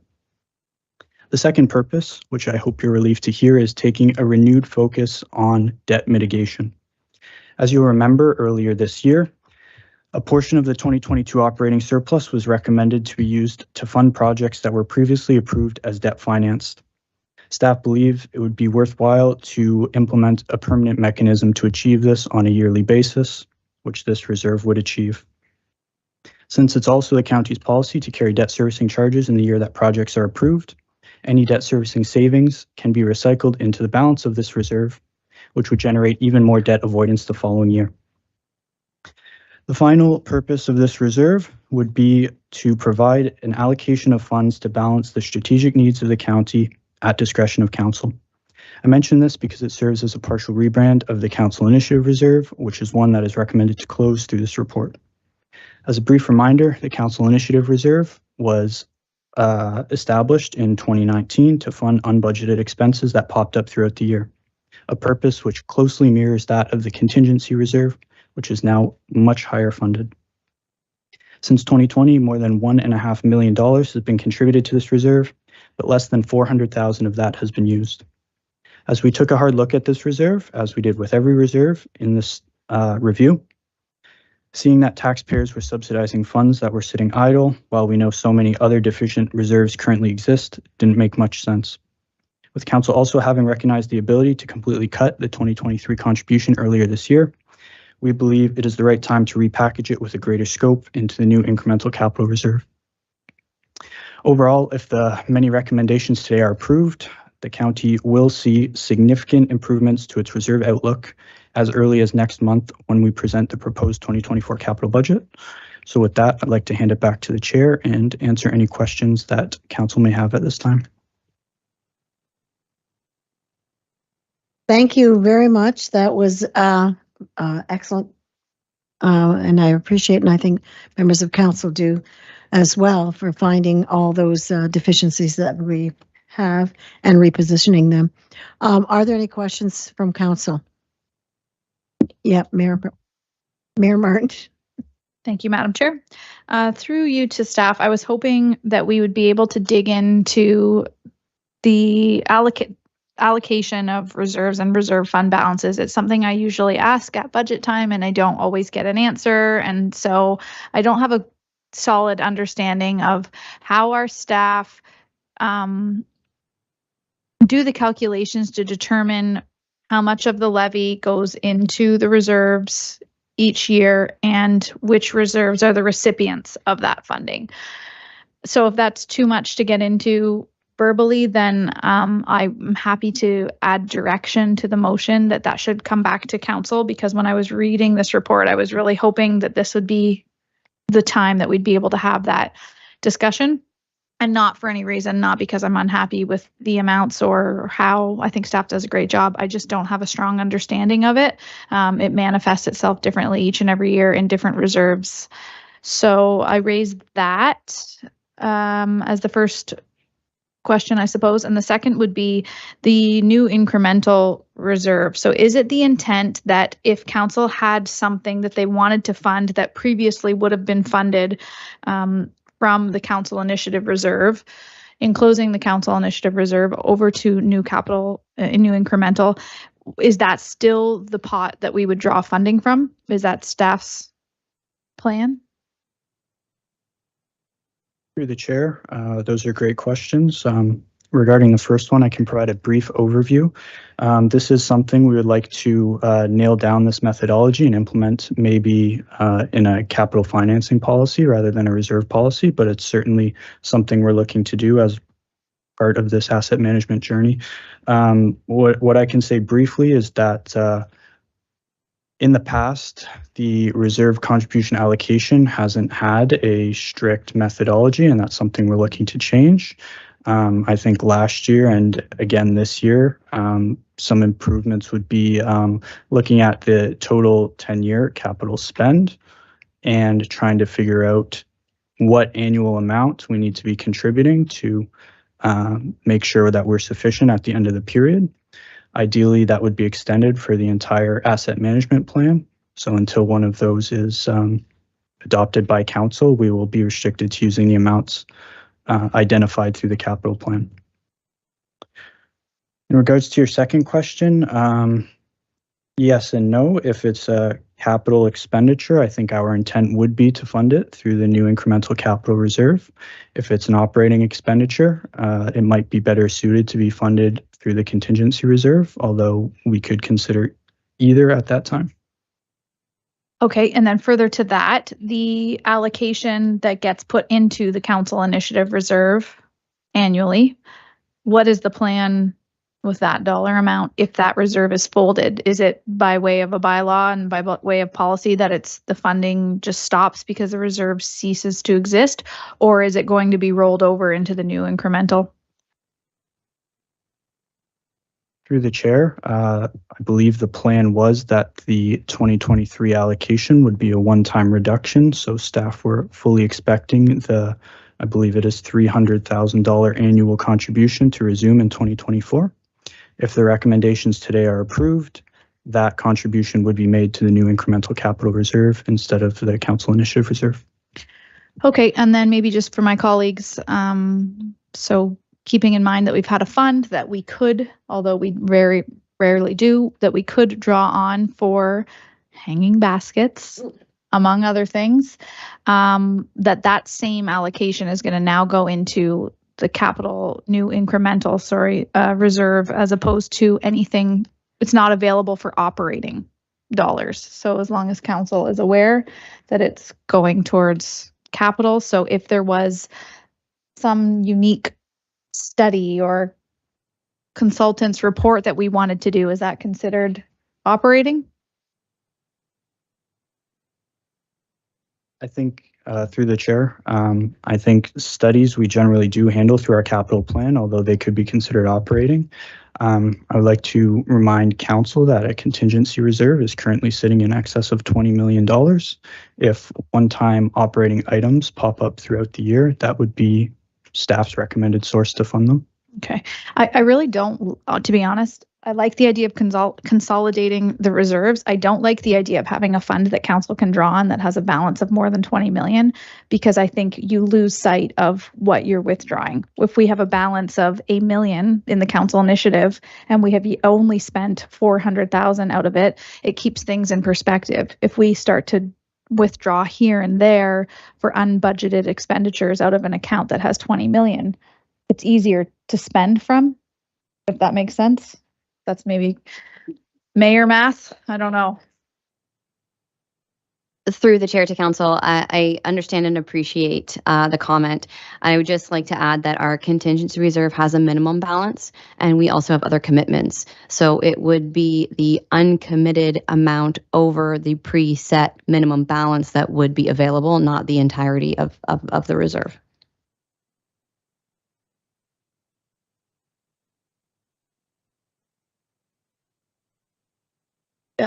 Would you like to speak, Councillor? Well, thank you, Madam Chair. I guess my comment would be I like that fund, and I would like to keep it in existence. So those were just my comments. Mayor Martin, were you complete? Okay, anyone else? Councillor Van Passen? Yes, thank you, Madam Chair. I think their treasurer started their presentation with how happy she was to bring this report. It's only been 4 years for me, because I think this is one of the things we talked about the first year that we had a budget committee, and we were sitting down, we're locked in the dungeon for quite some time, going, how does this make sense to anyone to have 65 different reserves? Some of them had no money in them with no expected changes in 10 years. Other ones are negative balances with no expected changes for 10 years. So why don't we consolidate them? And I appreciate the effort put into it, and I think it's a great recommendation, but I do understand the mayor's last comment. How do I politely say this? From somebody who still uses money, when you open your wallet and you're taking out your last dollar or your last $5 bill, it's harder to do than just tapping a card on the machine. So maybe staff could reconsider that one with the council initiative reserve to sort of address the mayor's concerns that she doesn't want to spend her last dollar, the taxpayer's last dollar, but she likes to be able to know that it's only so many are there. So is that possible that a little adjustment could be made?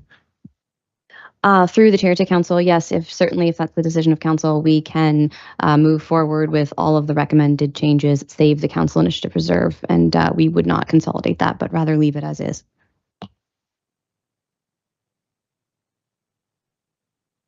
Would you consider that to be, when we do look for the motion staff recommendation, you would take that under consideration?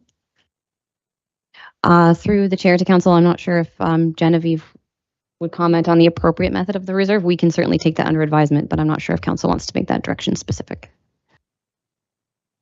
I would ask Madam Clerk, do we need an adjustment there? Because we're saying something that isn't really, we're adding to that staff recommendation. To you, Chair. We do have the motion up on the screen. It's been slightly amended, just that fourth paragraph, to say, just to cover the technicality of rescinding a bylaw. We can only do that by bylaw. So we'll bring a motion to adopt the policy and rescind the former bylaw to the council meeting. Would you like to add in here that, yeah, that's okay. You can add in. I don't think we have a mover and seconder yet. No, not at all. So if somebody was to move this motion with an additional comment in it to exclude. Jared has some maybe suggested wording that might help. We could add that in for the mover to move. Yeah, through the chair, on the third recommendation, and that the recommendations contained in attachment 2 pertaining to the creation, closure, and consolidations of specific reserves and reserve funds be approved. If we add wording, with the exception of item 48, and that staff be directed to revise the proposed policy accordingly. That would be sufficient to recognize council's wishes around the council initiative reserve.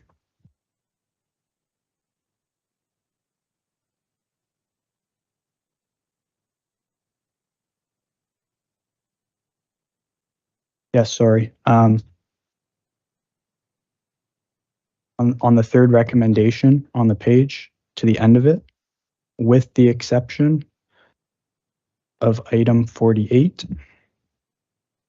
and that staff be directed to revise the proposed policy.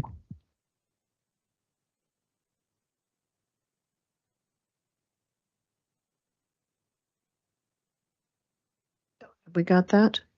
Sounds good? Yes. Councillor. Thanks, Madam Chair. Do we also have to amend 1, 2, 3, 4, where it asks us to rescind policy FS31 council initiative reserve? We shouldn't probably rescind that right now. Through the chair, the council initiative reserve is a reserve, not a reserve fund. As it's not a discretionary reserve fund, it wouldn't affect the recommendation. Okay.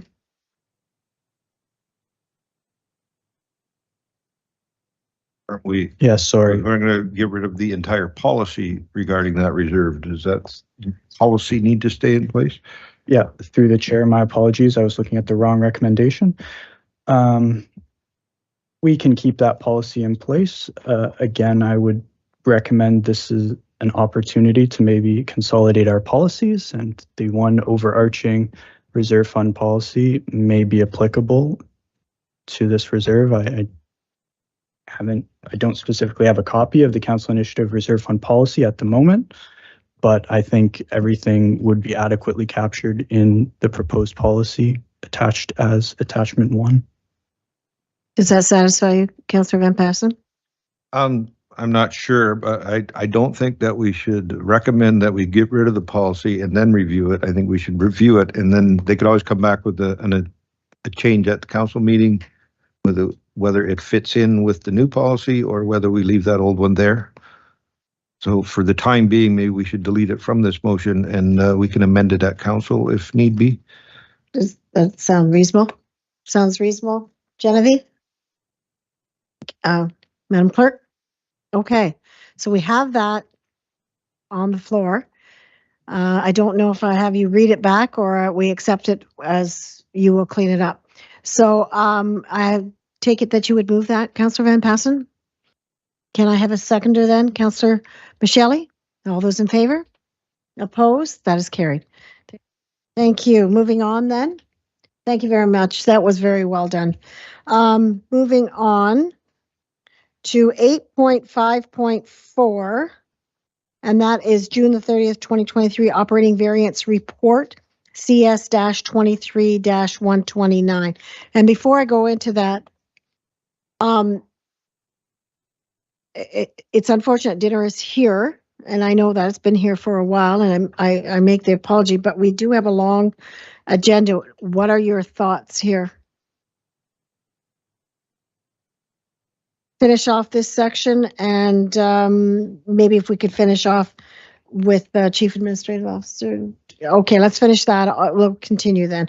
Okay, moving on. Heidi, again, this is yours. Thank you, Madam Chair. I will refer to our treasurer again to introduce her team and the report.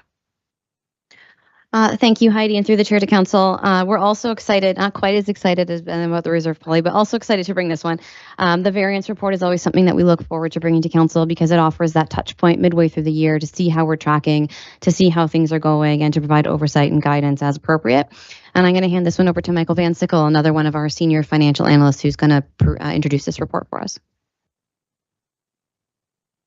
Thank you, Amy. Through the chair to council. The June 30th, 2023 variance report has been prepared to provide council with information for decision-making, outlining the forecasted surplus or deficit anticipated for the 2023 levy and rate-supported budgets.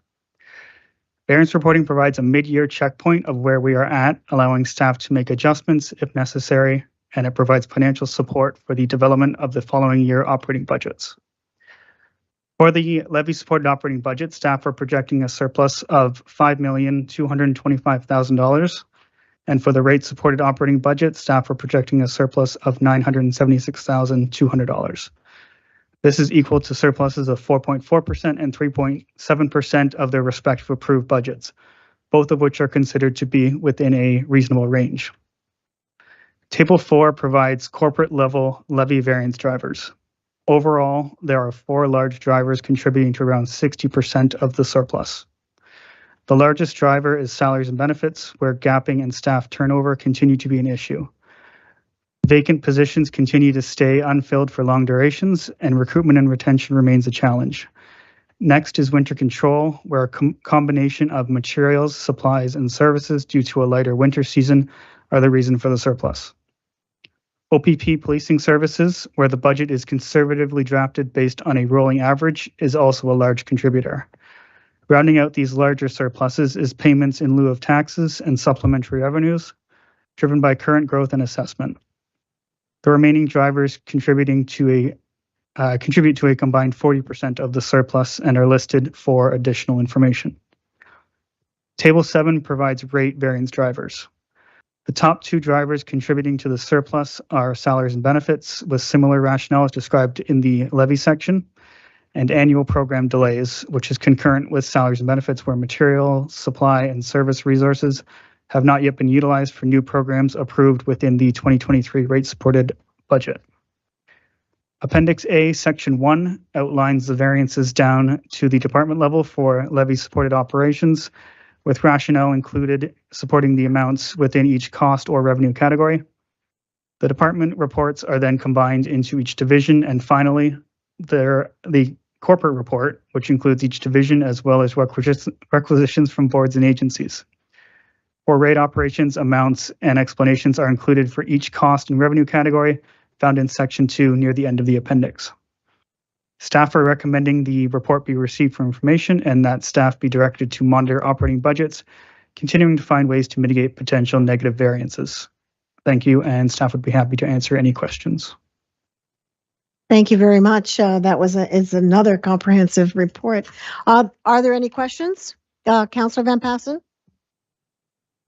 I'm not sure if this is a question or comment, Madam Chair, but I find it rather fitting that the only department that is going to show up as a deficit, projected deficit, would be the Department of the Mayor and Council Services. So thank you very much for staff for doing an excellent job controlling the budget, and council and the mayor will work on their part to see if we can fix our little issues. So.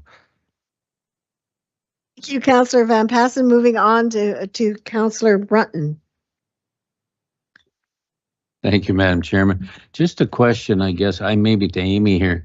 I'm looking at the summary of Long Point, the Police Services Board, and I think it totals, what, 16 million. How is that? I assume it's a money transfer. Is that done on a monthly basis, or do they invoice you? How is that done? Through the chair to council, it depends. So the OPP invoices us monthly. The conservation authorities, I believe we pay quarterly payments. Okay. And the other ones aren't that significant, really. Okay. But it's just a transfer, I assume, to their, yeah. Okay, thank you. Councillor Duffy? Thank you, Madam Chair. Through you, not a question, to be honest, just a comment that I actually enjoyed reading this report, and I would thank the corporate services team for doing such a good job in putting it together. It, financial information can sometimes be difficult to comprehend, especially early in the morning or late at night when I'm often reading agendas. But this one was laid out perfectly well, and I appreciated the supplementary appendix that went with it. So thank you. Excellent job. Therefore, do I have a motion moved to recommend the staff recommendation? I need a mover and a seconder. Councillor Duffy, seconded by Councillor Brunton. All those in favor? Opposed? That is carried. Thank you. Moving on to 8.6, the Office of the Chief Administrative Officer. Am I correct? 8.6.1, information memo. And that's on our AMO conference. Al, this is yours. Thank you very much, Madam Chair, and I'm going to be brief. I learned a long time ago you don't want to stand between council and some food after a long day of deliberations. So I was searching to how to describe our AMO venture, and I would say that, we went in with a goal that I would describe as we wanted to be a voice and not an echo. And I say that not, tongue in cheek, but in reality, a lot of municipalities were expressing the same concerns, asking for the same asks. And what we wanted to do as Norfolk was be a little bit different, present a little bit differently. I can tell you that from my personal experience, I've never been to a busier conference than we did at AMO. We had back-to-back meetings and deputations and delegations, and it was exhausting to say the least. But I think that overall, we certainly spread the message in regards to Norfolk and some of the things that we wanted. We certainly continue to raise the profile of Norfolk. A lot of the ministers that we were meeting with, their staff, their parliamentary assistants, all knew Norfolk, all identified many of the asks that we had. Of course, a lot of them, almost everyone was recognizing our mayor and coming up to our mayor and understanding some of the things that she's been communicating through various channels. And I thought that between the various ministers coming to talk to us, not just them waiting for us to talk to them, was quite telling in terms of how Norfolk is resonating at the provincial level. And so I'm going to pass it on to the deputy mayor and mayor to sort of share their thoughts on what happened at AMO. But I will tell you that we were well served. Norfolk residents were well served in terms of our asks, in terms of establishing those relationships with various ministries and our various asks. There is a couple of corrections in our report where, just because of how sort of rushed we were, in some cases we met with some ministers, in some cases we met with their parliamentary assistants, and some of that got mixed up in the report. But the actual meetings themselves, in all intents and purposes, are correct. And in many cases where we were double booked or triple booked, we all divided and conquered, and we went separate ways and delivered our Norfolk messaging to the various ministers. But I think when you see the package, when you see some of the things that we were delivering, I think we can all agree that, hopefully we can all agree that it was certainly an effort well spent. I think I can tell you that based on some follow-up sessions that we've got planned, that some of the messaging that we met with some of the ministers has resonated. They've reached out to us and are scheduling additional meetings. They've reached out to us without us having to reach out to them and ask for subsequent follow-up meetings, which to me tells me that we certainly hit a chord and that we are doing very well as Norfolk County. But maybe I can pass it on to the mayor, who can certainly say a few things, or the deputy mayor, and then the mayor can wrap it up. But thank you.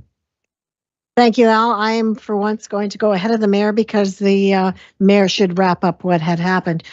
It was very interesting. This was created, and I commend those who created it. This was quite the jealousy book because everybody was wondering, how did you do that? And what an innovative idea. And it was quite well done with our asks were included in it. All I can say is this: it was a very busy time. Everyone did an excellent job. It was a great opportunity just to be able to liaison with many of those people there and with the different ministries. But I will commend the mayor. It is amazing to know that you sit, and I have been to many. I've been to AMO, Good Roads. I've been to many. And when you see a minister come over and specifically introduce themselves to the mayor and relating Amy, we know that we are known in the province. So I have to commend her for that. She did an excellent job, above and beyond, and well-known Norfolk County. So good on us, and I'll pass it over to the mayor. Thank you, Madam Chair. I really appreciate that. And thanks, Al, as well, for the introduction.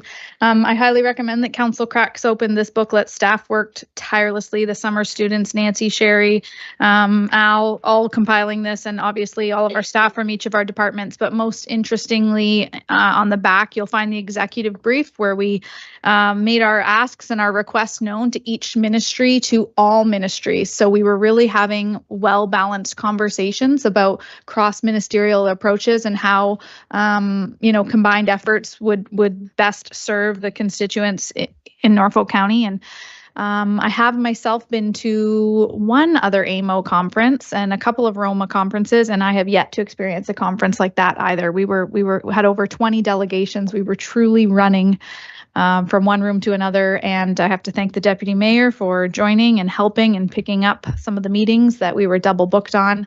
We were a great team. And I think of note, a couple things that I'd like to share, that if I had to pick a meeting that stood out as the best meeting, I am happy to report that it was infrastructure. Minister Surma met with us not once, but twice, and then gave us a third meeting with her parliamentary assistant. And I feel really, really great about the relationship that we're able to start building with her. The recognition and the information she knows about the interurban water plan was very refreshing to see. And we do have follow-up meetings booked, so that is wonderful. I'd also like to give a special shout out to the Western Ontario Wardens Caucus, who booked us in meetings with members of the opposition, as well as a multi-ministerial meeting. And there were countless municipalities there, and some of which were able to meet with then Minister of Municipal Affairs and Housing, Minister Clark, but not many. And the Eastern Ontario Wardens Caucus was there, and they did not receive a delegation with Minister Clark, but the Western Ontario Wardens Caucus did. And I was lucky enough to present at the second conference on behalf of all of the Western Ontario Warden Caucus members, which is 1.5 million constituents, our housing strategy to the Minister of Municipal Affairs, Minister Clark at the time, directly. He also commended Norfolk County for our efforts with the Waterford development and the silos, and informed me to come home and tell all of council that he has that newspaper article hanging on his office wall. And all in all, it was a successful initiative. It was a great conference. Lots of stuff on the go, and we wouldn't have been able to do it if we weren't there with power and numbers and a big team. And I guess kind of on the heels of today's discussion, we all work really, really hard to do what's best for our community and brand our community in the best way. And I know everybody has a job to do, but we are truly, truly building amazing relationships on the provincial level right now, where we are being recognized, where we are being approached by ministers, we are being approached by other municipalities and commended for efforts and initiatives that we are doing. And I know we don't hear that every day, but we are definitely being put in a positive light out there in our community. And so I would just urge council, when you're making decisions around this table, I respect your decision, but there is so much to be said for keeping these positive relationships going on the provincial level. And I think that's why we were so successful with over 20 delegations at this last meeting. So thank you very much to staff, to Al, to the deputy mayor, and I look forward to Roma. We'll do it again. Thank you. Let's move along just to clear up some things, and then we can take a dinner break. There are no motions. There's no notices of motion. And other business? Is there any other business? Yes, Your Worship. Thank you, Madam Chair. It is Staff Recognition Week right now. And on Thursday, we'll be celebrating all of the staff at Norfolk County who are making milestones in their career. It is Wednesday. See, there you go. Sorry about that, staff. Wednesday, we all would have shown up late to your recognition celebration. And yeah, just me. And we have staff celebrating over 40 years here at the county this week. So there are, 5-year milestones, 10 years and beyond. But we want to take this opportunity on behalf of all of council to thank each and every staff member across the corporation, regardless of your milestone. And we appreciate the work that you do, and we're all one team. So thanks very much, and enjoy Staff Recognition Week. Amazing. I just have one item. I'm looking to, I don't know who I asked, but it's an item that has been brought to my attention about cats. So I don't know what department I go to. I'm wondering if I leave it with the clerk, if she could find that out, and we could maybe look into something with the Humane Society over that issue.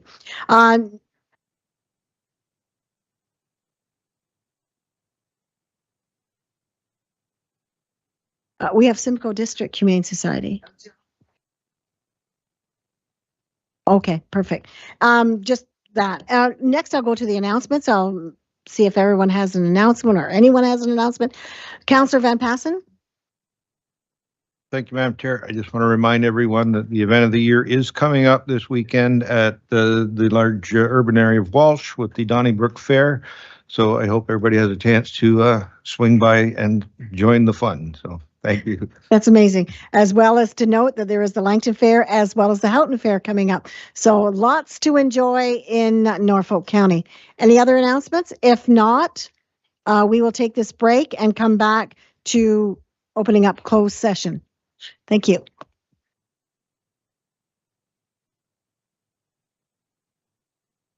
Okay, would you like me to ask for closed session now, Madam Clerk, and that way we can come back to closed session? Okay, with that, we have 4 Is she okay with that? She okay? Okay, we have 4 closed session items today on the agenda. Can I have a mover for the following? That the committee enter into closed session at 5:59. Okay. Pursuant to the Municipal Act 2001 as amended, section 2392B and C, to discuss matters pertaining to a proposal or a pending acquisition or disposition of land in the municipality of a local board, and personal matters about an identifiable individual, including municipal or local board employees. Have a mover, please. Councillor Duthie, seconded by Councillor Michele. All those in favor? Opposed? Thank you very much. We are now in closed session. Welcome to Passionate Folks, a blog and video series about the people that live in Norfolk. People that are passionate, people that are involved in their community, people that bring a lot of positivity. This is about story and conversation. Join us for the second guest. Welcome to episode 2 of Passionate Folks. I'm Emily. I love to ask questions, learn about people, get some connections. I'm here with Carrie today. Thank you for having me. I've been chatting with you and I got to know you a little bit more, but for folks that don't know you, maybe introduce yourself. My name is Carrie Bokenholt. I live here in Waterford. I've lived here for over 15 years. I'm married. I got 2 kids, and I just love the community. Mm-hmm. From our conversation today, there's a lot of the community word showed up quite a few times. So I'm a believer of, when I moved into Waterford, I thought, wow, you know what? If we get involved, then you learn so much more, and you meet so many different people. I mean, people that I know if I wouldn't have met otherwise. Yes. So I asked you to pick a location, Carrie, and so tell us where we are and why you picked it. I picked the Waterford Heritage Agriculture Museum, WHAM, because in a couple summers we will be building our skateboard park here. So it's kind of a let's show it off. Not that I wear the shirt or anything, but yes, this will be our future location on the other side. Talking about passion and passionate people, what do you think your passion is? My passion is youth. I love kids. You know what? There's no such thing as a bad kid. Kids make bad decisions. And as the old saying, it takes a village to raise a child. And I truly believe that, you know what? We give kids, that opportunity and show them that we support them and that, that we're there for them and they'll make the right decisions. I made a stop at her business. She has a business downtown Waterford, and I was seeing that your family works there, your friends, your best friend is... My best friend is with me. Both best friends, yes. So this tight-knit community feel is really important to you. When I was given my dream and somebody said to me, here, I'll help you, create your dream. And I thought, okay, karma. So this is somebody saying to me, it's my opportunity to use this to give back. If I have a restaurant, nobody should be hungry. I want kids to feel like they can come in and say, I need something or I need a drink or, whatever. I've been doing this for 30 years and the kids that I trained 30 years ago still come back to find me. And they come back and they tell me what they've been doing. And I guess the biggest thing is people don't realize sometimes the simplest thing can change a kid's life. It is a ripple effect, don't you think? It is, you know what? And I mean, so I get to see their, I feel old when I start seeing them coming with their kids. And I start seeing, that they've gone through and they're going to university or they're doing this or they've done this or done that. And that makes me feel like, I had a piece of that. Just by being involved in their life, maybe I made a little bit of a difference. So you're an entrepreneur, you're super involved in your community, you're a mom, you have a lot on the go. So if I ask you, what do you do to de-stress and let go? I like to go to the gym. I like to, boot camp, yoga. I try to take, a few hours a week for me. Yes. And it's just about me. And I honestly think anybody who's really busy, I think needs to learn. It took me 48 years to figure it out. But never too late. Never too late. As I said, I can go to the gym and I can be having the world's hardest day, and I always say I leave it on the mat. Love. So when I walk out of there, I feel like a completely, totally different person. Leave it on the mat. So other than that, when you're in Norfolk, what else do you love to do? What's your favorite spot or place that you like to visit or something you love to do? Love to go on the trails. I love going fishing on the ponds. Waterford, I love, we have so many little places to go and see and do and what's stuff. Happening in this community? You know what, there is. And I mean, the thing is we don't really, I laugh because there's so many of us who don't see what's here. They're right here. Whistling Gardens, Bonnie Heath. We have all the wineries and stuff. The museum. There's so many places to go. You can have a staycation without leaving Norfolk. Yes. So thank you so much, Carrie, for joining me today and being part of this blog and video series. I invite you to check it out. Every month there will be somebody new, a new story, a new connection. Thank you so much. Thank you.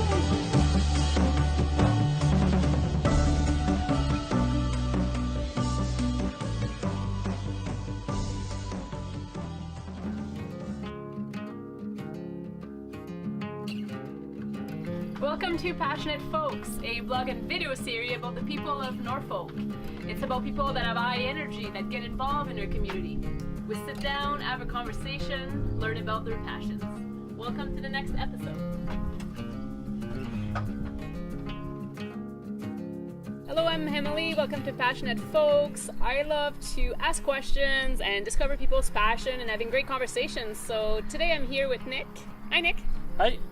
Might be you here, might be you invited me to a great place. I got to know you a little bit more today, but I'd love you to tell us a little bit more about you. Sure. So I'm Nick Pranks. I was raised in Langton, and I live in St. Williams now.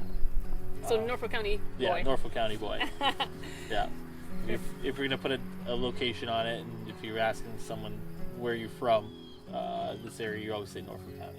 Unless you're from Port Dover. Did you say Port Dover? And then you say Port Dover for some reason. I invited you to pick a place.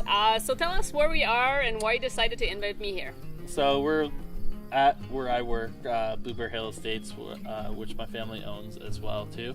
This is where I spend probably my entire day every day of the year. So we're located on the patio here, and we basically are overlooking the patch. And you probably cannot see from the camera because it's on the other side of the camera, but the lake is just on the other side. I love to hear about people's passion, and I know you have a lot of projects going on, and I want to dig further into your passion. So what do you think really stands out for you? What are you really passionate about? So day in, day out, I'm typically making wine or working the field, so that's something I'm really passionate about. I'm also the president of the Ontario South Coast Wineries and Growers Association, which encompasses Norfolk along with other neighboring counties. And so I'm really passionate about trying to raise awareness of this area for growing grapes and making world-class wines. And so winemaking, like what draws you to it? Why are you making your whole life right now? And why winemaking in Norfolk County? Well, I guess you could say it's one of the best agricultural products you can make. I agree.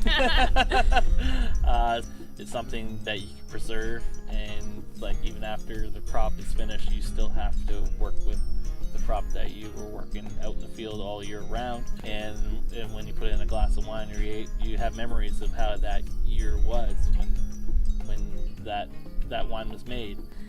So it sounds like you spend a lot of time on this farm, a lot of time on this like part of Norfolk County, but if you have time to de-stress, where would you go? What do you do in Norfolk? I definitely like going to the beach. So, getting out in the water when it's a hot day is truly nice. Not too far from Turkey Point, I guess. You can roll down the hill. Yeah, we got excellent restaurants here too, so which is pretty amazing for the per capita, the amount of people that live in Norfolk County, that we have enough restaurants that you can count them more than your two hands or whatever, which is really nice. Good ones too, right? Yeah, exactly. It's so exciting to see how our agro-tourism industry is developing in our area, and it's kind of cool to see you guys like working together and really promoting this area. Well, when you think about farming from what it was in the past, it has to evolve over time though to make it an industry that can support itself. It allows people to be able to figure out ways to succeed or have succession in their family, to go to that next generation, so that way we can have countless more generations of those families living in Norfolk County, growing the things that their grandparents grew. And keeping the passion alive. Exactly, yeah. I thank you so much for your time, Nick. I thank you for inviting me in this beautiful place. I cannot wait to explore some more. And It's too bad it's not pizza day. No, I heard that was really good. I'll come back. I'll be back. Thanks, Nick. No worries. Cheers.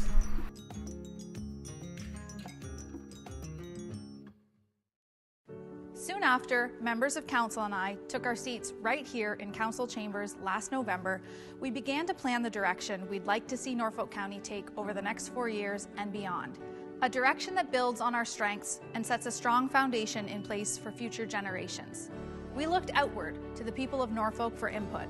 We listened to you, the valued members of our community, from our sandy lake shores, our vibrant downtowns, our picturesque countryside, and our bountiful farmland.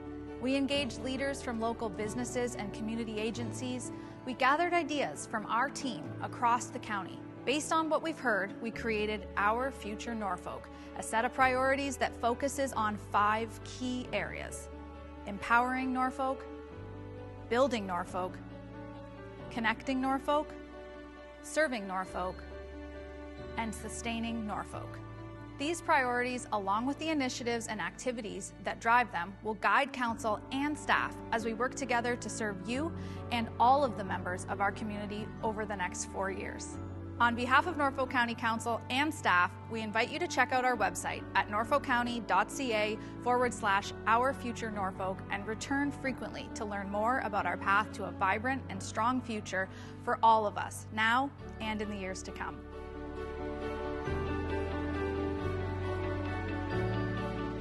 Ride Norfolk is making it easier to get around Norfolk County. You can now book your ride by downloading the free Blaze Transit app on Google Play or the App Store on your iPhone. To get started, create an account and select Ride Norfolk as the transit operator. Select your location and your departure or arrival time. Make sure to check the schedule beforehand so your trip will be accepted. Trips can be booked 45 minutes to 7 days in advance. Pay for your trip using debit or credit in the Blaze Transit app. You can also book online at ride.blazetransit.com or by contacting Ride Norfolk customer service. For more information, visit norfolkcounty.ca/Ride Norfolk app or call our office at 519-428-3178. Ride Norfolk is going your way.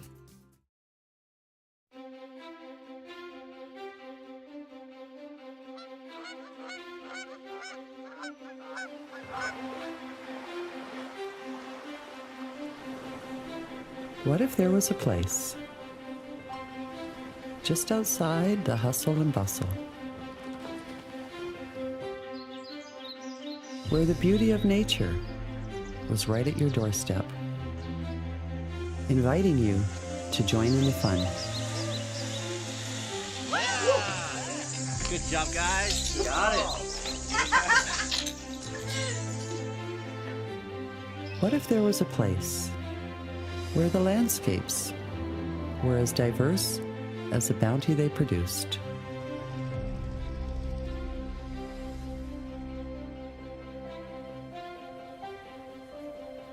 And the term field fresh was more than just a marketing ploy.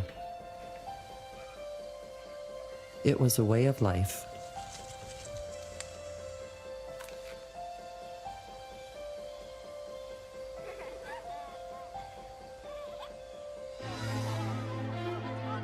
What if there was a place where history and heritage shared the stage with technology and innovation, and success happened without much fanfare on back roads, nurtured by wise and hardworking people?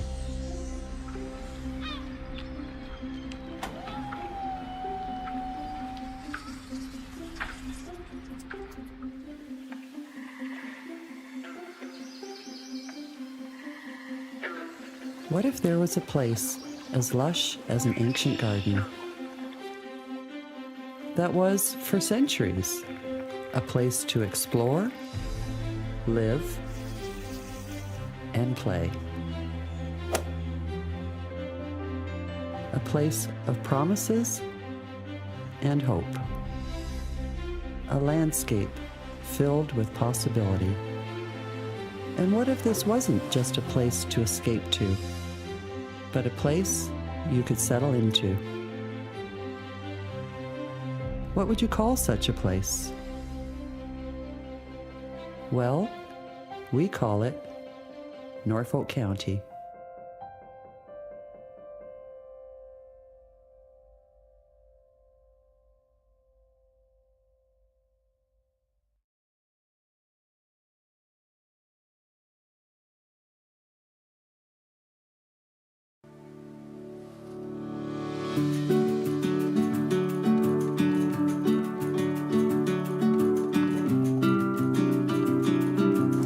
Welcome to episode 6 of Passionate Folks. This is a blog and video series about the people of Norfolk. We sit down, have a conversation, hear about their passion and what lights them up. I'm excited to introduce the next guest.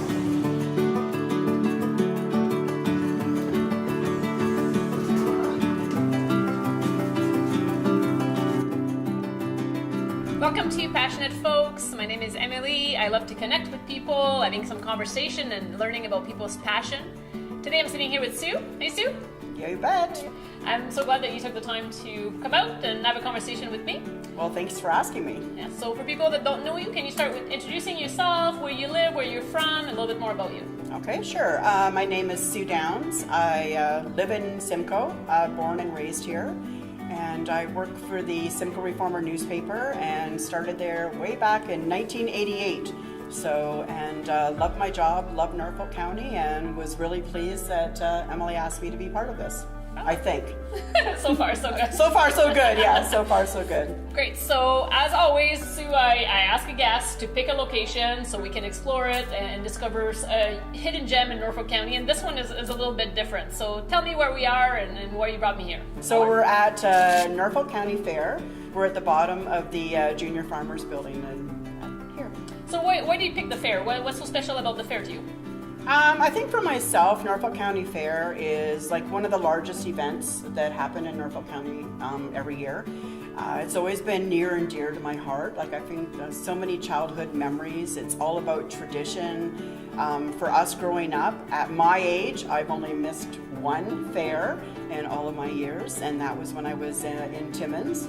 So I just love the fact that you can come to the fair. There's so much excitement. There's always lots of things to see and do. Like family would come home during Thanksgiving weekend, and I think that still happens today, right? Like it's all about tradition and all about community, which I feel like I'm pretty passionate about. Yeah, so I was just going to ask you a little bit more about your passion. I see you a lot being involved in the community and supporting local businesses, and it seems like it's really important to you and close to your heart. I like to promote local as much as possible. So whenever we go out for dinner, a lot of people will go, "Do you ever stay home?" Because you'll constantly see posts on social media, on Facebook or on Twitter, and it's like, we're at the Barrel, we're doing this, we're at Long Point Eco Adventure, we're, It's so good that you're taking the time to promote those local businesses and support. And I remember when I started my business, you were one of the big supporter of sharing what I was doing, and I know a lot of people have felt the love that you give to entrepreneurs, so I want to thank you for that. Well, you're welcome, but it does make you feel good, and it is important. I feel that, if we can, support each other as much as possible, like it's again, it's all about giving back. So Norfolk County and specifically Simcoe has changed quite a lot. We are moving in a different direction in our county. So from you like growing up in Simcoe and in the downtown and what's happening around now, like what's the highlights for you? Okay, well, the highlight growing up was always, going downtown on the weekend. People that are watching this that are my age would remember you used to be able to go to the Tartan restaurant and Woolworths and different places down there. But I think a lot of the exciting thing that I see now is a lot of the collaborations that are happening within Norfolk County. And one that stands out is, Burning Kiln and then Long Point Eco.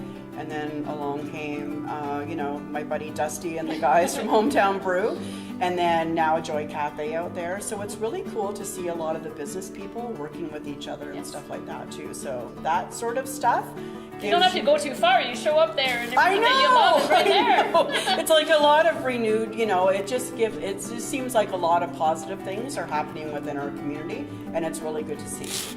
So I know you have a pretty high-stress job, so maybe tell me a little bit more about what you do to relax, calm down, and look after yourself. Okay, well, I do like to garden. I find that, if you're kind of stressful and a stressful day, you get out there and take it out on all the weeds in your garden.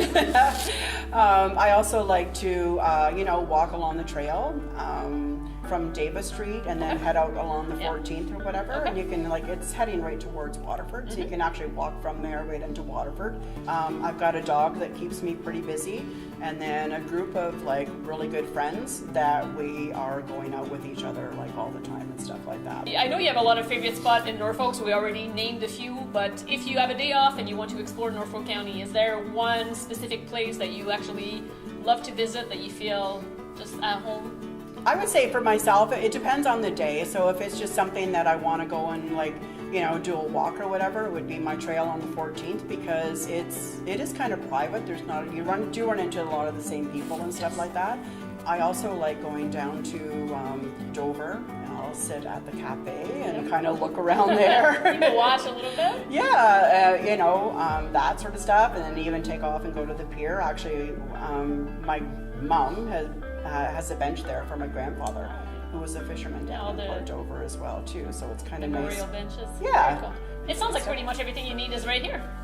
Why should I go out of town? Why do I need to go out of town? Yeah, I mean, there's a lot of stuff here that right in Norfolk that we need. Yeah. I love to hear your passion for Norfolk and how well you support the local businesses, and just I see you at fundraiser and you're always involved in your group of friends and supporting whatever is happening in the county. So We need more of you, Sue, and Norfolk. So thank you so much for joining me today. And I think this little chat, I'd love to get to know you better and hear more about your passions. Well, thanks very much for allowing me the opportunity. It was great. Thank you.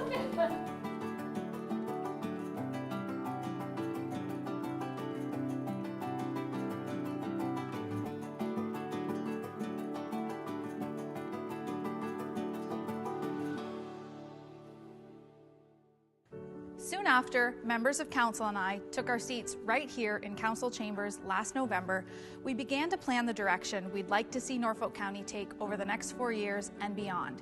A direction that builds on our strengths and sets a strong foundation in place for future generations. We looked outward to the people of Norfolk for input. We listened to you, the valued members of our community, from our sandy lake shores, our vibrant downtowns, our picturesque countryside, and our bountiful farmland. We engaged leaders from local businesses and community agencies. We gathered ideas from our team across the county. Based on what we've heard, we created Our Future Norfolk, a set of priorities that focuses on 5 key areas: empowering Norfolk, building Norfolk, connecting Norfolk, serving Norfolk, and sustaining Norfolk. These priorities, along with the initiatives and activities that drive them, will guide council and staff as we work together to serve you and all of the members of our community over the next 4 years.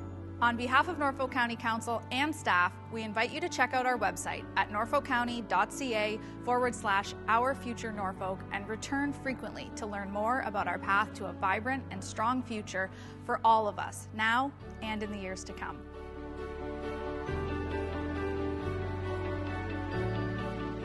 Ride Norfolk is making it easier to get around Norfolk County. You can now book your ride by downloading the free Blaze Transit app on Google Play or the App Store on your iPhone. To get started, create an account and select Ride Norfolk as the transit operator. Select your location and your departure or arrival time. Make sure to check the schedule beforehand so your trip will be accepted. Trips can be booked 45 minutes to 7 days in advance. Pay for your trip using debit or credit in the Blaze Transit app. You can also book online at ride.blazetransit.com or by contacting Ride Norfolk customer service. For more information, visit norfolkcounty.ca/Ride Norfolk app or call our office at 519-428-3178. Ride Norfolk is going your way.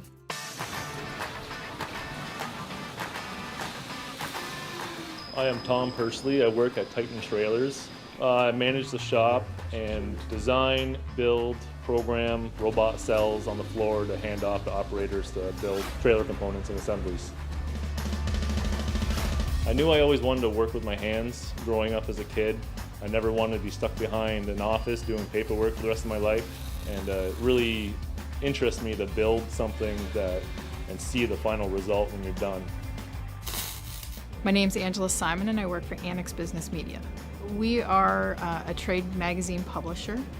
We produce 65 trade magazines for a diverse industries, so everything from aviation to firefighting to design engineering, manure. We have a very diverse set of magazines that we produce. I'm the production manager and I oversee the creative department in 2 divisions in Simcoe and in Toronto. We have 14 designers that lay out and design the magazines. When I started in this industry probably 26 years ago, everything was hand done. Now everything's so automated, done on the computers, and that's probably been the biggest change for me. My name's Phil Wiersma and I work for Rasson Services. We're an industrial contracting company, so we do some custom fabrication and mechanical and electrical installations and repairs. We've built large pump skids for the oil sands out west. We've done some major factory overhauls and expansions. We do some fairly large jobs for a fairly small company. I've always liked to take things apart and put them back together, and so this is just another stepping stone. My name is John Brock Picard. I'm 20 years old and I work at Ramblin' Road Brewery Farm. Here we make 8 different kinds of Picard's Extreme kettle chips. It's all on one line. The potatoes come in from the farm and we put them in through the hopper. They get cleaned and they go through a grading table where I inspect them and cut off all the rotten spots, pick out the bad ones. And then they go through up to the cutter. They're cut into kettle chip size and they're fried and salted. I guess the best part about my job would be the sampling. When the fresh potato chips come off the line, nothing beats them. I think young people should be strongly considering a career in manufacturing. Skilled trades, there's always going to be a large demand for that, and they're high-paying jobs. The actual job is getting better as the new technologies come into play. The skills you need to do my job would be definitely graphic design, computer skill. If you have any kind of video or inclination to do video or any of that kind of stuff, or web design, that's also a huge asset for what we do. I would say if you like to take things apart and put things back together, or build things from scratch, or if you have even a creative mind, manufacturing is a good way to go.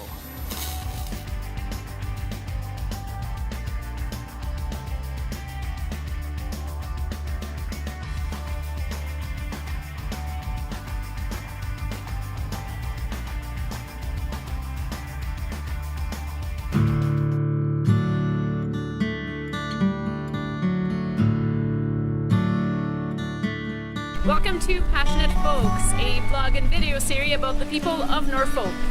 People that are involved in our community, people that bring a lot of energy. So this is about a conversation, this is about their story. So welcome to episode 3.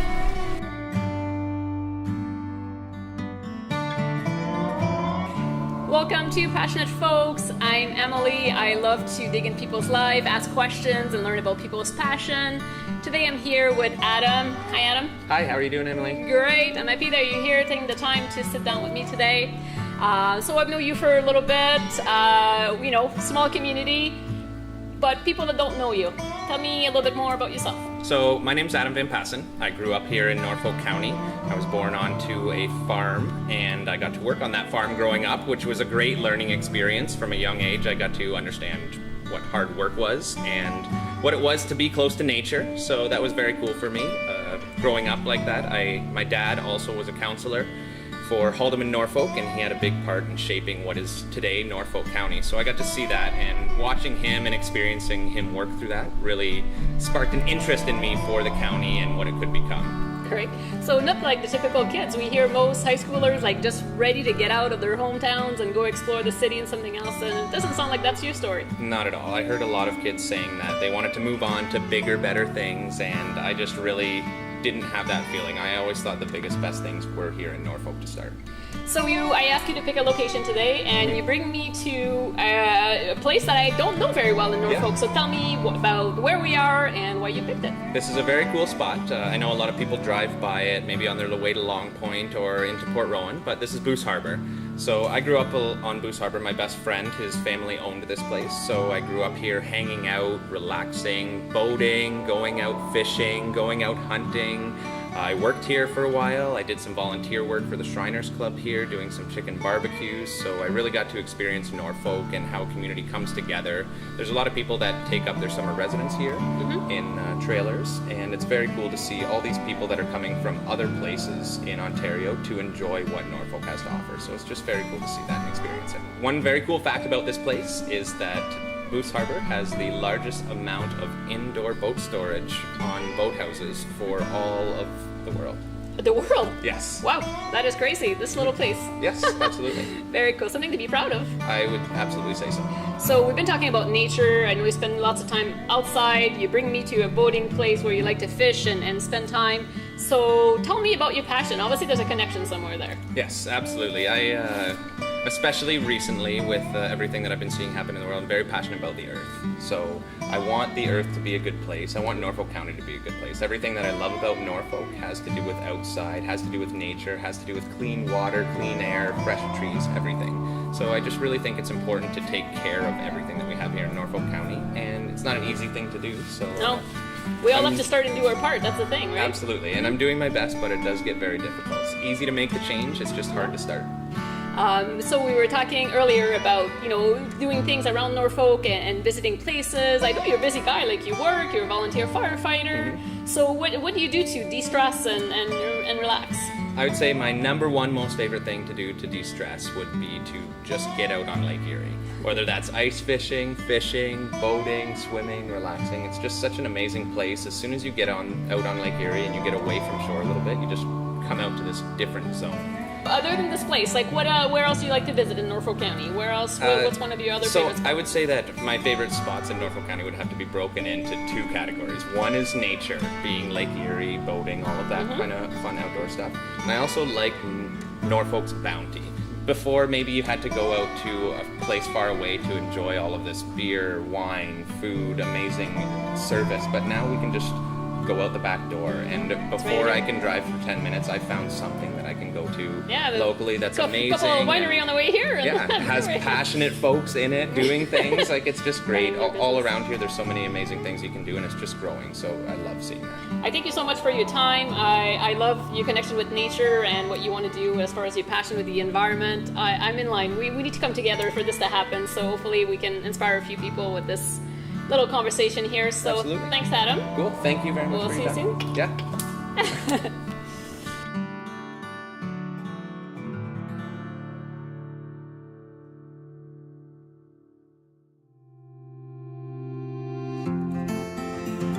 Welcome to episode 7 of Passionate Folks. This is a blog and video series about the people who live right here in Norfolk. I sit down with them, have a conversation, ask them about their stories, their passions. I'm excited to present the next guest. Welcome to Passionate Folks. I'm Emily. I love to ask questions and get to know people better. Today I'm here with Dan. Hey, Dan. Hey there, how are you? Great. Excellent. Might be you stop by for coffee? Yeah, well, nice of you to have me. I'm really delighted. So we already had a good chat, but for people that don't know you, can you tell us a little bit more about you, where you live, and what you do? Yeah. My name's Dan Fewings, and I was a Simcoe boy, an SCS grad growing up. From 0 to 18, I lived in Simcoe. And then I think I lived in Brantford for a year, lived in Dover for a bit, and then followed a gal up north to Peterborough, or Lindsay, and I ended up spending 28 years there teaching high school. Loved every minute of it. A bunch of different experiences. And when I retired in 2014, I thought, my ma's not doing so well down there. It's going to need some attention. And also followed a friend here, and bingo. And now I live just outside of Simcoe, in between Simcoe and Victoria on Highway 24. Great, I'm so glad you took time to have this little chat. I want to go know more about you today, and I'm going to be asking some questions. Yeah. But first I ask you to pick a spot that means something to you in Norfolk. So maybe start by telling us where we are and why you picked this place. Well, I love this place, not only for the food, although in my new machination I'm more careful what I eat, so I only have one crepe a week.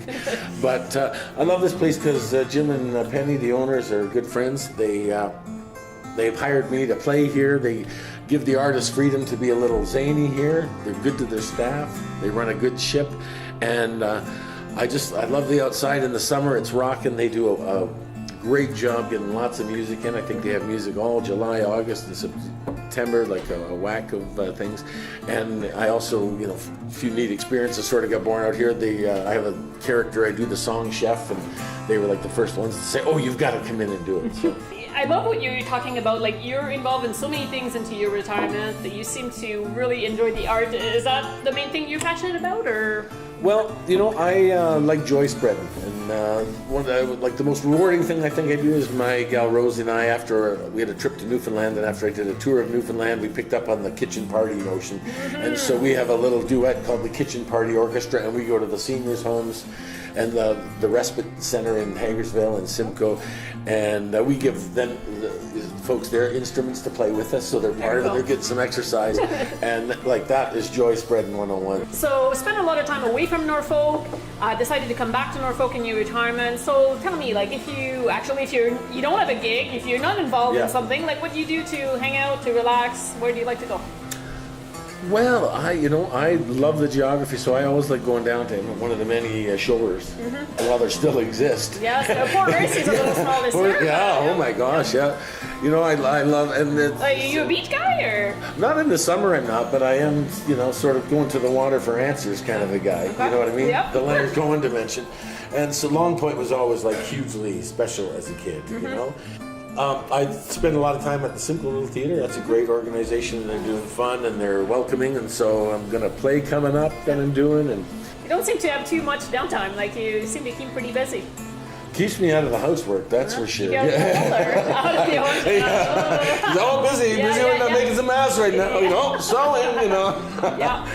And so... Is it hard to get artists to come and play here, or people are they curious about wanting to see Norfolk and see what this is and you know about, what? Like more people, like house concerts are amazing too. Like and I was never a musician on the road. I did 2 1-month tours with a student, and I had a buddy of mine, Jimmy Boskill, who was a student of mine. He said, "When you retire, we're going on tour." My son is in a band, the May Hemingways, so he traveled lots east. So he booked us from Peterborough to Newfoundland, 24 gigs and 26 nights. Both, you know, but you make, you know, as a musician, you make way more at a house concert and play more concerty, less with people listening. People love to play, right? So oftentimes people think you need the applause as much as you need the money. Yeah? And many people are lined up. So it's like, you don't want to do it? That's okay. I've got Tiny Talent Time and his brother here that'll play for you, you know? And so people, that's why it's so nice to be in a place like this where you know that their entertainment budget is a really significant amount of money. And there are a lot of places in town here. The 211 does it as well.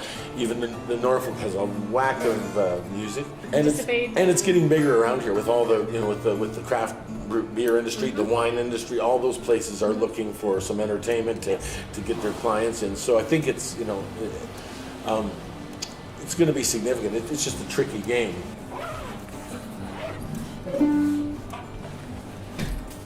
So music, obviously a big part of your life? It is a big part of my life, yeah. I think I started when I was 13. My brother handed me a John Prine album, the very first one with him sitting on the hay bale and a guitar, and showed me the C, F, and G chords, and I never had a lesson after that. You just learn on your own? I just learned on my own. Guitar has, and stringed instruments often have tablature. Yep. Especially ones that have frets, so it's a grid really, so they can like it's easy on notation to put a number 1 on a 1. You know you're at the first, so it's an easier system. But what happened was I was working in the teachers union. I had been seconded out of teaching for a couple of years. The head of music was leaving to become a minister, and he said, "Dan, can you teach kids how to play guitar?" And I said, "Absolutely." And I said, "Now, Larry, you know I don't read music, right?" And, "You don't?" And I said, "No, but I'll buy tablature." So at any rate, made it work. And down the road it was funny because Jimmy Boskill, who was a wizard player, doesn't read music either. He had auditioned for this art school, and I was sitting at me, they weren't going to let him in because he didn't read music. And I said, "I should let you folks know, as you know, I don't read music." And I said, "If you're not letting this kid into the program, give me 2 weeks notice, because I'm not going to be the guitar teacher that wouldn't take him in." So you got to keep it moving. Is that one of your favorite instruments? Like? Yeah, it's a Latin instrument. It comes from like the Andes, so Bolivia, Peru, Ecuador, Chile. It's usually used in like...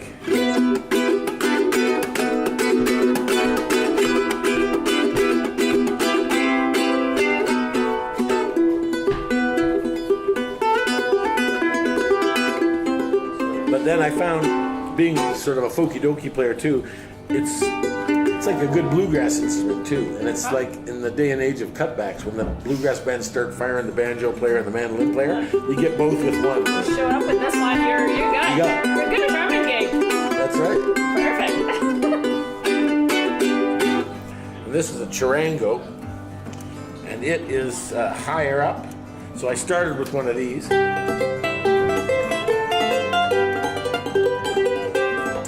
And I'm a big fella, so it's, you know, and you don't need a strap. It sticks right in your belly button. Like you couldn't peel that off with a grover. All right, so you do some improv. I do. So like, give me a title to a song never before written. It can be anything. Let's go with the Bikini Crepe, I guess. Bikini Crepe? We're here, the Crepe House.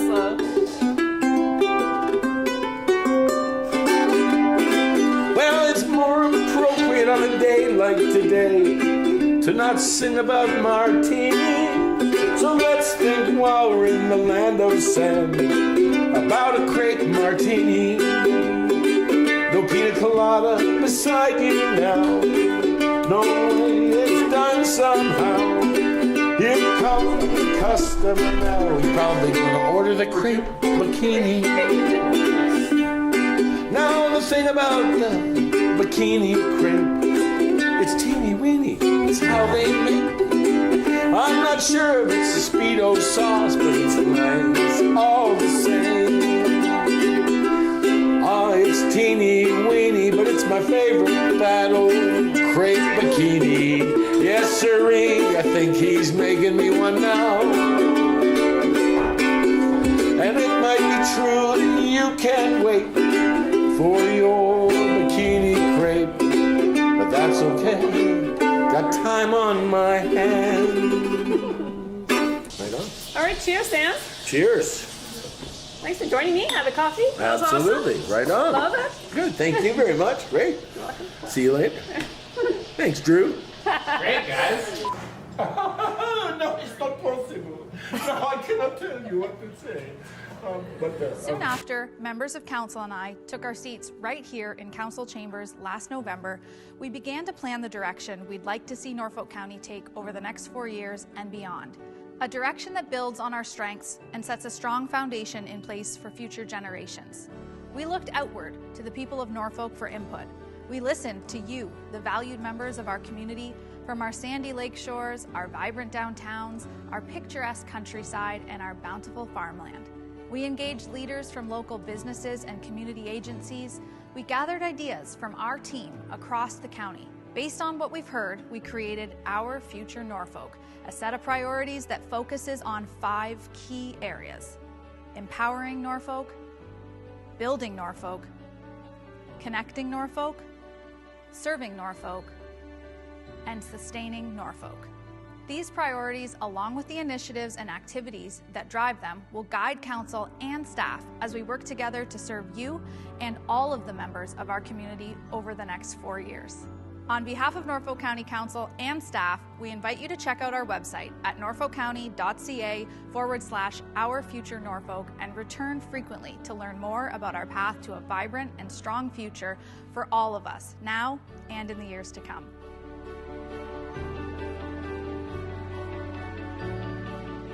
Ride Norfolk is making it easier to get around Norfolk County. You can now book your ride by downloading the free Blaze Transit app on Google Play or the App Store on your iPhone. To get started, create an account and select Ride Norfolk as the transit operator. Select your location and your departure or arrival time. Make sure to check the schedule beforehand so your trip will be accepted. Trips can be booked 45 minutes to 7 days in advance. Pay for your trip using debit or credit in the Blaze Transit app. You can also book online at ride.blazetransit.com or by contacting Ride Norfolk customer service. For more information, visit norfolkcounty.ca/Ride Norfolk app or call our office at 519-428-3178. Ride Norfolk is going your way. My name is Jim Toombs. I'm an Associate Purchasing Specialist here at Toyotetsu, also known as TTCA. Here at Toyotetsu, we're responsible for supplying Toyota with car parts, mainly automotive frame for the Lexus, the Corolla, and other Toyota models. I started here in May of 2016. I was in welding. Here I am 2 years later, and I'm a salaried position. The job itself it's challenging. There are challenges in what I have to do every day, and for that I enjoy it. It's not monotonous day in, day out. There's new challenges that I'm confronted with and new tasks that I have to do. A high school student who's like, I'm not sure, I think this is an excellent opportunity to kind of answer that question for themselves. They can see what kind of the working world is like, as well as pick up skills. There are plenty of opportunities here. For example, for me, I was in welding, but that didn't mean I had to stay there.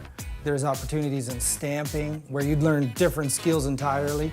PC, again, the same thing, some different skills needed that you'd learn. Though we make car parts and they're welded, there are a lot of departments and areas that support that. My name's Aaron Pace. I'm a yard manager here at Townsend Lumber. We are a sawmill that produces lumber. We make anywhere from rail ties to timber frame home products, kill-dry lumber, which is used for wood cabinets and furniture. We also do pallet components, and we also do stakes for farming. We ship container loads to the Middle East, we ship it to Asia. We have gone to Mexico, Singapore. We've shipped to many different locations. My father has worked here for 30 years. He got me a part-time job as a summer student. I started as a regular piler, as a laborer at the entry-level position. And with hard work and dedication, I've been promoted through the system, and it took 9 years to become a supervisor. I enjoy the freedom of the job, like outside working with the heavy industrial stuff, talking to the range of customers and the way we produce things for them. My name is Cam Kirkwood. I'm a production supervisor at Superior Essex in Simcoe.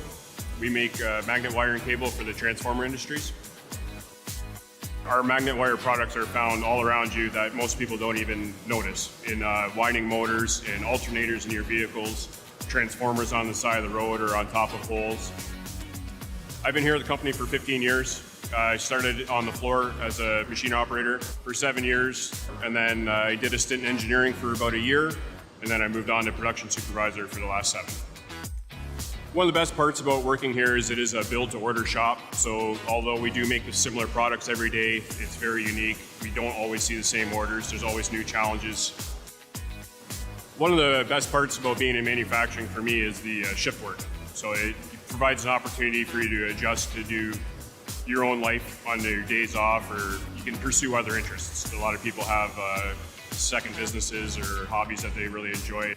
There is lots of opportunity to advance. There's educational assistance programs. You can continue to learn new skills and advance to a new area if you were so desire. There's a great opportunity moving up the manufacturing sector. Try it, because you're going to learn a lot about the working world as well as yourself.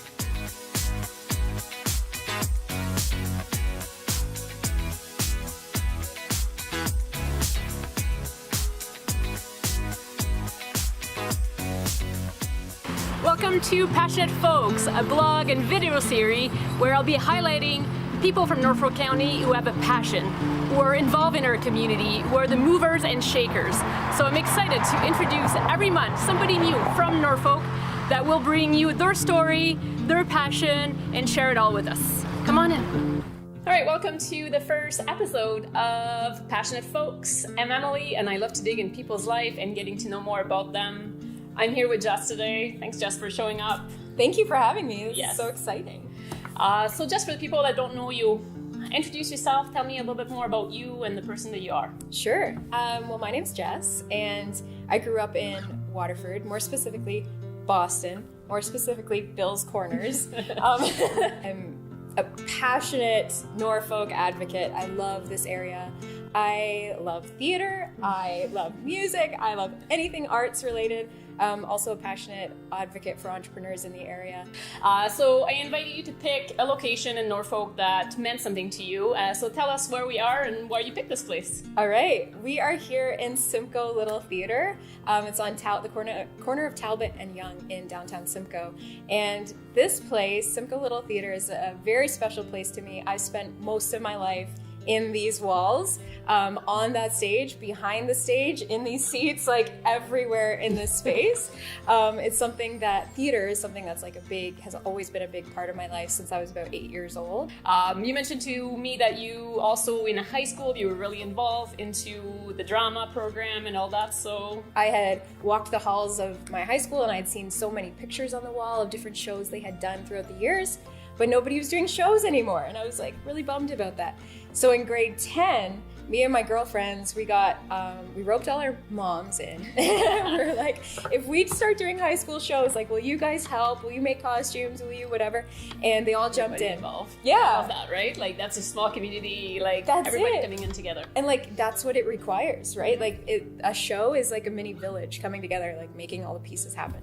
So this community, I think the word, like, you keep repeating it, and I think what you're creating in Groundswell is that sub-community within the community, and that really stands out. So would you say this is something that you're really passionate about? Oh yeah. Yes. Yes, you're that connection, totally. Right? Yeah. I just think like community is everything. We're not meant to live life alone. I don't think. And I don't mean like you have to necessarily have a romantic partner to live a life, but just have people around you that get you, that you don't have to explain yourself. You know what I mean? You just walk in the room and they're happy to see you. That's it. That's always such a good feeling. Isn't Yeah. it? Yeah, like you just have those people that, believe in you too, right? Yeah. And just cheerleaders. Yeah. So I see, Jess, you're always involved in this community, like you're volunteering places, you really want this place to grow and thrive, and so why Norfolk, and what do you love so much about this place? Oh man, I think, yeah, it's a really good question. It's a combination of things. I think the geography that we live in, the nature we have around us, that is a huge benefit of being in Norfolk, but it's also the people here. And that's why I'm so obsessed with community, because we have so many beautiful people who live here with ideas, with talents, with love and vision. And I think that's what excites me. It's like, just because we're a small town doesn't mean we have small ideas or small impact. I want to bring some of the music piece, because I know we've been talking a lot about the theater and acting, but I know that music is so important to you. Yes. And a big part of your life. Yes. So tell me a bit more about your maybe influences and what makes you feel alive in music. Just like theater, I love performing music too. There's something really cool about being on stage. Like that, before I came here today, I was like thinking about how alive I feel when I'm on stage. And I think that everyone kind of looks for that thing that makes them feel alive. Yeah. So for me, it's that. Awesome. So I thank you so much, Jess, for taking the time to meet with me. There's going to be more feature of passionate, uplifting community people through this little video series. So keep watching. Thanks, Jess. Thank you. Oh my God. This is so much fun. Awesome. Soon after, members of council and I took our seats right here in council chambers last November, we began to plan the direction we'd like to see Norfolk County take over the next 4 years and beyond. A direction that builds on our strengths and sets a strong foundation in place for future generations. We looked outward to the people of Norfolk for input. We listened to you, the valued members of our community, from our sandy lake shores, our vibrant downtowns, our picturesque countryside, and our bountiful farmland. We engaged leaders from local businesses and community agencies. We gathered ideas from our team across the county. Based on what we've heard, we created Our Future Norfolk, a set of priorities that focuses on 5 key areas: empowering Norfolk, building Norfolk, connecting Norfolk, serving Norfolk, and sustaining Norfolk. These priorities, along with the initiatives and activities that drive them, will guide council and staff as we work together to serve you and all of the members of our community over the next 4 years. On behalf of Norfolk County Council and staff, we invite you to check out our website at norfolkcounty.ca/OurFutureNorfolk and return frequently to learn more about our path to a vibrant and strong future for all of us, now and in the years to come.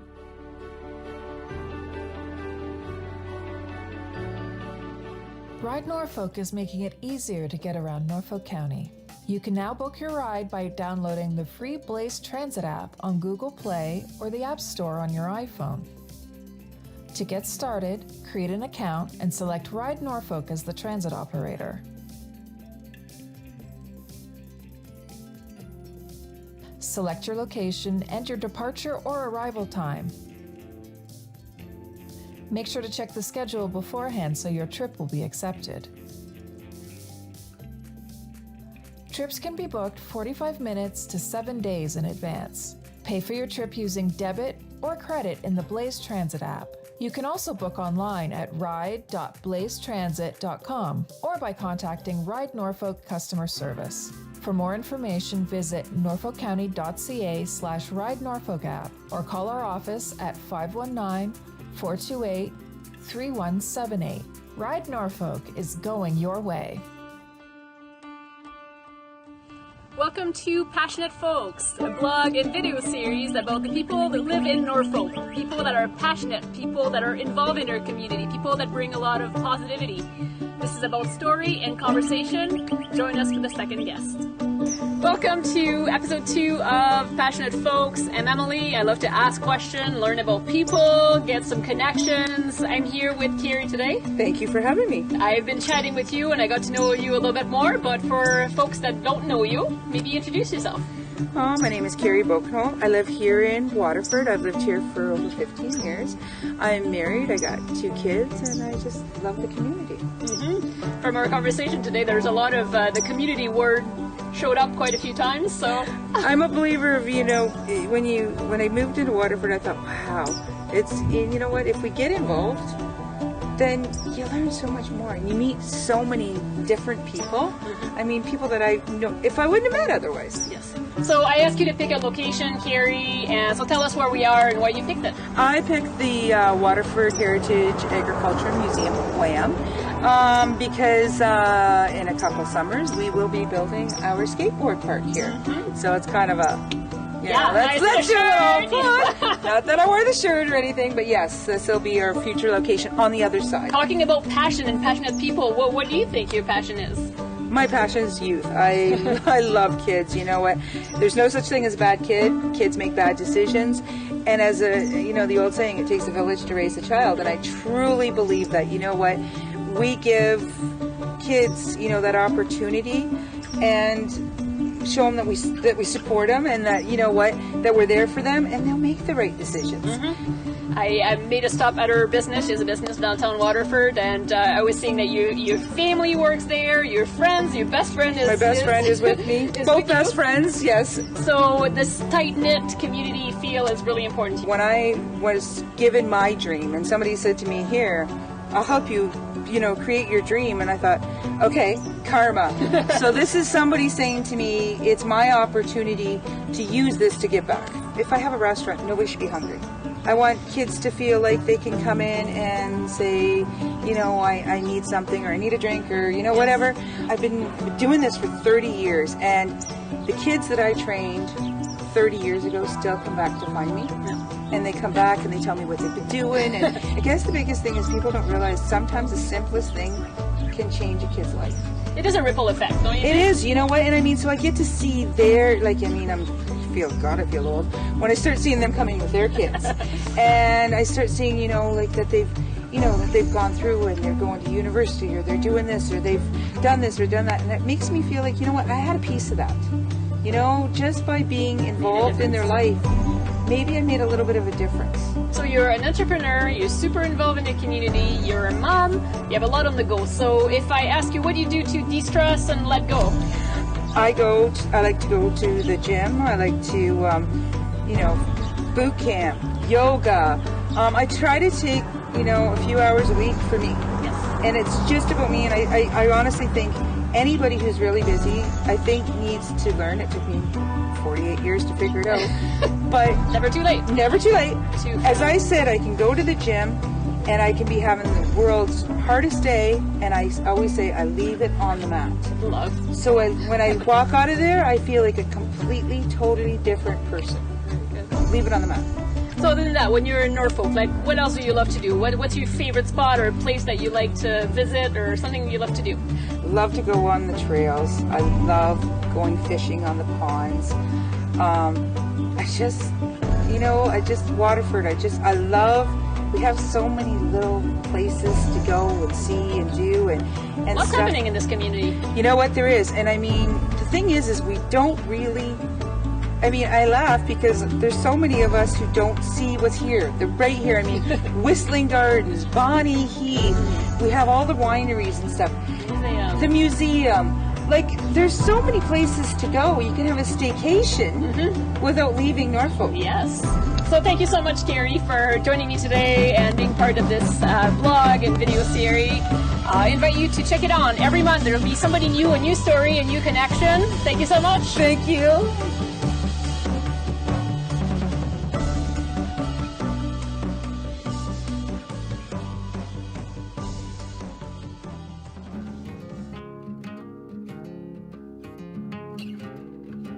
Welcome to Passionate Folks, a blog and video series about the people of Norfolk. It's about people that have high energy, that get involved in their community. We sit down, have a conversation, learn about their passions. Welcome to the next episode.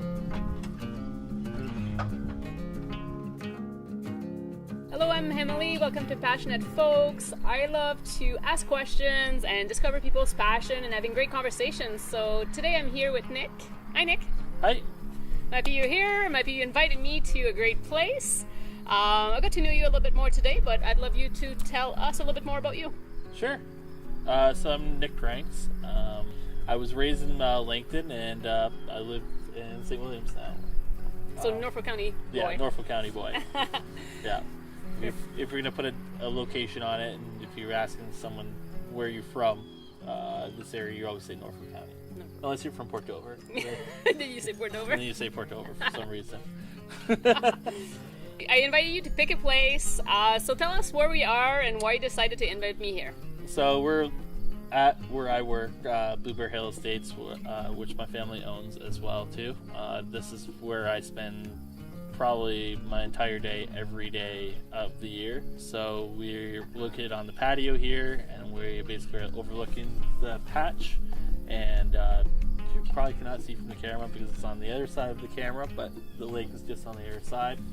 I love to hear about people's passion, and I know you have a lot of projects going on, and I want to dig further into your passion. So what do you think really stands out for you? What are you really passionate about?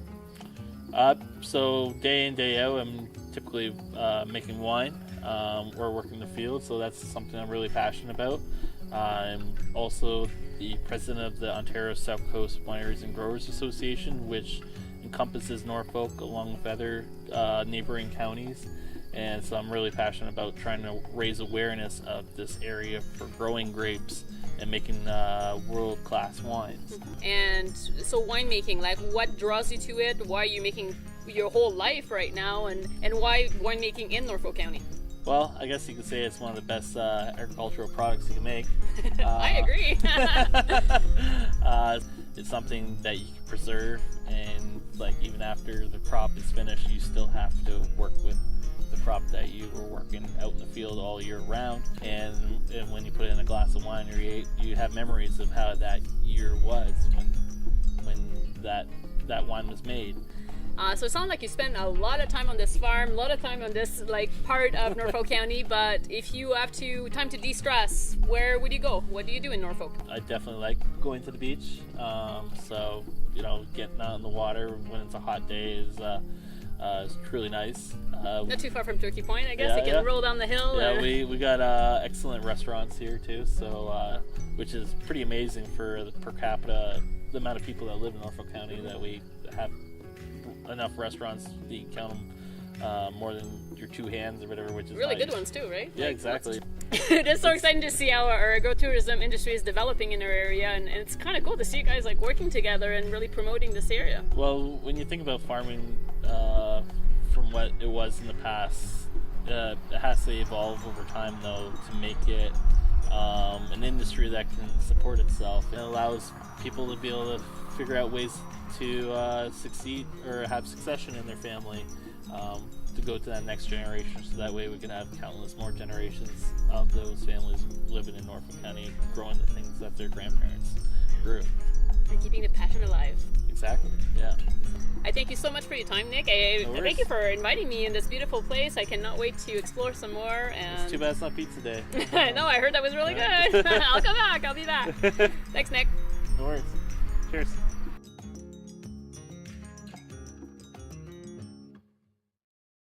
Soon after, members of council and I took our seats right here in council chambers last November, we began to plan the direction we'd like to see Norfolk County take over the next 4 years and beyond. A direction that builds on our strengths and sets a strong foundation in place for future generations. We looked outward to the people of Norfolk for input. We listened to you, the valued members of our community, from our sandy lake shores, our vibrant downtowns, our picturesque countryside, and our bountiful farmland. We engaged leaders from local businesses and community agencies.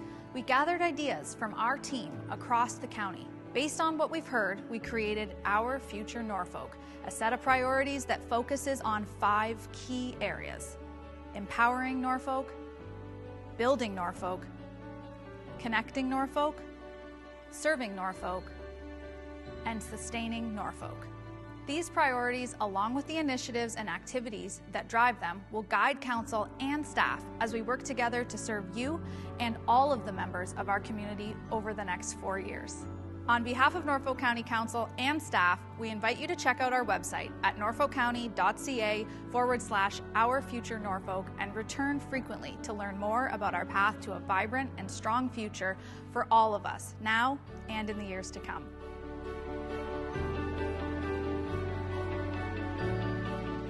Ride Norfolk is making it easier to get around Norfolk County. You can now book your ride by downloading the free Blaze Transit app on Google Play or the App Store on your iPhone. To get started, create an account and select Ride Norfolk as the transit operator. Select your location and your departure or arrival time. Make sure to check the schedule beforehand so your trip will be accepted. Trips can be booked 45 minutes to 7 days in advance. Pay for your trip using debit or credit in the Blaze Transit app. You can also book online at ride.blazetransit.com or by contacting Ride Norfolk customer service. For more information, visit norfolkcounty.ca/Ride Norfolk app or call our office at 519-428-3178. Ride Norfolk is going your way.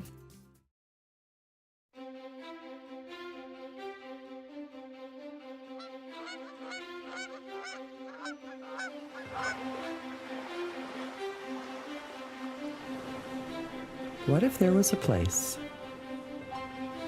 just outside the hustle and bustle,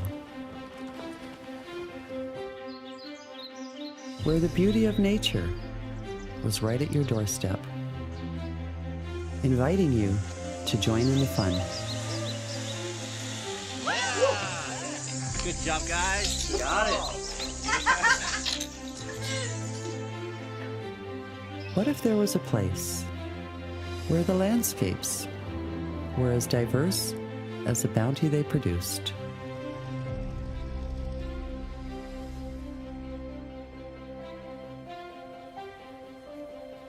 And the term field fresh was more than just a marketing ploy. It was a way of life.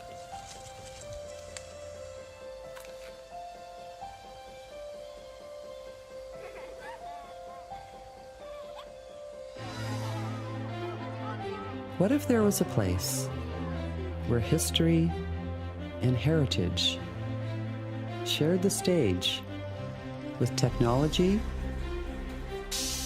and innovation, and success happened without much fanfare, on back roads, nurtured by wise and hardworking people?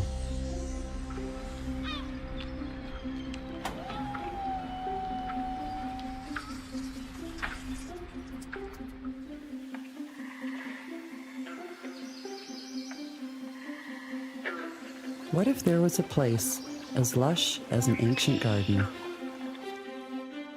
that was, for centuries, a place to explore, live, and play? A place of promises and hope. A landscape filled with possibility. And what if this wasn't just a place to escape to, but a place you could settle into? What would you call such a place? Well, we call it Norfolk County.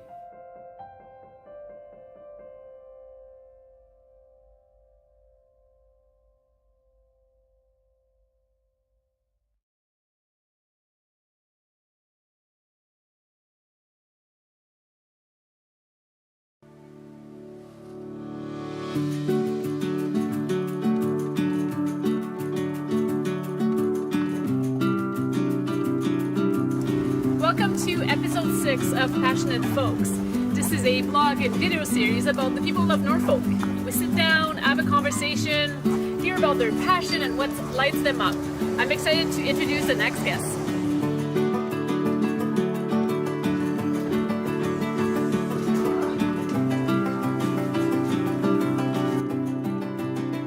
Welcome to Passionate Folks. My name is Emily. I love to connect with people, having some conversation and learning about people's passion. Today I'm sitting here with Sue. Hey Sue. Yeah, you bet. I'm so glad that you took the time to come out and have a conversation with me. Well, thanks for asking me. Yeah, so for people that don't know you, can you start with introducing yourself, where you live, where you're from, and a little bit more about you? Okay, sure. My name is Sue Downs. I live in Simcoe, born and raised here. And I work for the Simcoe Reformer newspaper and started there way back in 1988. Loved my job, loved Norfolk County, and was really pleased that Emily asked me to be part of this. I think.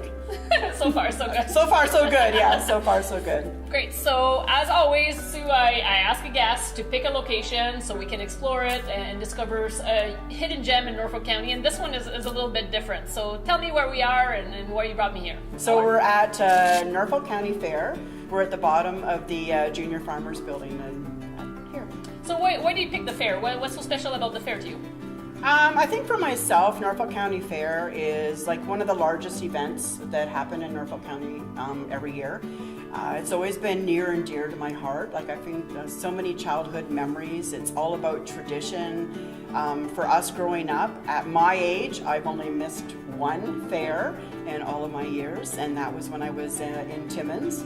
So I just love the fact that you can come to the fair. There's so much excitement. There's always lots of things to see and do. Like family would come home during Thanksgiving weekend, and I think that still happens today, right? Like it's all about tradition and all about community, which I feel like I'm pretty passionate about. Yeah, so I was just going to ask you a little bit more about your passion. I see you a lot being involved in the community and supporting local businesses, and it seems like it's really important to you and close to your heart. I like to promote local as much as possible. So whenever we go out for dinner, a lot of people go, do you ever stay home? Because you'll constantly see posts on social media, on Facebook or on Twitter, and it's like, we're at the Barrel, we're doing this, we're at Long Point Eco Adventure, we're, It's so good that you're taking the time to promote those local businesses and support. And I remember when I started my business, you were one of the big supporter of sharing what I was doing, and I know a lot of people have felt the love that you give to entrepreneurs, so I want to thank you for that.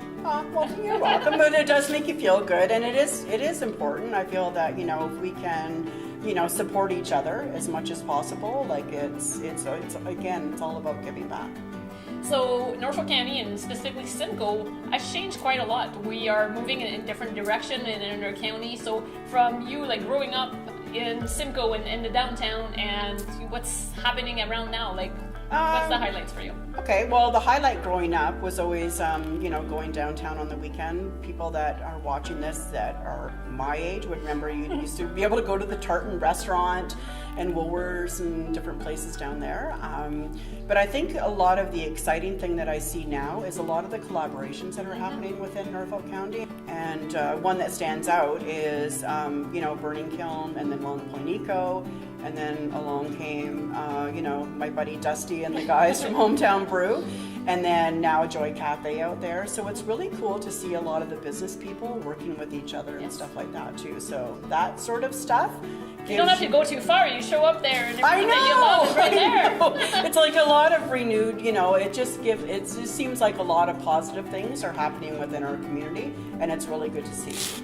So I know you have a pretty high-stress job, so maybe tell me a little bit more about what you do to relax, calm down, and look after yourself. Okay, well, I do like to garden. I find that, if you're kind of stressful in a stressful day, you get out there and take it out on all the weeds in your garden. I also like to, walk along the trail from Davis Street and then head out along the 14th or whatever. And you can, it's heading right towards Waterford, so you can actually walk from there right into Waterford. I've got a dog that keeps me pretty busy, and then a group of really good friends that we are going out with each other all the time and stuff like that. I know you have a lot of favorite spots in Norfolk, so we already named a few, but if you have a day off and you want to explore Norfolk County, is there one specific place that you actually love to visit that you feel just at home? I would say for myself, it depends on the day. So if it's just something that I want to go and do a walk or whatever, it would be my trail on the 14th, because it is kind of private. There's not, you do run into a lot of the same people and stuff like that. I also like going down to Dover, and I'll sit at the cafe and kind of look around there. People watch a little bit? Yeah, that sort of stuff, and then even take off and go to the pier. Actually, my mom has a bench there for my grandfather, who was a fisherman down in Port Dover as well, too. So it's kind of nice. Memorial benches? Yeah. Very cool. It sounds like pretty much everything you need is right here. Why should I go out of town? Why do I need to go out of town? Yeah, I mean, there's a lot of stuff here that, right in Norfolk that we need to use, yeah.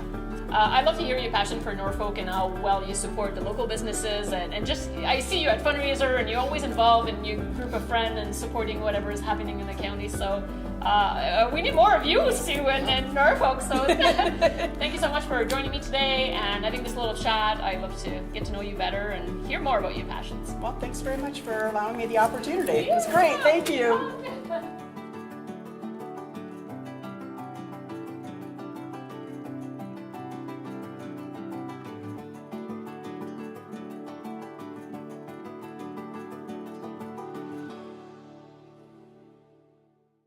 Soon after, members of council and I took our seats right here in council chambers last November, we began to plan the direction we'd like to see Norfolk County take over the next 4 years and beyond. A direction that builds on our strengths and sets a strong foundation in place for future generations. We looked outward to the people of Norfolk for input.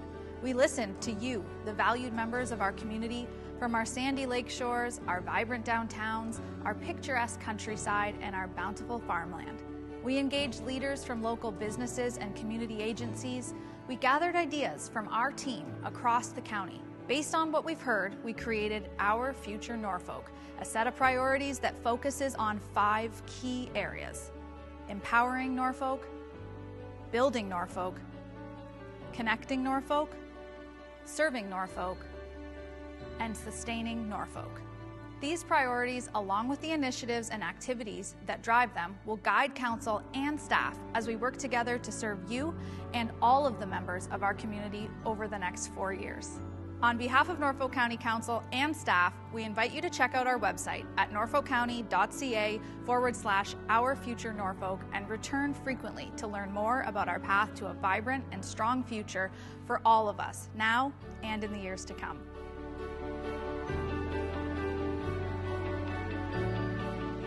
Ride Norfolk is making it easier to get around Norfolk County. You can now book your ride by downloading the free Blaze Transit app on Google Play or the App Store on your iPhone. To get started, create an account and select Ride Norfolk as the transit operator. Select your location and your departure or arrival time. Make sure to check the schedule beforehand so your trip will be accepted. Trips can be booked 45 minutes to 7 days in advance. Pay for your trip using debit or credit in the Blaze Transit app. You can also book online at ride.blazetransit.com or by contacting Ride Norfolk customer service. For more information, visit norfolkcounty.ca/Ride Norfolk app or call our office at 519-428-3178. Ride Norfolk is going your way.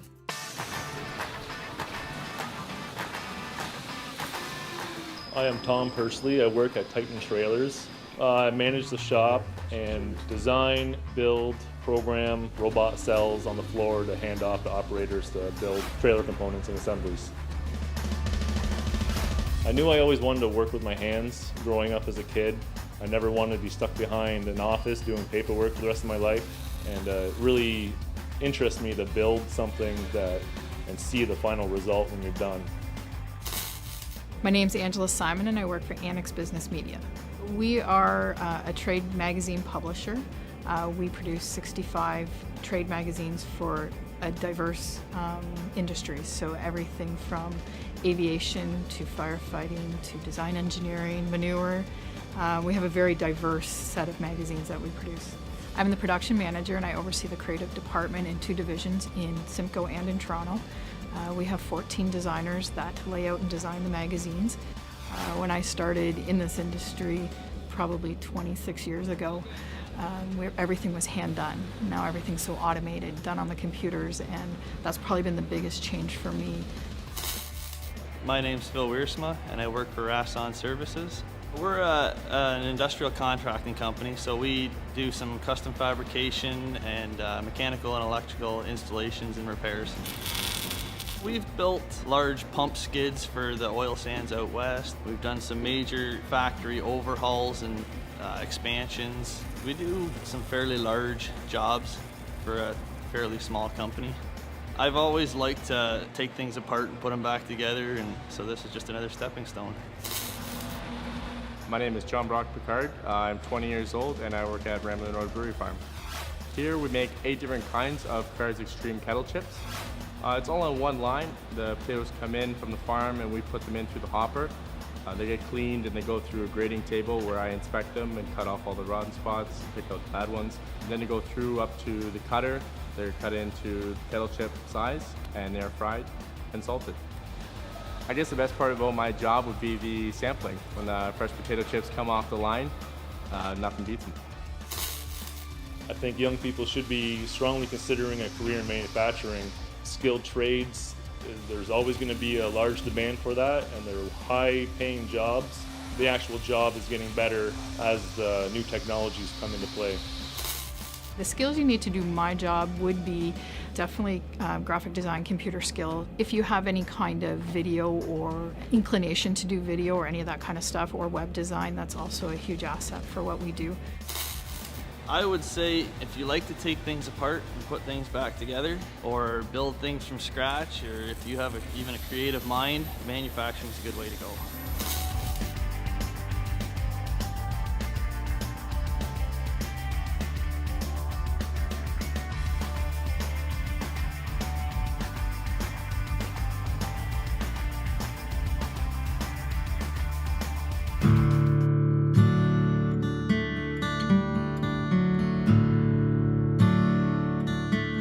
Welcome to Passionate Folks, a vlog and video series about the people of Norfolk. People that are involved in our community, people that bring a lot of energy. So this is about a conversation, this is about their story. So welcome to episode 3.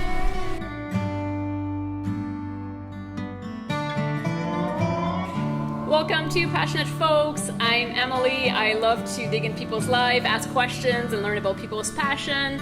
Today I'm here with Adam. Hi, Adam. Hi, how are you doing, Emily? Great. I'm happy that you're here, taking the time to sit down with me today. So I've known you for a little bit, small community, but people that don't know you. Tell me a little bit more about yourself. So my name's Adam Van Passen. I grew up here in Norfolk County. I was born onto a farm and I got to work on that farm growing up, which was a great learning experience. From a young age, I got to understand what hard work was and what it was to be close to nature. So that was very cool for me. Growing up like that, my dad also was a counselor for Haldeman, Norfolk, and he had a big part in shaping what is today Norfolk County. So I got to see that, and watching him and experiencing him work through that really sparked an interest in me for the county and what it could become. Great.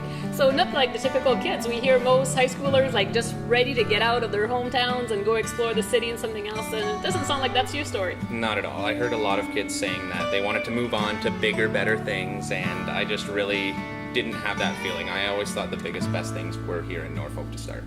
So I asked you to pick a location today, and you bring me to a place that I don't know very well in Norfolk. Yeah. So tell me about where we are and why you picked it. This is a very cool spot. I know a lot of people drive by it, maybe on their way to Long Point or into Port Rowan, but this is Boose Harbor. So I grew up on Boose Harbor. My best friend, his family owned this place. So I grew up here hanging out, relaxing, boating, going out fishing, going out hunting. I worked here for a while. I did some volunteer work for the Shriners Club here, doing some chicken barbecues. So I really got to experience Norfolk and how community comes together. There's a lot of people that take up their summer residence here in trailers, and it's very cool to see all these people that are coming from other places in Ontario to enjoy what Norfolk has to offer. So it's just very cool to see that and experience it. One very cool fact about this place is that Boose Harbor has the largest amount of indoor boat storage on boathouses for all of the world. The world? Yes. Wow, that is crazy. This little place. Yes, absolutely. Very cool. Something to be proud of. I would absolutely say so. So we've been talking about nature, and we spend lots of time outside. You bring me to a boating place where you like to fish and spend time. So tell me about your passion. Obviously there's a connection somewhere there. Yes, absolutely. I Especially recently with everything that I've been seeing happen in the world, I'm very passionate about the earth. So I want the earth to be a good place. I want Norfolk County to be a good place. Everything that I love about Norfolk has to do with outside, has to do with nature, has to do with clean water, clean air, fresh trees, everything. So I just really think it's important to take care of everything that we have here in Norfolk County, and it's not an easy thing to do. So No. We all have to start and do our part. That's the thing, right? Absolutely, and I'm doing my best, but it does get very difficult. It's easy to make the change, it's just hard to start. So we were talking earlier about, doing things around Norfolk and visiting places. I know you're a busy guy, like you work, you're a volunteer firefighter. Mm-hmm. So what do you do to de-stress and relax? I would say my number one most favorite thing to do to de-stress would be to just get out on Lake Erie. Whether that's ice fishing, boating, swimming, relaxing. It's just such an amazing place. As soon as you get out on Lake Erie and you get away from shore a little bit, you just come out to this different zone. Other than this place, like where else do you like to visit in Norfolk County? Where else? What's one of your other favorite spots? I would say that my favorite spots in Norfolk County would have to be broken into two categories. One is nature, being Lake Erie, boating, all of that kind of fun outdoor stuff. And I also like Norfolk's bounty. Before, maybe you had to go out to a place far away to enjoy all of this beer, wine, food, amazing service, but now we can just go out the back door, and before I can drive for 10 minutes, I found something that I can go to locally that's amazing. A couple of winery on the way here. Yeah, it has passionate folks in it doing things. Like, it's just great. All around here, there's so many amazing things you can do, and it's just growing, so I love seeing that. I thank you so much for your time. I love your connection with nature and what you want to do as far as your passion with the environment. I'm in line. We need to come together for this to happen, so hopefully we can inspire a few people with this little conversation here. So Absolutely. Thanks, Adam. Cool. Thank you very much. We'll see you soon. Yeah.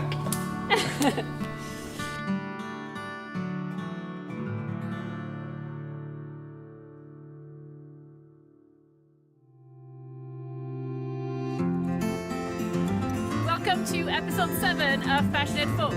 This is a blog and video series about the people who live right here in Norfolk. I sit down with them, have a conversation, ask them about their stories, their passions. I'm excited to present the next guest.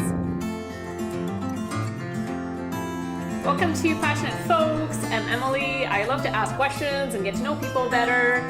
Today I'm here with Dan. Hey, Dan. Hey there, how are you? Great. Excellent. Might be you stop by for coffee? Yeah, well, nice of you to have me. I'm really delighted. So we already had a good chat, but for people that don't know you, can you tell us a little bit more about you, where you live, and what you do? Yeah. My name's Dan Fewings, and I was a Simcoe boy, an SCS grad growing up. From 0 to 18, I lived in Simcoe. And then I think I lived in Brantford for a year, lived in Dover for a bit, and then followed a gal up north to Peterborough, or Lindsay, and I ended up spending 28 years there teaching high school. Loved every minute of it. A bunch of different experiences. And when I retired in 2014, I thought, my ma's not doing so well down there. It's going to need some attention. And also followed a friend here, and bingo. And now I live just outside of Simcoe, in between Simcoe and Victoria on Highway 24. Great, I'm so glad you took time to have this little chat. I want to go know more about you today, and I'm going to have you asking some questions. Yeah. But first I ask you to pick a spot that means something to you in Norfolk. So maybe start by telling us where we are and why you picked this place. Well, I love this place, not only for the food, although in my new machination I'm more careful what I eat, so I only have one crepe a week. But I love this place because Jim and Penny, the owners, are good friends. They've hired me to play here. They give the artists freedom to be a little zany here. They're good to their staff. They run a good ship. And I love the outside in the summer. It's rocking. They do a great job getting lots of music in. I think they have music all July, August, and September, like a whack of things. And I also, a few neat experiences sort of got born out here. I have a character, I do the song chef, and they were like the first ones to say, oh, you've got to come in and do it. So. I love what you're talking about. Like, you're involved in so many things into your retirement that you seem to really enjoy the art. Is that the main thing you're passionate about, or?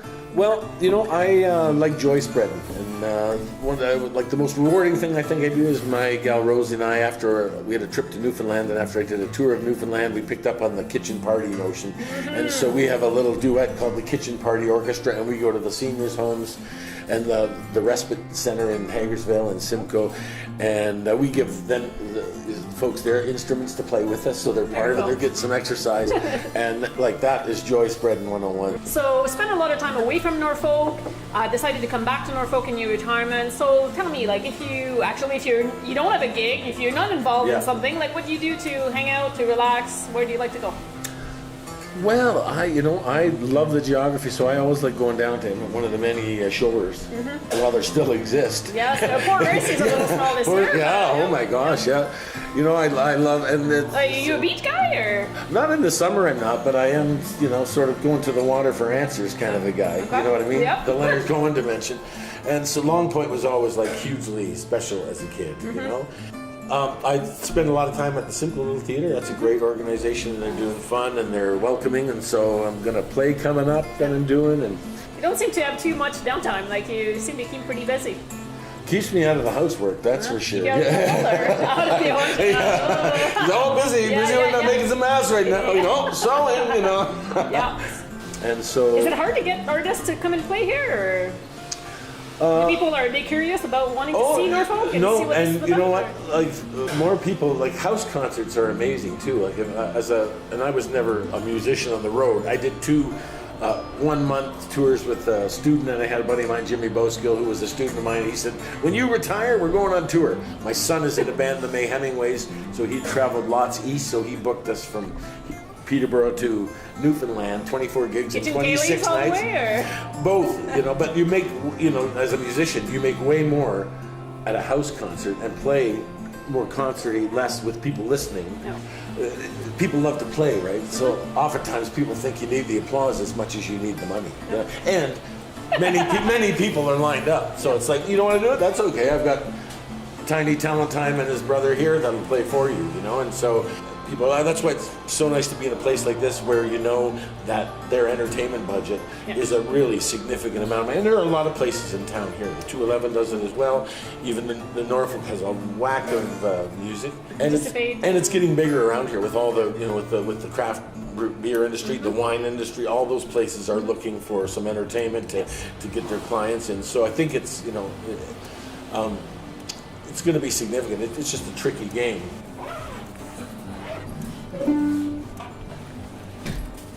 So music, obviously a big part of your life?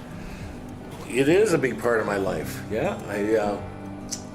I think I started when I was 13. My brother handed me a John Prine album, the very first one with him sitting on the hay bale and a guitar, and showed me the C, F, and G chords, and I never had a lesson after that. You just learned on your own? I just learned on my own. Guitar has, and stringed instruments often have tablature. Yep. Especially ones that have frets, so it's a grid really, so they can it's easy on notation to put a number 1 on a 1, you're at the first, so it's an easier system. But what happened was I was working in the teachers union. I had been seconded out of teaching for a couple of years. The head of music was leaving to become a minister, and he said, Dan, can you teach kids how to play guitar? And I said, absolutely. And I said, now Larry, I don't read music, right? And, you don't? And I said, no, but I'll buy tablature. So at any rate, made it work. And down the road it was funny because Jimmy Boskill, who was a wizard player, doesn't read music either. He had auditioned for this art school, and I was sitting, they weren't going to let him in because he didn't read music. And I said, I should let you folks know, as you know, I don't read music. And I said, if you're not letting this kid into the program, give me 2 weeks notice, because I'm not going to be the guitar teacher that wouldn't take him in. So you got to keep it moving. Is that one of your favorite instruments? It's a Latin instrument. It comes from the Andes, so Bolivia, Peru, Ecuador, Chile. It's usually used in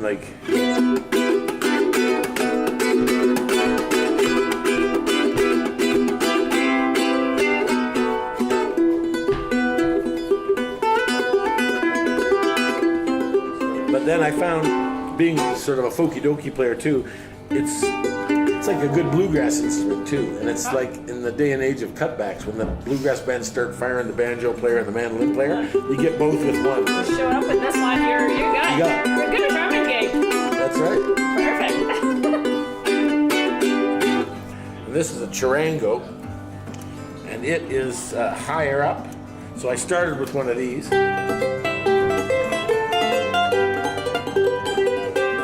little. But and I'm a big fella, so it's Yeah. and you don't need that strap that sticks right in your belly button. Like you couldn't peel that off with a grower. All right, so you do some improv. I do. So like, give me a title to a song never before written. It can be anything. Let's go with the Bikini Crepe, I guess. Bikini Crepe? We're here, the Crepe House.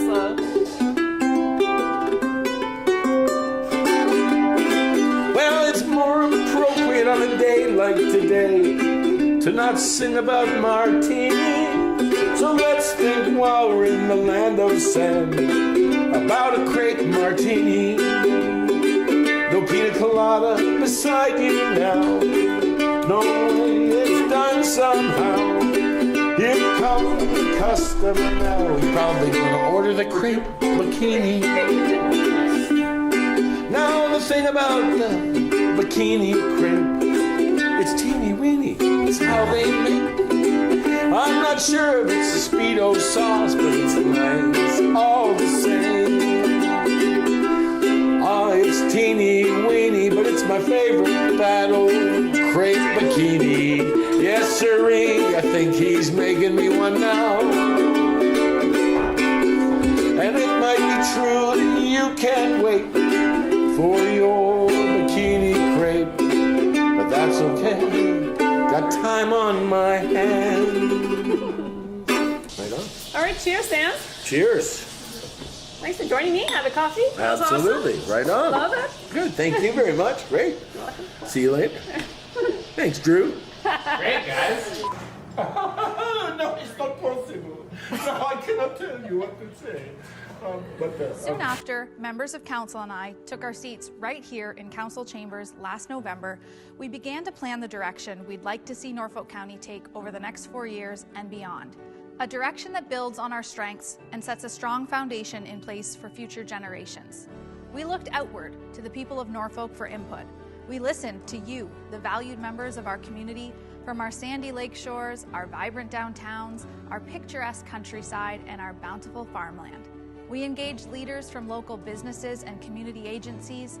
We gathered ideas from our team across the county. Based on what we've heard, we created Our Future Norfolk, a set of priorities that focuses on 5 key areas: empowering Norfolk, building Norfolk, connecting Norfolk, serving Norfolk, and sustaining Norfolk. These priorities, along with the initiatives and activities that drive them, will guide council and staff as we work together to serve you and all of the members of our community over the next 4 years. On behalf of Norfolk County Council and staff, we invite you to check out our website at norfolkcounty.ca/Our Future Norfolk and return frequently to learn more about our path to a vibrant and strong future for all of us, now and in the years to come.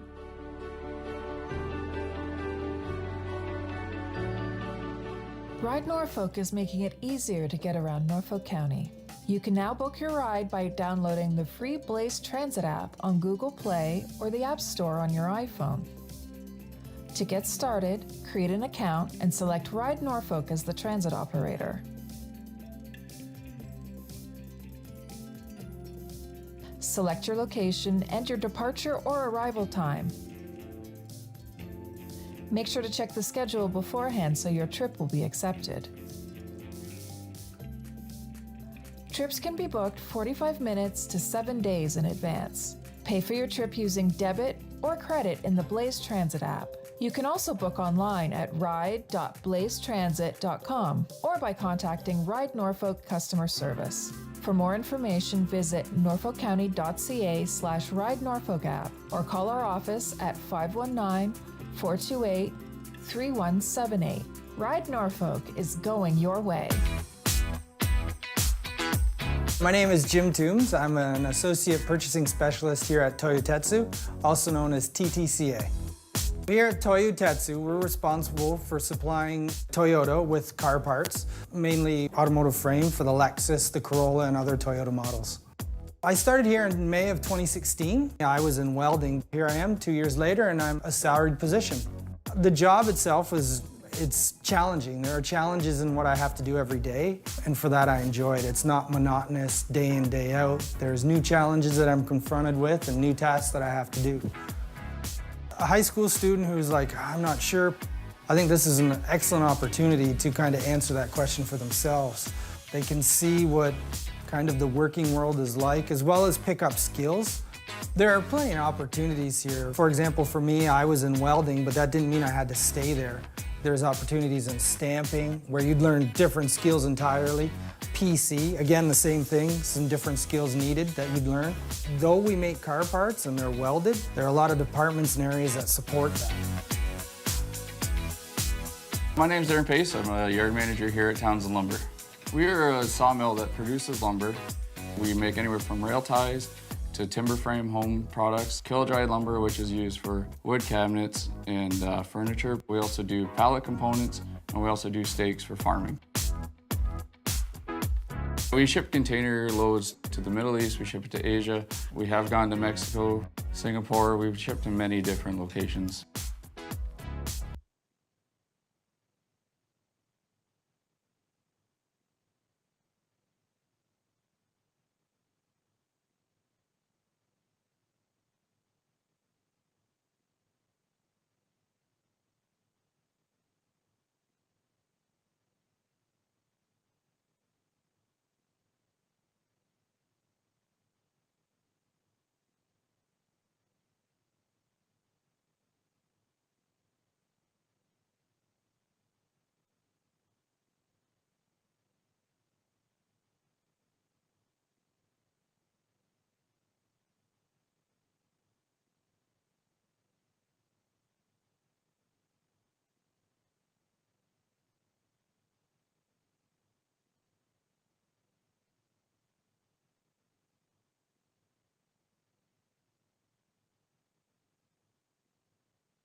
Through you, Chair, the recommendation regarding closed session agenda item 13.1 is that staff report CD 23065, single source technical study, county-owned lands, be received for information, and further that council permit a single source supply as outlined in Norfolk County's purchasing policy CS02, section 4.8.4 for technical study of county-owned lands.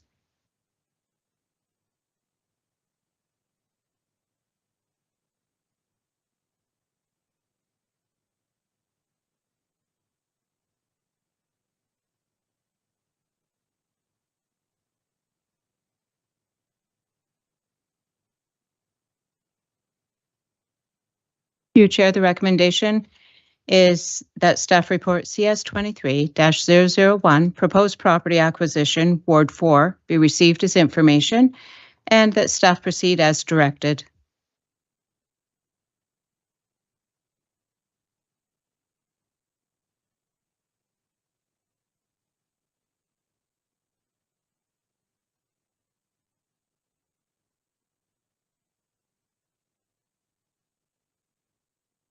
Through you, Chair, the recommendation for 13.3 is that staff report OPS-23-022, Ward 4 property be received as information, and that staff be directed to proceed with scheduling a public engagement session and consultation with the Norfolk County Heritage Committee respecting the future of the following properties: the Victoria Old Town Hall, 14 Oaks Boulevard, Victoria, and 15 Firefighters Lane, Victoria.